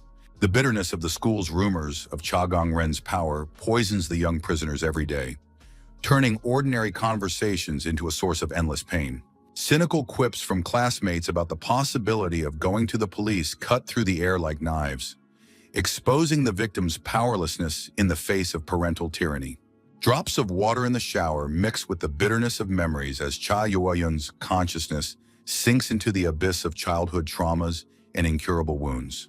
The hurried movements of the prisoners under the jets of water turn the last minute of the shower into a dance of rushing and anxious anticipation. Doubts torment Ma-geum's mind, turning every observation of the newcomer into an agonizing attempt to separate truth from paranoid fantasy.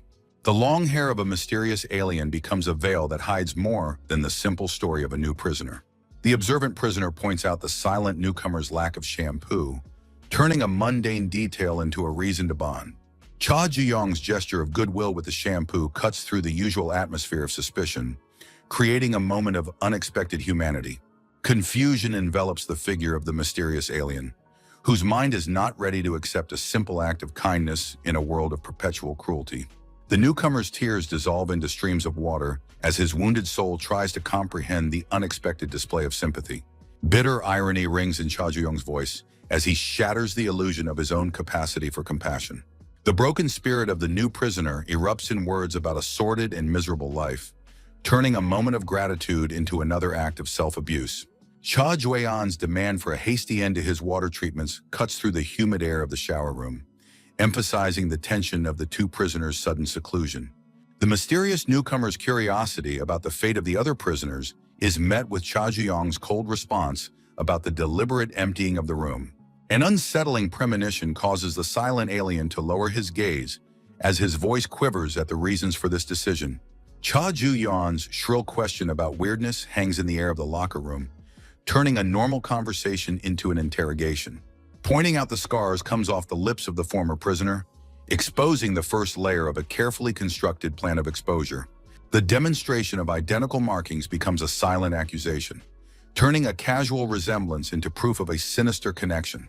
A heavy silence envelops the two figures in the empty locker room, where every second turns into an eternity of unspoken accusations. Cha Ju-young's steel grip on the spy's throat becomes the first act of violence in the unfolding drama of exposure. Words about the lack of coincidence roll off the lips of the enraged prisoner, while his victim is sprawled out on the cold locker room floor. The bitter truth about the single source of the scars turns a mere resemblance into irrefutable proof of paternal interference. The lack of a tattoo becomes the final piece of the puzzle as Cha Ju-young's fingers clench on the throat of his abusive father's envoy. A baleful look from beneath his long hair finally breaks through, exposing the true nature of the insidious lurker within the prison walls. Cha Ju-young's demand for recognition of his father's interference hangs in the spritzy air of the locker room, turning every second of silence into a tightening of his grip. A threat to test the limits of patience escapes the furious prisoner's lips as his fingers clutch the silent lurker's throat in an attempt to force out a confession. The elegant figure of Yu Hee-won appears in a lavish residence where the celestial dragon scout's every step exudes deadly grace. Yu Hee-won's sneering appraisal of the numerous fighters spills venom over the training room, turning each of them into potential victims. The cynical words about sprouts without a host cut through the air like a blade, turning the assembled fighters into willis pawns of the big game. The suggestion to use young fighters comes off Yu Haiwan's lips like a death sentence, while horror distorts the faces of those present. A diverse group of potential warriors stiffen under the heavy gaze of the leadership, turning the training room into an arena of natural selection. The ringleader's scornful gaze dissects each candidate, turning the selection process into a cruel game of death. A disparaging assessment of the assembled fighters like garbage rips away the last vestiges of hope, turning their ambitions to ashes beneath the feet of the ruler. The requirement to find a real hunting dog sounds a verdict on the other applicants, turning their existence into a bargaining chip. The young age of the recruit becomes a silent witness to the brutality of a system where even childhood is no defense against bloody games. Words of deliverance penetrate the young fighter's mind like poison, turning the moment of selection into a prelude to mass murder. Yu Haiwan's indignation at the wasted effort is shattered by the cold logic of the ringleader, turning living people into expendable material. Cha Gangren's keen hearing picks up the agony of screams as his predatory gaze scours the space for the source of the animal frenzy. Cha Ju-yun's beastly nature bursts out as he attacks his chosen fighter, turning the training hall into an arena of primal rage. Satisfaction flickered across Cha Gangren's face at the sight of such a display of cruelty, as if finding the missing element of his plan. The bloodthirsty gleam in the young fighter's eyes becomes a pass to the world of the celestial dragons, where humanity gives way to animal instincts. The offer of paternity comes off the ringleader's lips like the seal of a deal with the devil, turning the young fighter into an instrument of someone else's will. Cha Ju-yong's steel grip on the infiltrator's throat turns the locker room lockers into instruments of torture, squeezing a confession out of the recalcitrant victim. The hoarse words about the hunting dog burst through Cha Ju-yun's clenched throat, becoming the first acknowledgement of his true role. Madness distorts Cha Ju-yong's features as the words about the hunting dog's master penetrate his mind like poisoned arrows. The issue of tattoos turns into an accusation of personal loyalty, exposing the depth of paternal interference in his son's life. A creepy smile distorts the face of the infiltrator, turning his silence into confirmation of Cha Huayan's worst suspicions. A demand for an explanation escapes the lips of the enraged prisoner as his mind tries to piece together the mosaic of his father's scheme. Analyzing missed opportunities to attack becomes an agonizing puzzle where every moment of procrastination has a hidden meaning. Questions about her father's orders hang in the air like a poisonous fog, poisoning every breath with the bitterness of betrayal. The infiltrator's stubborn silence becomes a new form of torture, turning every second of silence into a test of Cha Huayan's patience. The metal of the locker sags under the pressure of rage, leaving deep scars as evidence of a confrontation between two hunting dogs. A death threat tears from Cha Ju-yong's lips as his fingers dig into the scout's throat, with a force capable of wrenching a confession from his last breath. Ruthless blows alternate with blows against the metal of lockers, turning the interrogation into a brutal dance of violence where every movement is drenched in rage. Beastly strength is put into every blow against the lockers as Cha Ju-yong's consciousness demands to wrest the truth from the mysterious alien's stubborn silence. Bitter memories of his father's beatings break through the veil of rage, turning the present moment into a mirror image of past suffering. Madness distorts the former player's gaze as his demand for answers rolls off his lips like a death sentence for a silent victim. The remnants of their strength are invested in a last-ditch effort to extract a confession, turning every second of the confrontation into torture for both participants in the drama. Consciousness leaves the tortured body of the infiltrator, leaving Cha Ju-yan alone with the bitter realization of the senselessness of the violence used. Tormenting questions about the victim's strange behavior torment Cha Ju-yan's mind, turning every missed opportunity to counterattack into a new mystery. Anxious thoughts of his father's plans creep into the prisoner's mind as his gaze takes in the unconscious body of the mysterious alien. The sparrow and breadcrumb scene is bursting with indignant cries, turning a moment of peace into another test of patience. Suspicion colors Cha Ju-yan's every observation of the newcomer, turning ordinary actions into potential clues of betrayal. An everyday situation in the cafeteria is filled with the tension of surveillance, where every word about a cutlet may conceal a double-bottom plot. The lack of clear evidence turns into a new form of torture for Cha Ju-yong's mind, while Guna Min's clumsiness creates a new turn of events. The contents of the tray fall on the mysterious alien like a sudden rain, creating a moment of unforeseen chaos in the prison routine. Guna Min's hurried apology crashes against the mysterious alien's wall of silence, turning an ordinary incident into yet another display of strange behavior. Memories of futile threats torment Cha Weion's mind, while the unperturbed calm of the canteen lurker turns into a new mystery. The mysterious prisoner's inexplicable lack of aggression in his behavior makes his every action a piece of a complex puzzle. Doubts about Cha Gong-ren's involvement in the appearance of the strange alien sprout in his son's mind, like poisonous flowers of distrust. A sudden torrent of water falls on the face of the prisoner, immersed in thought, pulling him out of the abyss of troubling thoughts. Surprised exclamations from fellow inmates cut through the air, making the unexpected dousing the center of everyone's attention. Guna Min's defensive impulse collides with Ma Geum's cynical observation of their leader's strange submissiveness in the face of provocation. Cha Ju-yoon's close attention to the trio's interactions turns an ordinary moment into another element of his mysterious mission. Night darkness envelops the four prisoners as their footsteps through the woods are accompanied by anxious questions about the strange task of cutting grass. The heaviness of the scythe in Cha Ju-young's hands becomes the physical embodiment of suspicions about the non-randomness of what is happening. Bewilderment at the guard's unusual order thickens in the air like a poisonous fog, turning the night's work into a foreboding trap. An unsettling foreboding thickens in the night air when a mysterious infiltrator addresses Ma Geum with an ominous simplicity that disrupts the usual order.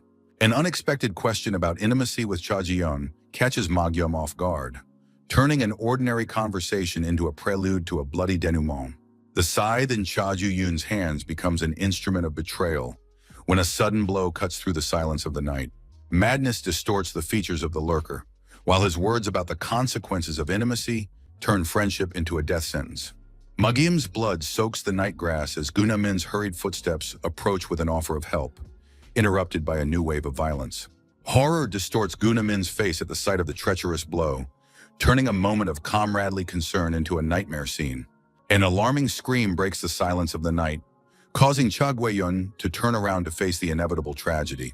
Despair drives Cha Ju-young through the night forest to the scene of the tragedy, where questions about what happened hang unanswered in the air. Cha Ju-yoon's sinister figure looms over the bloody field as his words about being late turn the moment into the finale of a bloody drama. Shock narrows Cha Gui-yeon's pupils to the point where the question of procrastination plunges into his consciousness like a poisoned dagger. A confession of true purpose rolls off the lips of the murderer, turning the mystery of his appearance into the brutal truth of his father's scheme. A memory of training with Cha Gong-ren pops into his mind, where the words about teeth in his opponent's neck become a prophecy of today's tragedy. A shadow of a smile appears on the young assassin's sweat-wet face as he recites words of loyalty to his father after a grueling workout in a stuffy gym. The room is made colder by the satisfied grin of Cha Gong-ren, whose teeth gleam in the dim light like the grin of a satisfied predator. The silence of the training room is broken by the heavy words of the head of the organization about a new assignment for his faithful dog. The Nightfield witnesses the terrifying confessions of Cha Ju-yoon, whose words of possible interference cut the air sharper than any blade. The blood runs cold in Cha Hui-yun's veins at the mention of destroying loved ones, while the moon indifferently illuminates this scene of betrayal. The gruesome demand to kill in front of the victim echoes off the trees, turning the night forest into the arena of a monstrous spectacle. The murderer's words about strengthening his son's spirit cut through the silence of the night, exposing the true purpose of the father's scheme under the cover of darkness. The ghost of the deceased Damen rises before Cha Ju-young's eyes as the familiar scenario of paternal cruelty unfolds in the present. Confusion shows on the killer's face at the sight of the rising victims, whose survivability defies all the laws of fatal blows. The heavy smell of pigskin floats over the field as the two rescued men shed their protective armor under the light of indifferent stars. In Cha Jue-yun's voice, there is an understanding of the twisted logic of a father trying to make his son stronger through the new loss of loved ones. Disgust at the repetition of the old pattern of manipulation erupts in the words of Cha Ju-young, whose heart overflows with rage at his father's parenting methods. Cha Jue-yun's fist slams into the traitor's face with such force that he flies several meters away, leaving a trail of crumpled grass behind him. Resentment overwhelms Cha Ju-young's voice as he utters words about the primitive and intolerable methods of his father, whose cruelty is repeated time after time. The eerie scene of the first betrayal comes to mind, where the man in the white suit points his finger at the little boy, giving orders to get rid of him. A mother's indifferent words about the impossibility of ruining her life for her child become the first lesson of rejection in a long chain of betrayals. A school psychologist's cold verdict of a threat to other children turns an ordinary child into an outcast whom the system rushes to push away. The cruel taunts of the orphanage inhabitants about orphanhood and child trafficking sink into the child's soul like rusty nails. Baffled conversations about the boy's healthy appearance are replaced by cynical discussions of his value in the human commodity market. Metal pipes witness an inhumane bargaining session where the fate of a child is decided between local gangsters and Chinese buyers. The gangsters' strong hands appraise the goods while the moment of the first serious betrayal is forever imprinted in the little boy's mind. A desperate struggle for freedom turns into a moment of epiphany as a young soul vows to seize any chance to find her place in this cruel world. Celestial Dragon Scout's mocking words about a stray dog become a turning point in the fate of a lost boy. A fateful decision to take the foundling to his brother comes off Yu Hai-wan's lips, setting a new path for the lost soul. The girl's psychological insight reveals the real reason for the young man's canine devotion, a panicked fear of another betrayal. The elegant silhouette of a sports car cuts through the night as conversations inside the cabin concern the mysterious bond between the head of the dragons and his faithful dog. Through the silence of the night, Cha Jiang orders his loyal comrades to descend and bring guards, though every word is difficult for him to say. Magum and Gunamin freeze in a daze at the sudden order to call the guards, but their commander shakes his head, calming the growing panic. The hard truth comes off Cha Jueyon's lips when he reveals to his friends the true nature of what is happening, another cruel scenario of his father. Amid the threatening darkness, Cha Ju-young warns his comrades of his father's willingness to bury someone here and now amidst the shadows of the night. The final instructions about the corpse sound an ominous prophecy in the night air as the team prepares to confront the Dragonhead scheme. A red sports car cuts through the night darkness, and inside, Yu Hai-wan wonders to her companion about the outcome of the inevitable fight. The smoke of a cigarette rises to the ceiling of the cabin as the passenger ponders aloud the only thing that unites the adversaries, the big brother. Two silhouettes twirl in a deadly dance under the light of the moon, their movements so identical it's as if one is a reflection of the other. The night air is filled with the sounds of blows and blocks, where each fighter seems to be battling his own shadow that has materialized out of the darkness. Simultaneous blows reach the target, blood staining the faces of the fighters, proving the absolute equality of their fighting skills. For the first time in a long time, Cha Jueyun's breathing is hitched from the exertion, facing an opponent who can read his every move. Under the cover of night, the two warriors once again converge in deadly combat, their fists cleaving the air in search of their opponent's vulnerable point. In the interior of the car, the observer leisurely lights a new cigarette, noting the remarkable similarity of the fighting styles of the combatants. Yu Hai-wan's impatience breaks through the smokescreen of the parlor as she asks for the third time about the eventual winner of this fight. In the midst of a fierce battle, Cha Ju-yun stops to voice the obvious. Their similarities cannot be a mere coincidence. A sharp denial bursts from Cha Weiyun's chest as his fingers dig into his opponent's throat, rejecting any comparison of their fates and skills. Cha Ju-young's steel grip on his opponent's arm becomes the first proof of their differences as the joints crunch under the merciless pressure. Muscles tense to the max as Cha Ju-young twists Cha Ju-yun's arm, turning every movement into a lesson in superiority over his father's dog. Cha Jun's words about the difference in their skills rang out in the frosty air as his body prepared to confirm this truth with another strike. The concrete wall shudders from the force of the blow that Cha Weiyun used to seal the body of the infiltrator into it, leaving a web of cracks in the gray surface. Pain pierces through Cha Ju-yun's jaw, causing him to grit his teeth until his consciousness refuses to admit defeat. Through Cha Ju-yun's parted lips, a sudden recognition of his opponent's prowess, colored by the bitterness of his own impotence, bursts through. Contempt rings in Cha Weiyong's voice as he rebukes his opponent for using brute force instead of true martial arts prowess. Confidence in his own superiority fills Cha Ju-young's every word as his body prepares for the final strike. The sharp fangs of the lascivious man sank into Cha Jueyun's fingers with unexpected pain, turning an ordinary grip into a bloody trap. A lightning-fast leg kick throws Cha Ju-yun away, breaking his death grip on his opponent's wounded fingers. Cha Ju-yoon's hoarse voice resounded over the battlefield, reminding one of the meaninglessness of skills in the face of absolute obedience. The killer's determination erupts in words about his father's order, turning their fight into the ultimate test of filial loyalty. Rage clouds Cha Huayon's mind at the mention of his father, making every drop of anger into a source of new power for the final blow. The threat of an agonizing death rolls off Cha Ju-young's lips as his foot flies up for a crushing kick at his father's unruly dog. Cha Ju-young's final blow sends his opponent's body flying, causing the ground to shudder from the force of the collision, while the night wind spreads the echoes of the fall. In the interior of the red sports car, Yu Haiwan lets out a trickle of smoke as she ponders aloud the inevitable defeat of the orphan in the face of the true heir. The silence of the cabin is broken by the calm voice of a passenger whose words about guns make the air thicken with the foreboding of a bloody denouement. Cha Ju-yoon's memory snatches the moment of his first lesson with the blade, when his father's hand left a scar on his face as a reminder of the price of skill. A sinister smile contorts the assassin's face as his fingers clutch the hilt of his weapon, turning each movement into a deadly dance. The steel gleam of the machete in Cha Ju-yoon's hands reflects the moonlight, as his father's words about the double grip become a prophecy of the coming carnage. The scars on the lascivious man's body tell a story of brutal training, as his voice trails off in a confession about the science of wielding a blade. The night air fills with the whistling of blades, forcing Cha Ju-young to dodge the deadly blades in a desperate dance of survival. Cha Ju-young recoils from another attack, keenly aware of his vulnerability in the face of an armed opponent in this deadly waltz. The venom of contempt for Cha Ju-young's origins oozes through the words of an assassin whose blades continue to find their way to his opponent's heart. Steel blades cut through the air to the accompaniment of words about the meaninglessness of blood ties, turning each swing into an attempt to prove superiority. The grass becomes the last refuge for the defeated Cha Ju-young as the assassin pronounces the sentence with the cold certainty of an executioner.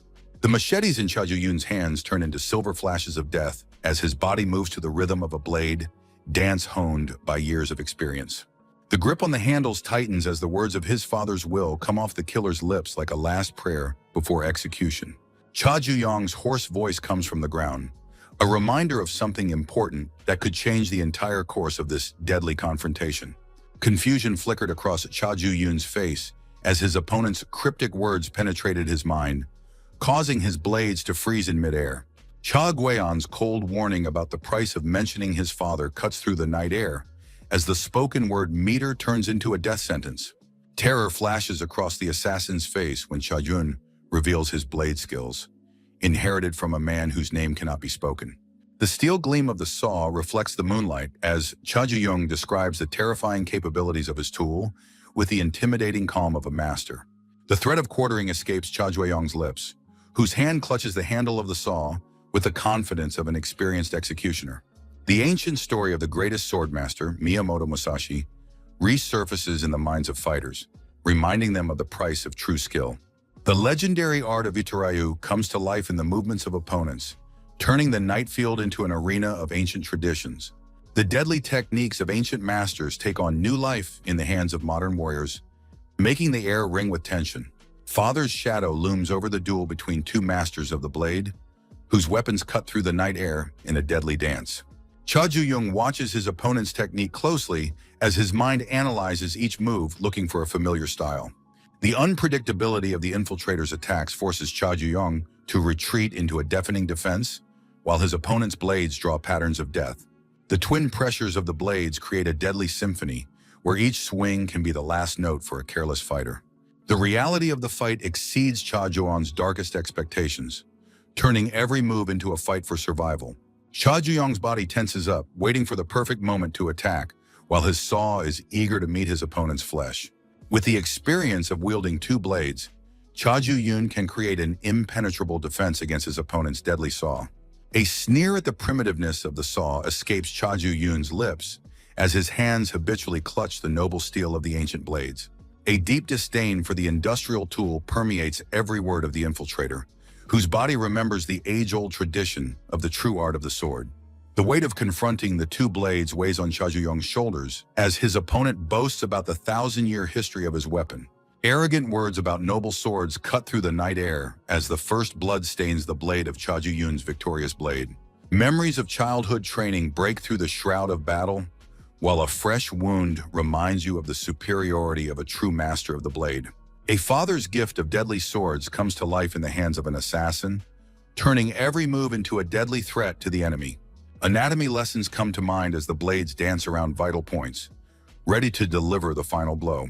Cold knowledge of the lethal points of the human body distorts the killer's face with an eerie smile of anticipation of the inevitable denouement.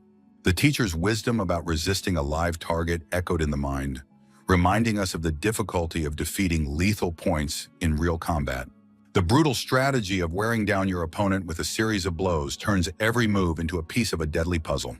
The harsh words about the fate of an unfaithful dog sink into the students' minds, turning their uncertainty into a determination to kill without hesitation. The tension before tomorrow's exam drives students home as their minds digest the brutal lessons of the day. The rumbling of the newcomer's hungry stomach breaks the silence of the training room, drawing the attention of the older students. The older apprentice's curiosity about his father's new recruit turns into an unexpected display of friendliness amidst the brutal training. An unexpected offer to share a meal becomes the first bridge of trust between the would-be mortal enemies. Kind words about fried rice and cabbage spill into the air of the dining hall, when for the first time in their lives, someone shows genuine concern for a hungry newcomer. Awkwardness stiffens Cha Ju-yoon's movements as his wounded soul comes in contact with the warmth of human kindness for the first time in years. Sincere concern resounds in the voice of the older student, whose smile becomes the first ray of light in the endless darkness of the newcomer's loneliness. An insightful question about family penetrates the heart of an orphan, causing Cha Ju-yoon to once again feel the pain of eternal loneliness. A generous offer to be a big brother breaks down all the walls of mistrust built by years of betrayal and rejection.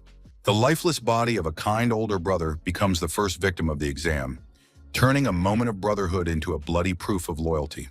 The killer's blank stare freezes on the body of his former friend, while the blood on the blade reminds him of the price paid for the right to be called his father's dog. The brutal truth about the exam is revealed under the watchful eye of the head, whose presence turns murder into a sacred ritual. Quiet words of acceptance escape the lips of the head as the corpse of his best student becomes a pass to the world of celestial dragons. A cold sentence about the price of hesitation cuts through the air, turning the death of a talented fighter into a lesson for the rest of the students. The brutal philosophy of the hunting dogs infiltrates the minds of the survivors, burning out the last vestiges of humanity from their souls. The dagger ceremony turns into a moment of second birth, where the steel becomes an extension of the new assassin's soul. Fangs of steel become a symbol of a new life, where every blow must carry death without a shadow of a doubt. Bitter memories of past betrayals dissolve into gratitude to the one person who gave purpose in life. The bloody dance of blades continues under the moon as the words about true father echo off the walls of the night forest. Desperation causes Cha Ju-young's body to bend in unthinkable poses to escape the deadly blades of a fanatical follower. Blind loyalty distorts Cha Ju-yoon's voice as he vows to do his father's bidding, turning his soul into a soulless instrument of someone else's will. An icy indifference to the fate of others oozes through the words of a killer for whom even former comrades have become mere targets on the path of service. A cruel promise to sink his fangs into his opponent's throat sounds a final warning as the steel blades seek a path to their target. Cha Ju-young's inner gut catches the strangeness in his opponent's behavior as his body continues the dance of dodging the deadly blades. An insightful remark about the incongruity of the victim's role hangs in the air, causing the opponents to freeze for a moment in tense contemplation. A deep understanding of the psychology of a driven victim bursts through in Cha Ju-young's words as he notes the unusual resilience of his opponent. A sudden insight into the true nature of the enemy pierces Cha Ju-young's mind as his saw cuts through the night air in search of a vulnerable point. The little boy's memory resurfaces from the depths of consciousness as his father's order to strike echoes in the present moment. The ancient wisdom about the one decisive blow comes through the years as a father's words about vital points take on new meaning. His father's lesson about patiently waiting pierces Cha Ju-young's mind, turning every moment of battle into an opportunity for a deadly counterstrike. The brutal truth about the need to wait for the enemy to make a mistake resounds in the memory like a battle hymn that defines survival tactics. The harsh law of the sword sinks into the soul of the young warrior, turning every fight into a battle to the death with no right to retreat. His father's poignant words about the inevitability of death in a duel of blades become a prophecy that determines the fate of every warrior. Memories merge with the reality of battle when the tactic of waiting becomes the only way to defeat the enemy's deadly blades. Time freezes in the crystal clarity of the moment as the enemy's deadly daggers rush towards Cha Ju-young's vital points. Steely determination fills every muscle in Cha Guiyun's body as his father's lessons crystallize into the only true solution to the fight. Cha Ju-young's mocking voice cuts through the night air as he notices his opponent's strange tactics, taking all the blows with frightening calmness. The anticipation of victory clouds the mind of an assassin whose daggers are closing in on their target, while his self-assured words hang in the air with a fateful prophecy. Cha Ju-young's quiet words of discovery penetrate the enemy's mind like the first drops of deadly poison. Horror distorts Cha Ju-young's features when the realization of a vital point found turns his superiority into a fatal mistake. The victorious stroke of the saw cuts into the flesh of a cocky killer whose sprawling movement becomes the final mistake in the dance of death. The bitter truth about the advantages of different weapons escapes Cha Ju-young's lips as the defeated opponent realizes the price of his arrogance. Life slowly drained out of Cha Ju-young's wounded body, leaning against a tree as his breathing became more and more intermittent. The madness of his father's murderous order is reflected in Cha Ju-young's eyes, while the ancient law of the sword demands that he finish what he started. Cold words about the benefits of the saw become the prelude to the final act of brutality in this bloody drama. The methodical description of how the saw teeth work turns every word into an instrument of torture for the defeated enemy. The detailed recounting of the saw's suffering tears the night air, turning the killer's final moments into a lesson on the cost of defeat. Contempt for mere blades oozes through Cha Ju-young's words as his saw prepares to teach his father's faithful dog one last lesson. Bleeding by the tree, Cha Ju-young issued one last challenge to his victor, promising to slit the throat of every person close to Cha Ju-young if he stayed alive. The words about ripping his heart out hung in the air like a poisonous mist as Cha Ju-young fought against the rising rage. Realizing the true cost of these threats, the dimly glistening blade swung into the air with a final sentence, ready to sink into the flesh of a murderer chained to a tree whose fate seemed sealed. Time froze crystal dust in the moonlight as the saw froze a millimeter away from his skin, causing Cha Ju-young's heart to skip a beat. The ringing of broken metal tore through the night silence, turning the instrument of execution into a useless piece of iron while the moon indifferently illuminated the scene. Cold words of unexpected good fortune escaped Cha Ju-young's lips, turning the act of mercy into a new form of psychological torture for the defeated enemy. The grim promise of a slow death from blood loss hung in the air as the shadows of the trees danced across the faces of two warriors bound by fate. The dog's consciousness was feverishly analyzing the moment with the saw, trying to find logic in the actions of an opponent whose mercy seemed unnatural. A sudden insight pierced the mind of the wounded man. The intentionality in breaking the instrument was evident, though the cause remained a mystery. Perplexity ate away at the assassin's soul as his gaze swept into the figure of Cha Huayun, whose strength and ability to kill easily made his mercy inexplicable. However, it was obvious that the protagonist had decided to spare his enemy. Memories settled into his soul. A scream of mortal agony broke the prison's silence as the guy with the white hair began his dramatic performance. The circle of prisoners witnessed the ridiculous scene of the prosecution, where every word about the non-existent stabbing was broken by Ma Gum's contemptuous grin. The medical unit became the target of an absurd spectacle, where mental wounds intertwined with fictitious physical ones, creating a chaos of screams and demands. Tension was building in the hospital room as Cha Ju-young tried to raise himself up on his bunk, and the theatrical cries of the good new guy continued to shake the walls. Ma Gum's unexpected question about the ferocity of the fight hung in the air as his discerning gaze studied Cha Ju-young's wounds, hiding the true depth of the conflict. The disturbing news of the enemy's transfer to a major hospital echoed off the walls of the ward, making everyone realize the seriousness of what had happened. The lightning-fast realization of the enemy's survival flashed through Cha Guiyun's mind, putting together the last piece in the mosaic of his father's plan. The bitter truth about his pseudo-father's goals crystallized in Cha Guiyun's mind, turning every past event into part of a sinister plan. The first part of the strategy, to hurt loved ones, exposed the cruel logic of the manipulator who uses other people's pain as a tool of control. The second part of the plan, the creation of mortal danger, was designed to cloud the mind, turning the victim into a blind instrument of someone else's will.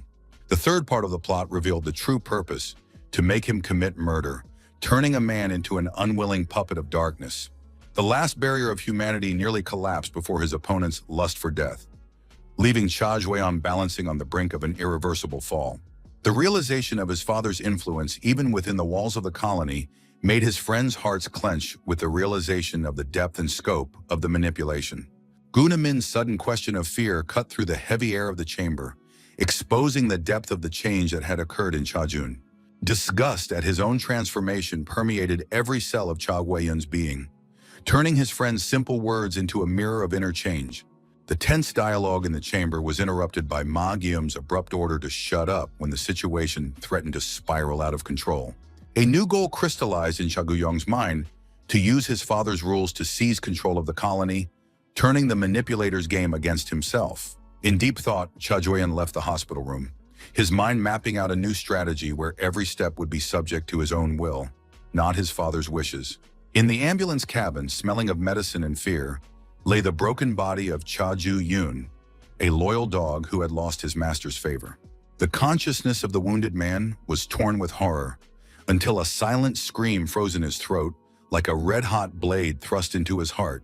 The memory mercilessly took him back to his childhood, where men in black suits kept a leashed dog whose eyes radiated the same primal fear of rejection. The animal instinct common to all abandoned creatures screamed in the young fighter's soul, turning every second into a torture of waiting for the inevitable betrayal. The cruel words about the uselessness of hunting dogs that had lost their effectiveness echoed in his mind, reminding him of the fragility of his position.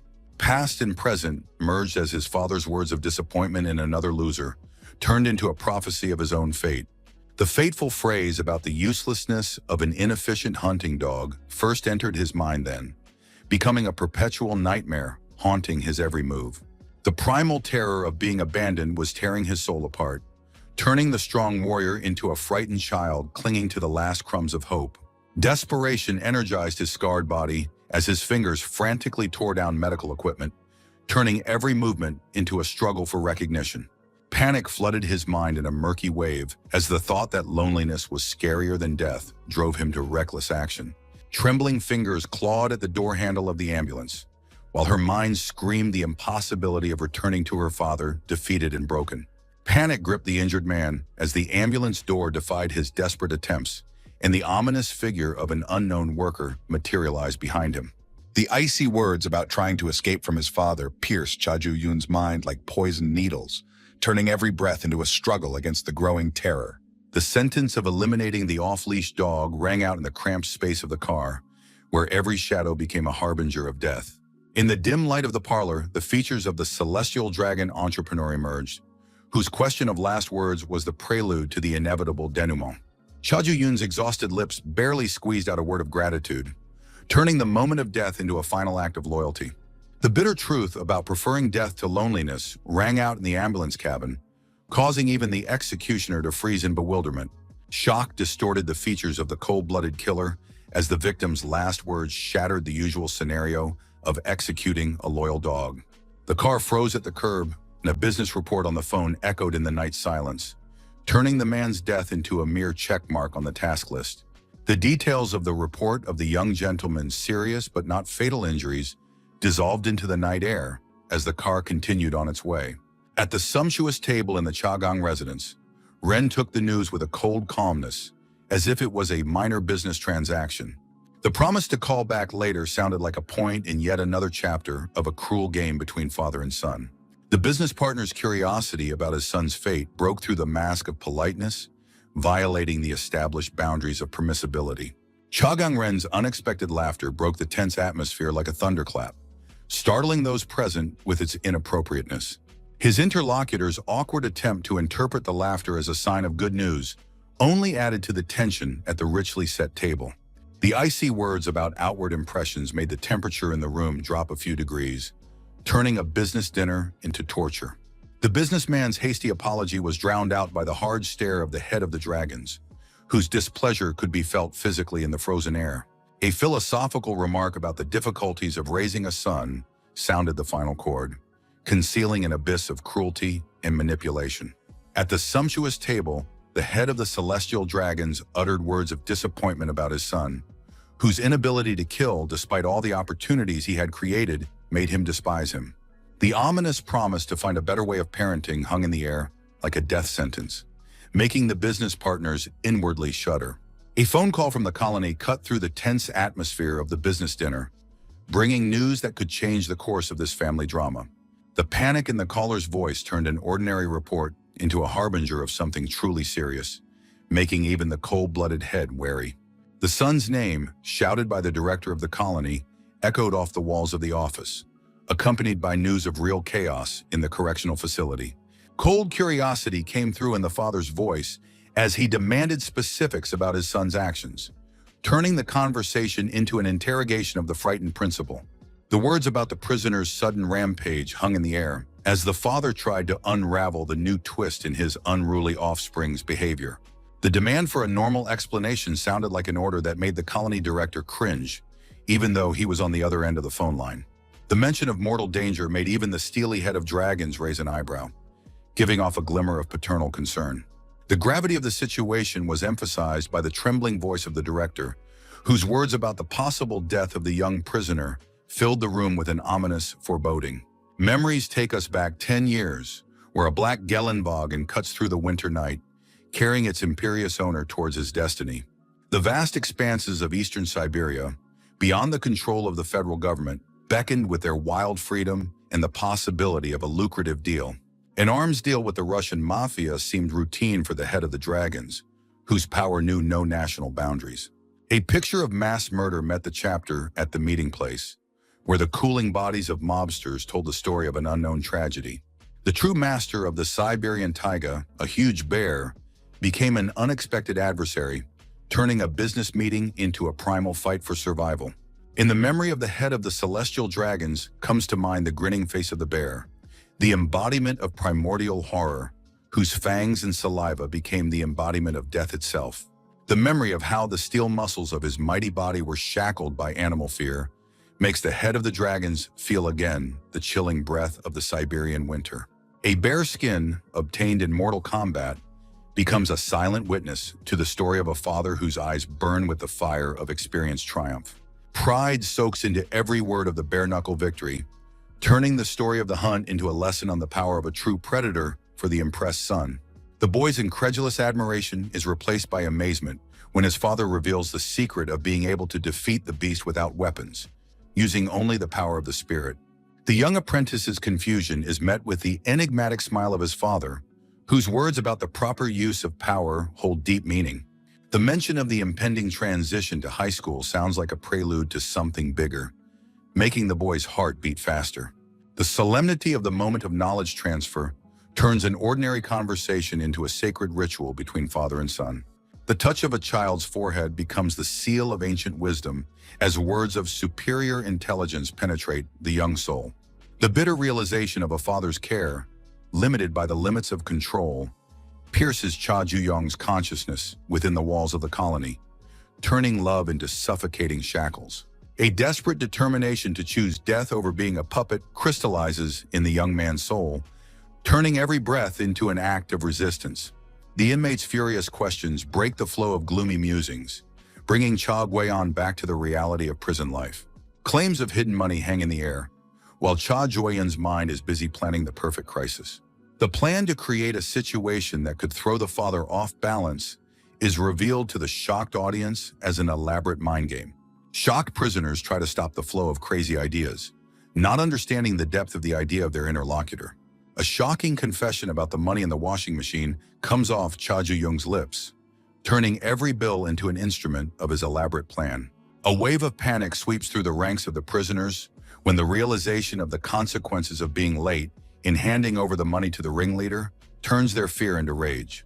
Cha Ju-young's quiet exhalation, imbued with a chilling calmness, only confirmed his complete understanding of the impending storm. The murderous looks of the prisoners merge into a single sentence as their collective decision to punish the insolent man crystallizes in the air. Cha Ju-young's lightning-fast punch brings down the first attacker, while his defiant words turn the inevitable brawl into an elaborate trap. The four shadows merged into a single vortex of attack, surrounding Cha Huayun like wolves smelling prey in a winter forest. Cha Juyong's superiority is evident in every move, as his strikes find their target faster than his opponents have time to attack. The prisoner's rage erupts in a torrent of insults, trying to make up for the humiliating defeat at the hands of a despised upstart. Uncontrollable anger distorts the faces of the attackers, turning their attempts to confront Cha Juyong into a pathetic parody of martial arts. Contempt for the empty bravado of his opponents erupts in Cha Juyong's new crushing blow, turning words into bloody dust. The force of the blow seals his opponent's body into the wall, leaving a silent testament to the superiority of a true warrior. The sudden appearance of a new figure in the doorway changes the dynamics of the conflict, turning the chaos of the fight into a prelude to something bigger. The stranger's short haircut reflects the dim light as his invitation to enter hangs an ominous omen in the air. The dim light of the laundry room reveals an eerie scene, dozens of shadows merging into a single mass of ready-to-battle sixes whose eyes burn with bloodlust. A disdainful calmness oozed from Cha Shuayong's every word as he declared the insignificance of their numbers, turning the crowd of opponents into an unfortunate misunderstanding. The wounded bodies of defeated enemies litter the floor of the laundry room as Cha Juyong leaves the battlefield with a bitter realization of the inadequacy of the crisis created.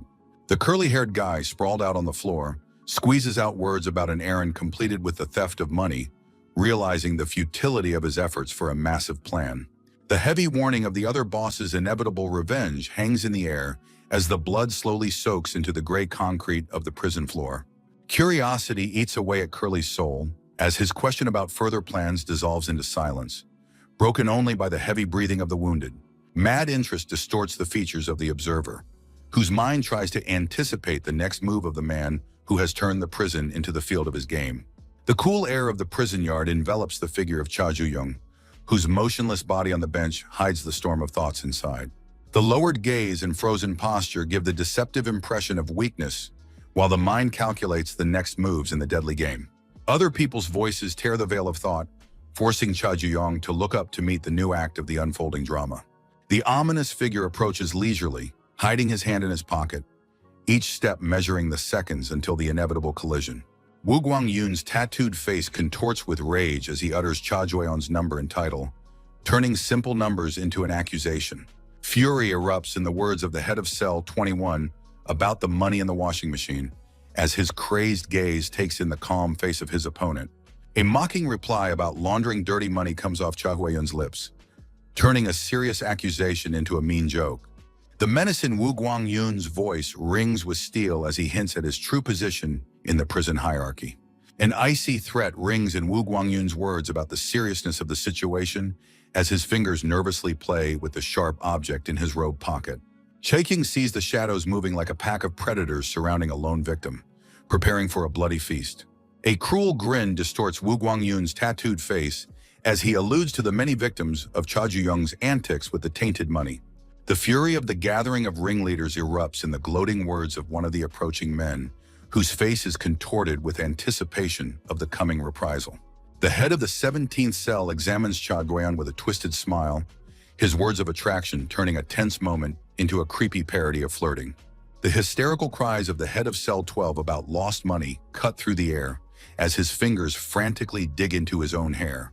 The thundering voice of the big guy in Cell 7 predicts the collapse of the store, making personal revenge a matter of survival for the entire prison economy. Cold calculation is evident in the words of the head of Cell 19 about tenfold revenge as his glasses gleam in the prison sunlight. Anxiety grips the hearts of Cha Juyong's cellmates watching the scene through the bars, turning them into powerless witnesses to the impending storm. The realization of the scale of the confrontation paralyzes the witnesses, all heads gathered against one man, turning the courtyard into the arena of the coming massacre. The unusualness of the unscheduled chapter meeting permeates the air with a foreboding sense of imminent disaster from which there is no escape. Gunamin's animal sense picks up deadly notes in the electrified atmosphere of the courtyard, where every breath could be his last. The mocking question of supremacy over the 65th chamber hangs in the air like a poisoned dagger ready to stab at any moment. Fake mercy oozes from the words of last chance, turning every second of procrastination into an amplification of inevitable reprisal. The serpentine gaze of the yellow eyes of the head of the first cell sinks into Cha Jui-yong as his words of acquittal sound like a sentence disguised as mercy. On the line between mockery and defiance, Cha Jun's words of justification hung in the air, turning the courtyard into the arena of the coming fight. The impatient ringleaders, without waiting for the end of the sentence, rushed to attack while Cha Jui-yong scornfully noted their inability to dialogue. The ringleader's tattooed fist drew an arc through the air, accompanied by words of broken order that required bloody restoration. The lust for immediate retribution united the assailants in a single torrent of rage aimed at destroying the impudent intruder. Two deadly fists cleaved the air, rushing towards their target as time seemed to slow down before the decisive moment. His father's lessons about fighting a bear surfaced in Cha Huayon's mind, turning the present moment into another test of a superior mind. The childish incomprehension was replaced by a sudden insight when his father's words about a superior mind took on a new, crystal-clear meaning. The mystery of overcoming human limitations through emotion was revealed in my father's words like ancient, sacred knowledge. The promise of multiple enhancement of human abilities sounded like a legend until reality proved it true.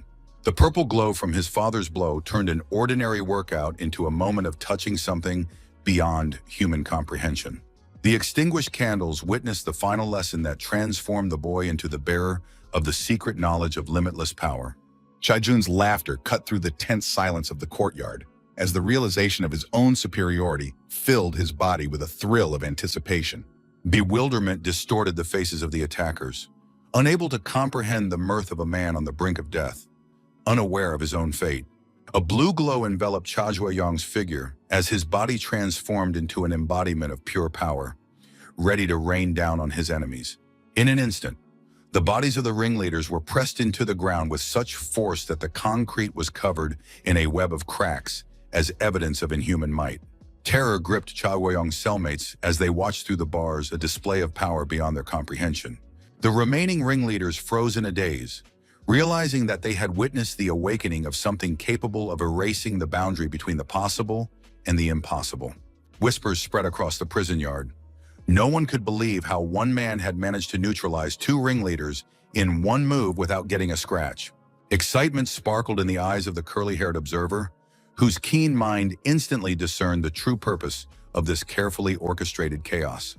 Admiration mixed with madness oozed from the words of the curly-haired witness, whose heart beat in unison with the growing madness of what was happening.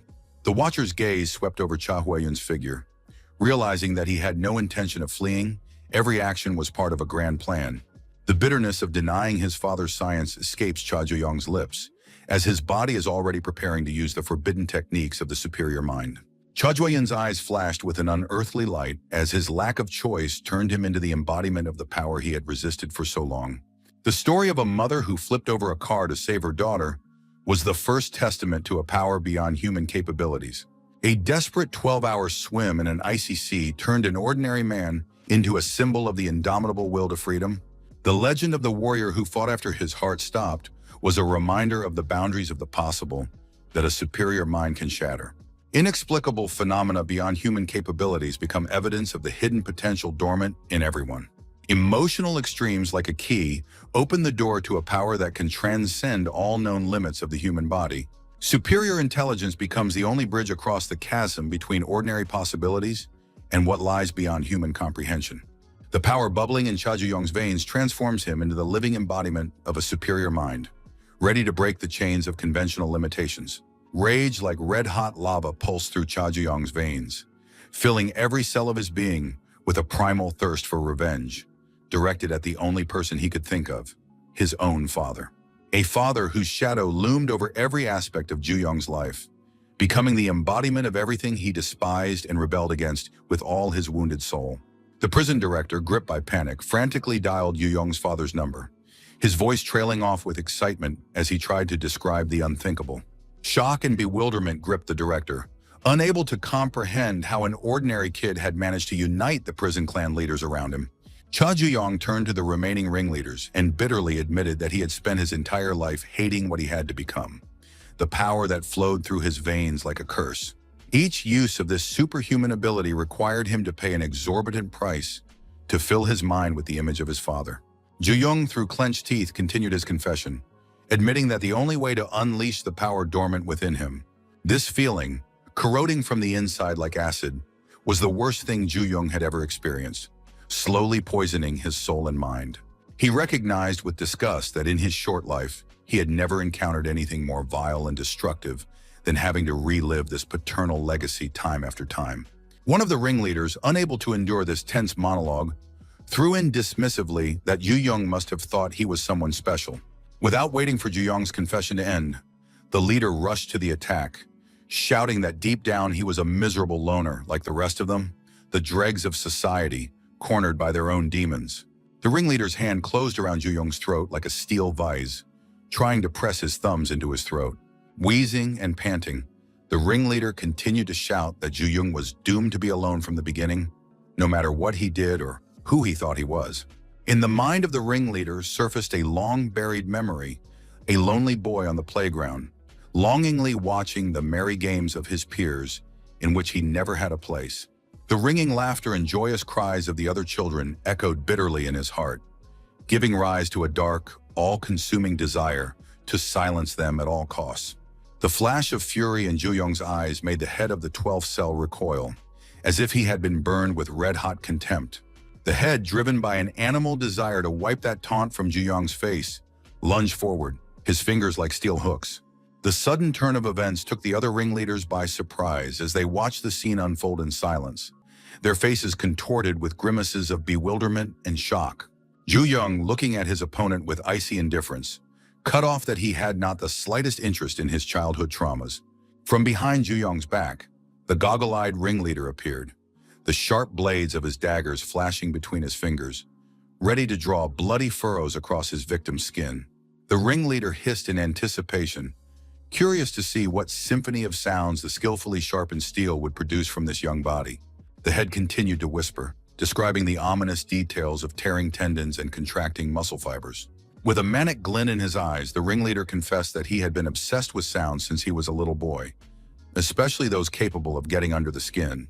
The past resurfaced in the memory of the ringleader, a child with an unusually acute hearing, whom those around him called a musical genius, but whose predilection for dissonance and cacophony caused them only awe and fear.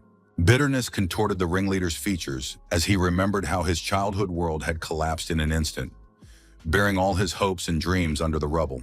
Ju-young, not dignifying the ringleader's revelation with a fraction of the attention, easily deflected his lunge, knocking the daggers out of his opponent's hands with a swift and precise movement. The defeated ringleader collapsed to the ground, his glasses shattering into shards, symbolizing the collapse of his illusions of his own invulnerability in the face of true power. The stunned witnesses exchanged bewildered glances, unable to comprehend how one man could overpower four masterminds in a matter of moments. Ju-young cast an indifferent glance over his shoulder at the remaining opponents and gritted his teeth to not waste his time. A sudden blow of staggering force threw Ju-young back against the fence, his body crashing into the metal mesh.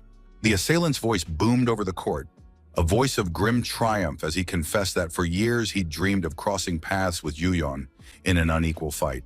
Ru-chul, the leader of the second block, announced that he would take the outcome of the battle into his own hands, trusting no one else to finish it. Ru-chul's frozen gaze drifted back in time, where he, dressed in an impeccable business suit, triumphantly towered over defeated opponents, reveling in absolute power and invincibility. Ru-chul, blinded by his own invincibility, allowed no shadow of doubt about the outcome of the fight, his past victories forged in the crucible of suffering and sacrifice. Every stroke, every breath was devoted to a single purpose, to the defense of those who were dear to him, as if this was the secret meaning of his existence, carved on the tablets of fate by an unknown carver. Ju-young, dismissing the pain and disdaining his opponent's sob story, jumped to his feet swiftly, as if the crushing blow had never happened, and struck back with all the rage he had accumulated. The prisoners, who had unwittingly witnessed the incredible spectacle, stood silent, their faces contorted with a primal horror mixed with awe. Ru-chul, who had been reveling in his own triumph a moment ago, realized with chilling clarity that the hourglass of his invincibility was ticking away its final moments with an ominous rustle. Ju-young's eyes flashed with an otherworldly blue flame as he bared his teeth in a mad grin, and growled that the use of this power awakened the darkest, most all-consuming emotions in him. Before he could speak, Jung found himself attacked from two sides by twin heads whose resemblance was as frightening as it was unnatural. Pain and despair distorted the faces of the twins. The heads of the first cell, as they relived the moment of their birth, rejected by their own mother, who would not even look at them. The tiny, helpless creatures, swaddled in rough cloth, trembled with primal fear, unable to understand why they were met with only cold indifference instead of love and warmth. A golden truth, bitter as wormwood, was imprinted on their unformed souls the moment they looked into their mother's eyes. Over the years, their mother's indifference turned to cruelty, leaving bleeding wounds on the twins' bodies, but far deeper scars lingered in their mangled fates. Juyeon, not wanting to waste a second on another snotty outpouring, knocked them both out in one swift motion, cutting off their pitiful stream of memories at half a word. Spitting contemptuously, Ju-young muttered through his teeth that he would not tolerate the mention of family, be it his own or anyone else's. The curly-haired spectator, looking at what was happening from the height of his perch, did not hide his delight, his face contorted with a grimace of almost pleasure. Glancing around the battlefield strewn with defeated enemies, the curly-haired man whispered that the scale of the coming chaos that Yu-young would unleash upon this world. The curly-haired man smirked like a mad jester and ran his tongue over his lips, realizing that Yu-young's outward equanimity masked an uncontainable rage. The head of the second chamber suddenly appeared, licking his lips and muttering that true power invariably attracted him. Memories came over him in a suffocating wave, the embrace of muscular bodies, male and female, intertwining in a bizarre erotic dance. But no sooner had the lover of carnal pleasures finished his rousing tirade than Yuyan's palm sharply covered his mouth, cutting off the flow of words and bringing him back to the reality of prison hell. Juyeon, feeling the convulsing pulse of his defeated foe beneath his fingers, tightened his grip for a moment. But in the next moment he unclenched his hand, realizing that killing would not quench his thirst. Only the full unleashing of his own potential could provide the desired satisfaction. The head, wheezing, rose to his feet, involuntarily recognizing Juyeon's strength through clenched teeth. Another challenger staggered closer, casually noting the ease with which Juyeon had dispatched the 8 ringleaders with his hands in his pockets. The challenge sounded with a faint note of respect when his opponent dropped that he wouldn't mind being in Juyeon's shoes. Juyeon's gaze stopped at the ugly scar and dragon tattoo proudly painted on his opponent's chest. Every muscle in Juyeon's body tensed, preparing for a lightning-fast attack when the realization hit him that he was facing a true Dragon King. The king, grinning, warned that in this fight there would be no room for half measures. Only by giving all of oneself without a trace could one think of a chance of victory. The principal, the curly-haired spectator, and Juyeong's 2 cellmates froze in tense anticipation, their faces contorted with the anticipation of a bloody denouement that could turn everything upside down. Juyeong lunged forward, throwing every bit of rage, every drop of pain and despair he had accumulated into the blow, not wasting a moment on idle squawking. The king's body, thrown back by the monstrous force, pierced the space while Juyeong counted to himself the defeated enemies, 9, the last frontier behind. But even in a moment of triumph, Juyeong acknowledged aloud, the king had lasted longer than one might expect, unwittingly paying tribute to his strength and tenacity. The director exhaled hoarsely into the phone, the madness unfolding before his eyes overshadowing the most poignant action movie. The principal's voice trembled as he confusedly tried to explain an unbelievable situation unparalleled in his entire career. Juyeong's father ignored the principal's babbling and asked the only thing he cared about, the welfare of his own son.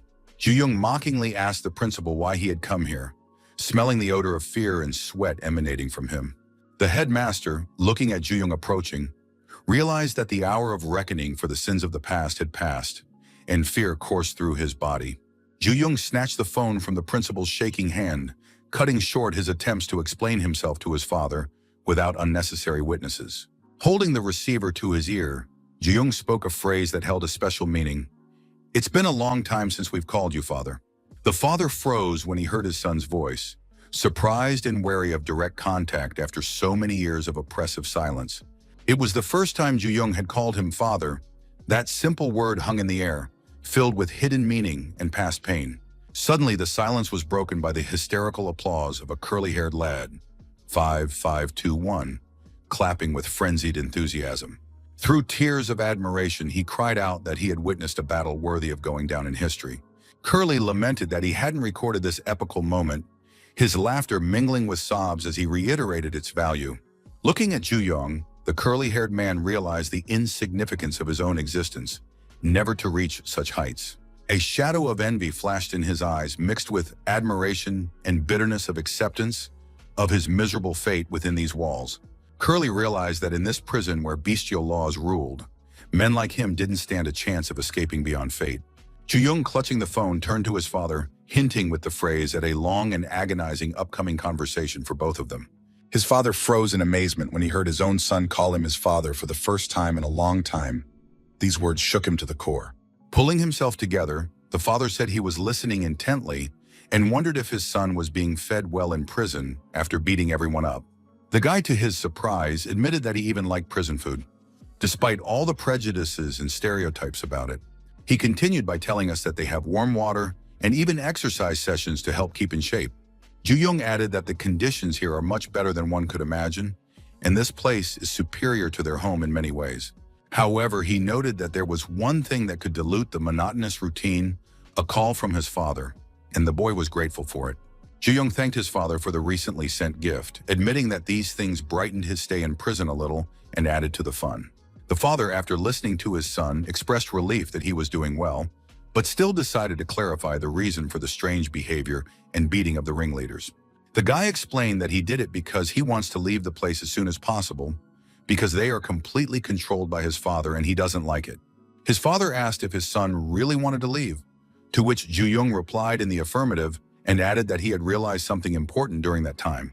He said he had learned of the existence of a certain place, which made his father go into shock and rage for a moment, not believing his ears. The father exclaimed that it was impossible for his son to know this, his voice trembling with a mixture of surprise and barely restrained anger. Ju-young cut his father off abruptly before he could finish speaking, ordering him to shut up and sit there, turning around until he found him himself. The boy added the ominous promise that he would kill his father with his bare hands if he didn't follow his instructions, every word oozing unconcealed menace. At this point, the conversation was over. My father went to the window, gazing out into the distance and trying to comprehend what he had heard. His thoughts were confused by his emotions. When the conversation was over, my father went to the window, looking out into the distance and trying to make sense of what he had heard, his thoughts confused by his emotions. The director, threatening the prison guards, asked if they were willing to lose their jobs for failing to stop one inmate. The guards apologized in one voice while the chief, smoking a cigarette, pondered the cruelty and trouble of this young man. The colony head realized that even with these subordinates, he was helpless against Cha-jun. The scale of the incident was too large. Standing up from his seat, the leader plunged into thought, realizing that they had a lot to seriously think about in this situation.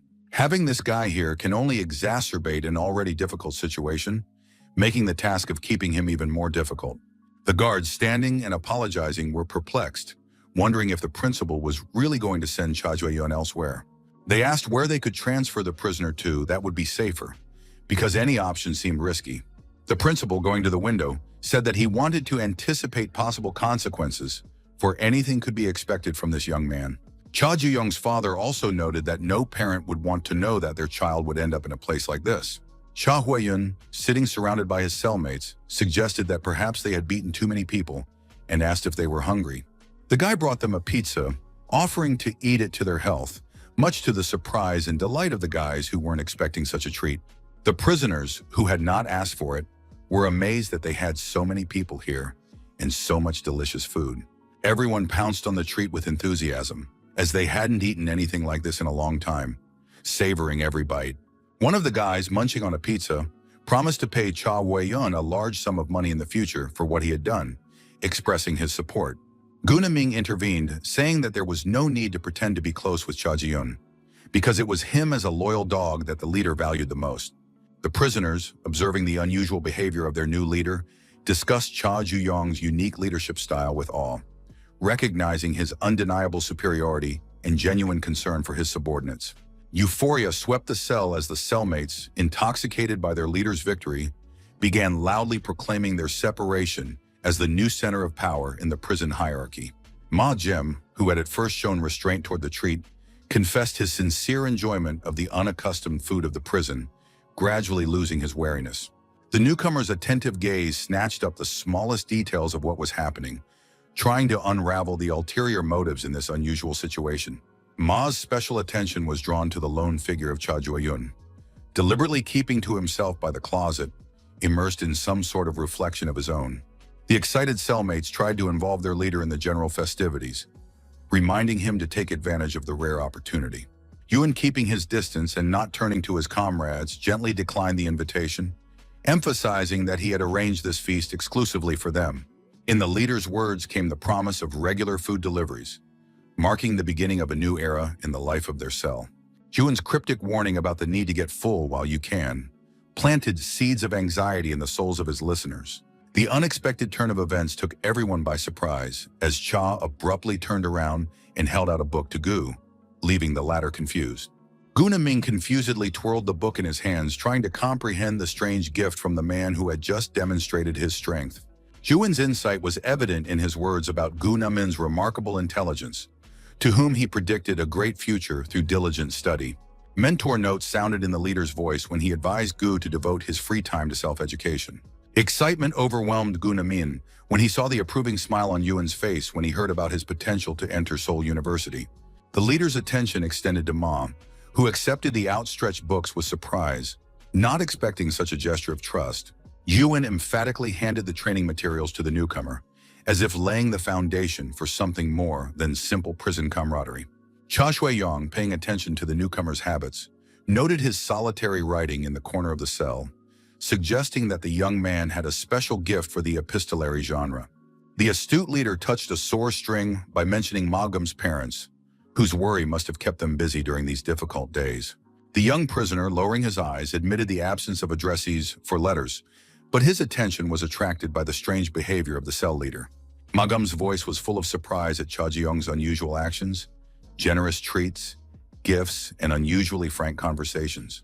The cellmates, sensing a change in their leader's behavior, received a vague answer about the existence of special reasons for this transformation.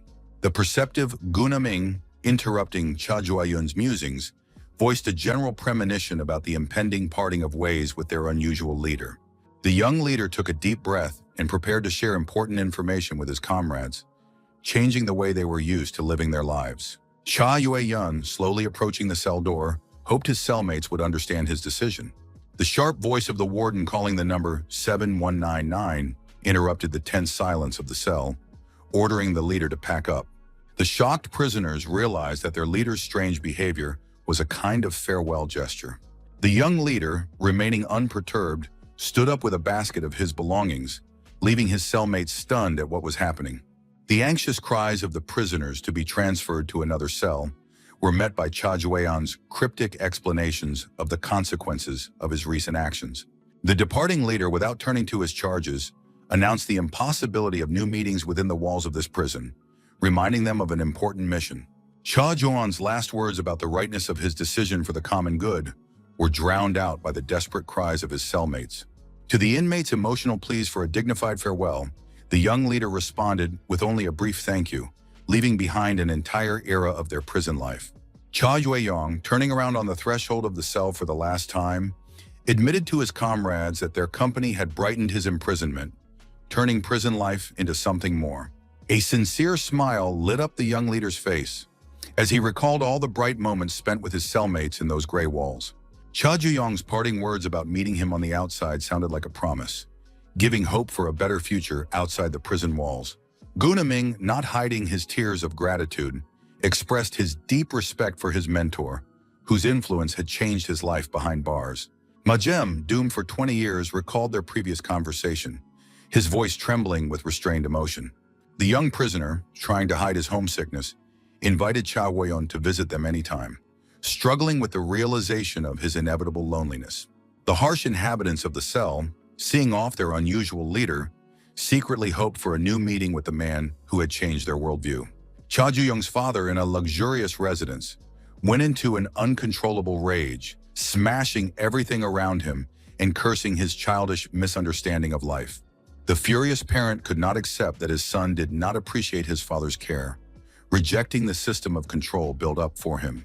The powerful man, clenching his fists, realized that the time for open confrontation had not yet come. In an angry monologue, the father compared his son to an insect, warning of the existence of more dangerous opponents with murderous venom. The prison guard, bringing Cha Jue-yun out under the cover of night, asked a question about his next destination, voice sounding with a note of curiosity. The guard lowered his voice and hinted at his willingness to share classified information, breaking protocol for the sake of an unusual prisoner. The warden, lowering his voice to a whisper, told of the existence of another penal institution, hidden from view in the shadows of the official system. The secret prison, shrouded in the darkness of secrecy, remained unknown to most people, becoming a specter of the penal system. Cha Jue-yun, following the dark corridor, was immersed in thoughts of recent events, each step bringing him closer to the unknown. The young prisoner's thoughts swirled around revenge against his so-called father, whose iron grip of control demanded decisive action. The curly-haired kid, materializing like a ghost from memories, offered to share information, but was met with Cha Jue-yun's cold refusal. The talkative prisoner, not embarrassed by the refusal, went on with a tale of an urban legend wandering the corridors of an ordinary prison. Rumors of the existence of a second juvenile detention facility were whispered among the inmates, growing in gruesome detail. Behind the dense trees, Curly said, was a detention center for especially unruly teenagers, where the most dangerous criminals were sent. Memories of the conversation in the laundry room surfaced in Cha Jue-yun's mind as the curly-haired man shared his fears about this frightening place. The chatty boy tried to play down the seriousness of the conversation, writing it off as a simple joke, but the anxiety in his voice betrayed his true feelings. The sudden request for a favor sounded like the last chord of their communication, giving special weight to every word of the curly-haired interlocutor. The plan to rob the cell leader's dormitory sounded audacious and reckless, but Curly's eyes burned with determination and thirst for action. The reality of the urban legend materialized before Cha Jue-yun's eyes as the warden stopped at the massive walls of the secret prison. The young prisoner, assessing the impregnable walls of the new place of confinement, felt a chill run down his spine at the realization of the gloomy atmosphere. The second section of the secret prison that had become Cha Jue-yun's new home promised trials beyond all the previous difficulties of his imprisonment. In 2002, the graceful figure of a Girl Scout reclined in a bathtub, lazily sipping wine from a crystal glass, enjoying rare moments of peace. The hot water enveloped her body, allowing her to forget for a moment the harsh reality of their ruthless business.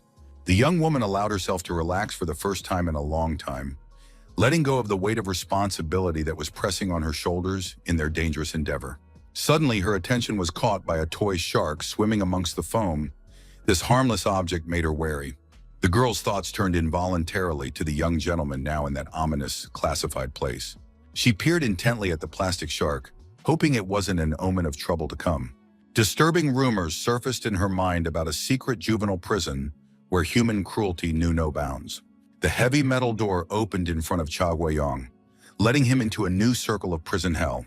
The warden, adjusting his uniform cap, reminded the young man with undisguised contempt of the problems he had created in the previous section. The young prisoner met these words with a stony expression, staring at the floor, hiding the storm of emotions within. The guard's warning of the deadly danger of repeating previous mistakes hung in the stale air of the corridor.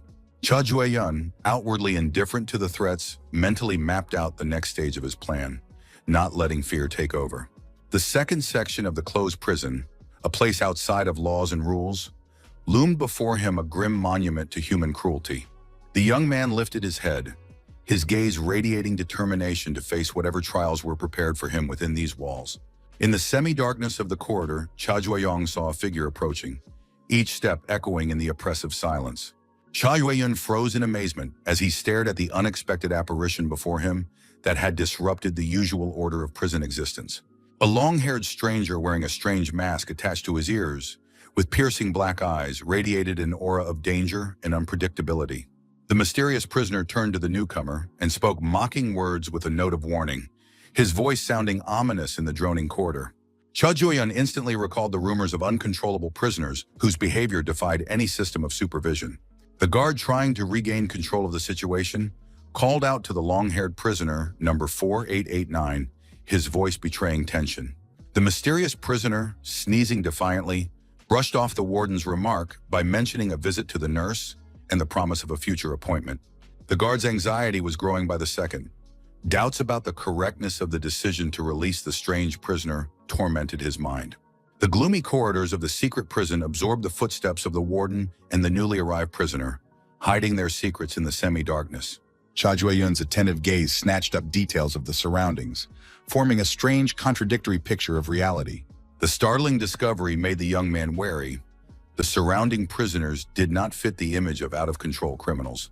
The inhabitants of the secret prison looked tidier and more collected than ordinary prisoners, which contradicted all the rumors about this place. Watching the inmates busy cleaning, Cha Yueyun tried to unravel the true nature of this mysterious institution. The warden, noticing the newcomer's confusion, commented with a slight chuckle on the unexpectedly civilized atmosphere of the place.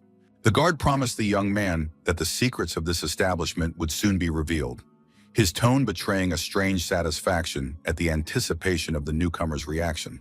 Their path lay to the office of the principal, whose authority seemed to permeate every corner of this unusual establishment.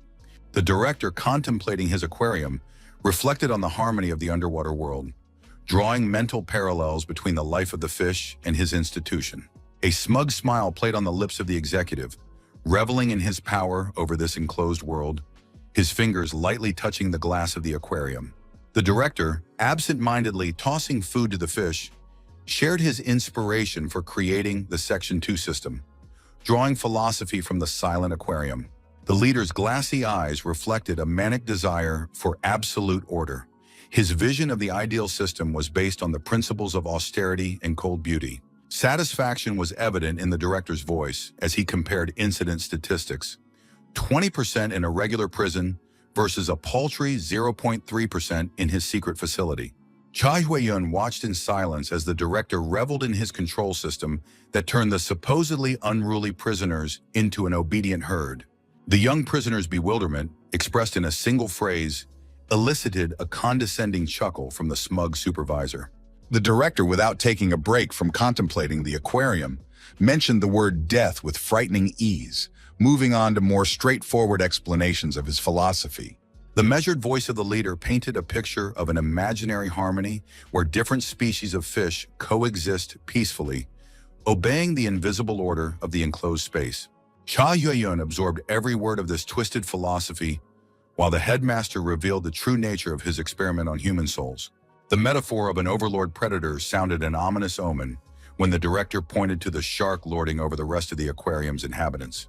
Imprisonment appeared in a new light, as a closed ecosystem where fear of the top predator keeps the others from trying to resist. The director explained with morbid enthusiasm how the presence of a dominant predator creates the illusion of security by suppressing any aggression between victims. The bitter irony of a system where fear of the chief oppressor becomes the guarantor of peace did not escape Cha Jun's attentive gaze. The security camera monitor silently testified to what was happening in the second section, while the director eyed the new prisoner with a probing gaze.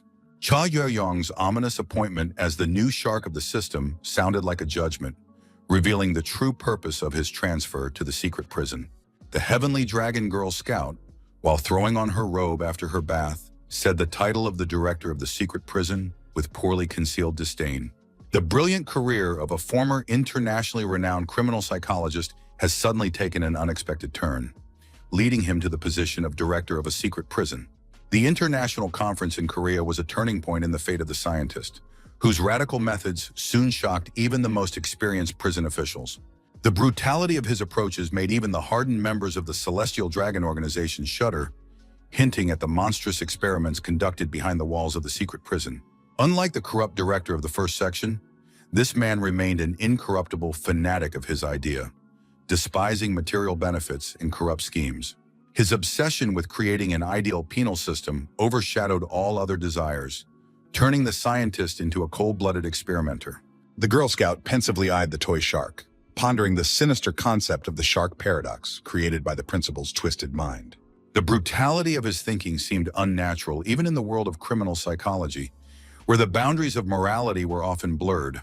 The glass of wine trembled in the girl's hand as she pondered the dark side of a system created by a principal whose seriousness of intent was beyond doubt. A chill ran down the girl's spine at the thought of the constant danger the second section director was in, teetering on the edge of his experiments. a mechanical shark toy choked in a wine bath, symbolically foreshadowing the collapse of a monstrous system created by a mad scientist. Cha Hui-yun, hearing his new assignment as the predator of this perverted aquarium, felt the weight of responsibility pressing down on his shoulders. The director took great pleasure in explaining the role of the other prisoners, the will-less fish in his grand experiment. The prison system was an artificial microcosm where every element, from temperature to the smallest grain of sand, served the ultimate purpose of control.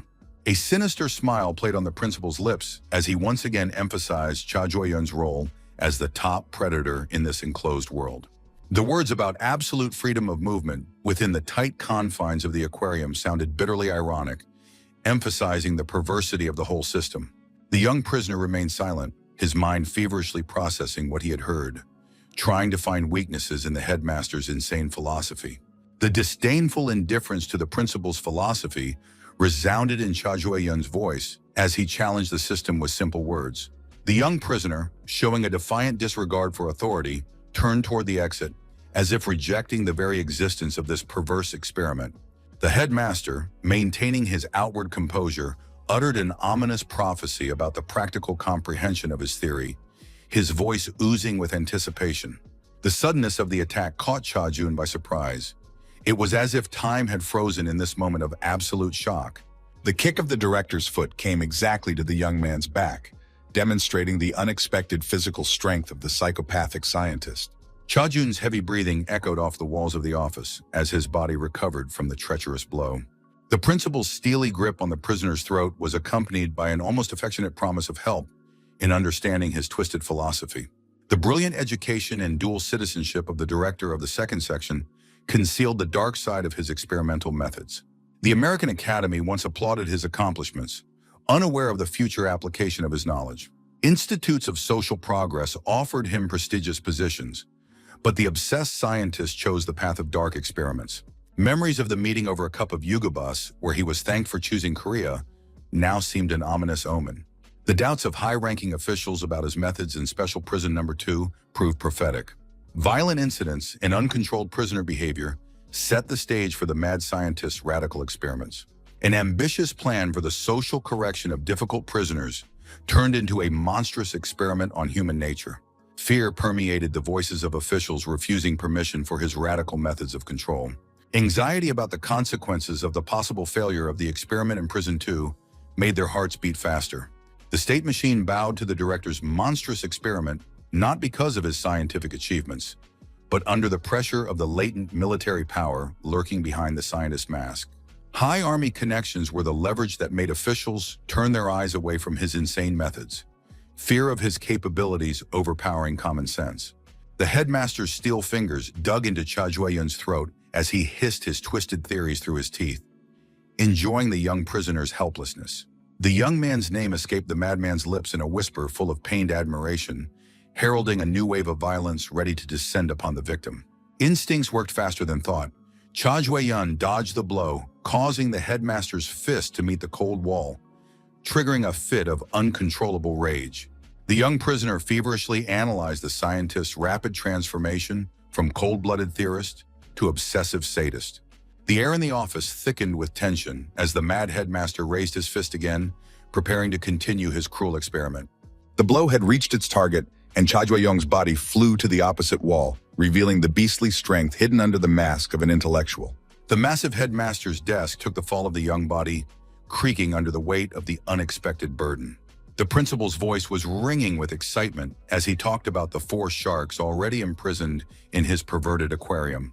The mad glint in the scientist's eyes intensified at the mention of his success in creating the perfect predator, his fist once again searching for its target.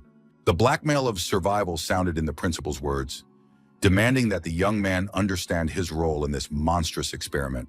Manic delight distorted the features of the scientist's face, classifying Cha Hui-yun as the 5th unknown predator type in his system.